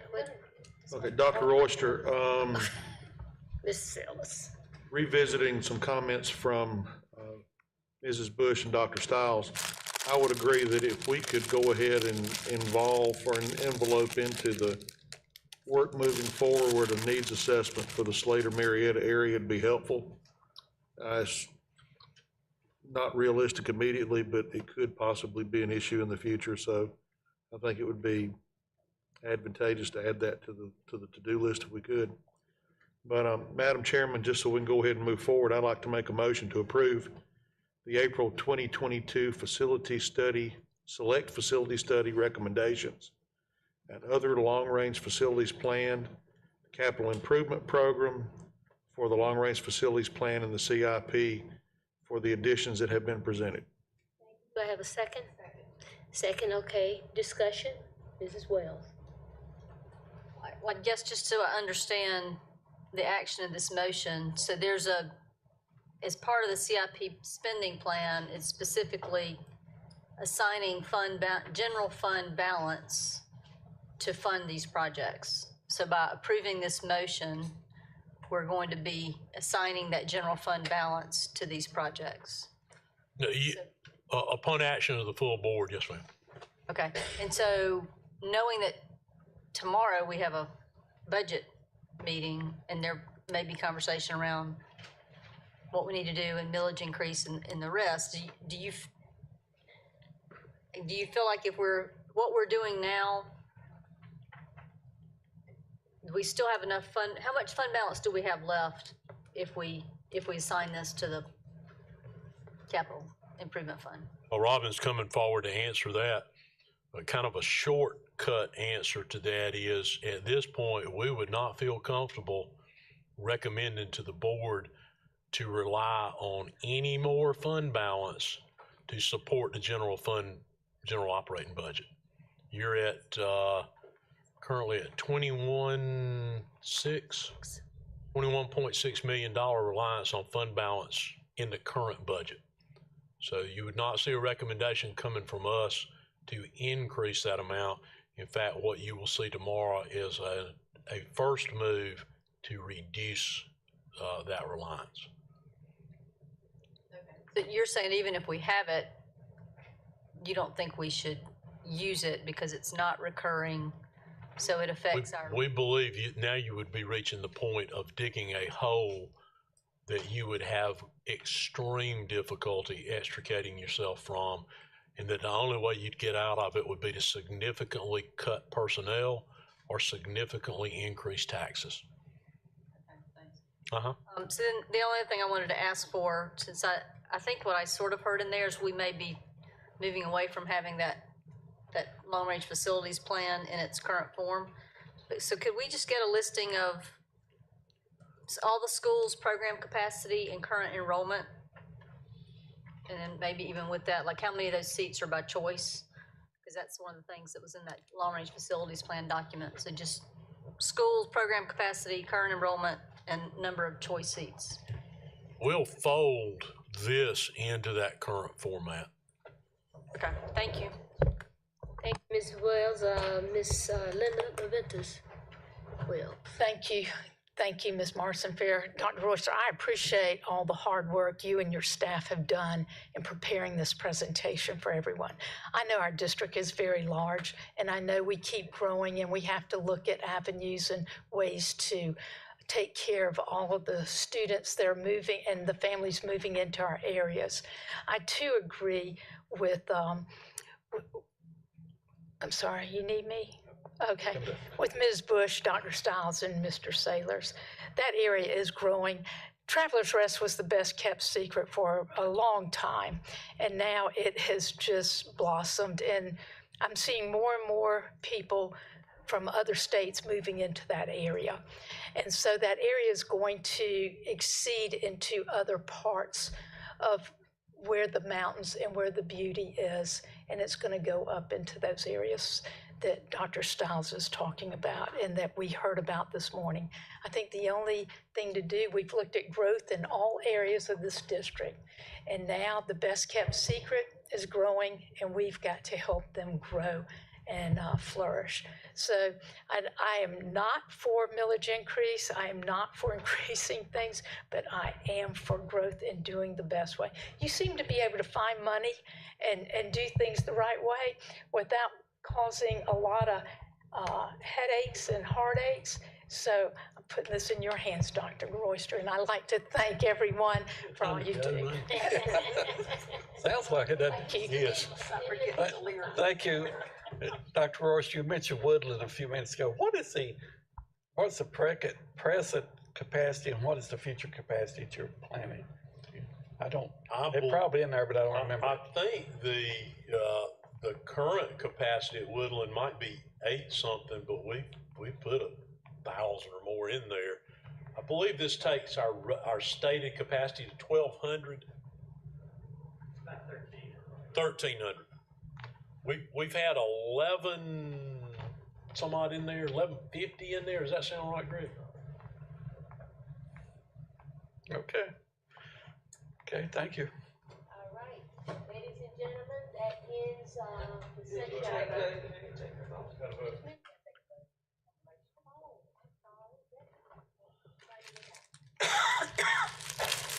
Yes, I have a motion and a second to approve the April 2022 Select Facility Study Recommendations and Other Long-Range Facilities Plan Capital Improvement Program additions as presented. Although I have a motion, I have a second. All those in favor? Aye. All those opposed? No. The motion passes, and that is the end of Buildings and Grounds. I will turn it back over to the chairman, Mr. Meek. Thank you, Madam Chairman. Before we adjourn or take a motion, just want to remind everybody that we do have a fiscal year 23 budget work session tomorrow morning at 9 a.m. at the M.T. Anderson Support Center. Any questions? Hearing none. Mr. Chairman, I move we adjourn. Second. Have a motion and a second. Any discussion? Hearing none. All in favor of the motion say aye. Aye. All opposed say no. Motion carries. We are adjourned. Thanks, everybody. Carol, I have this note.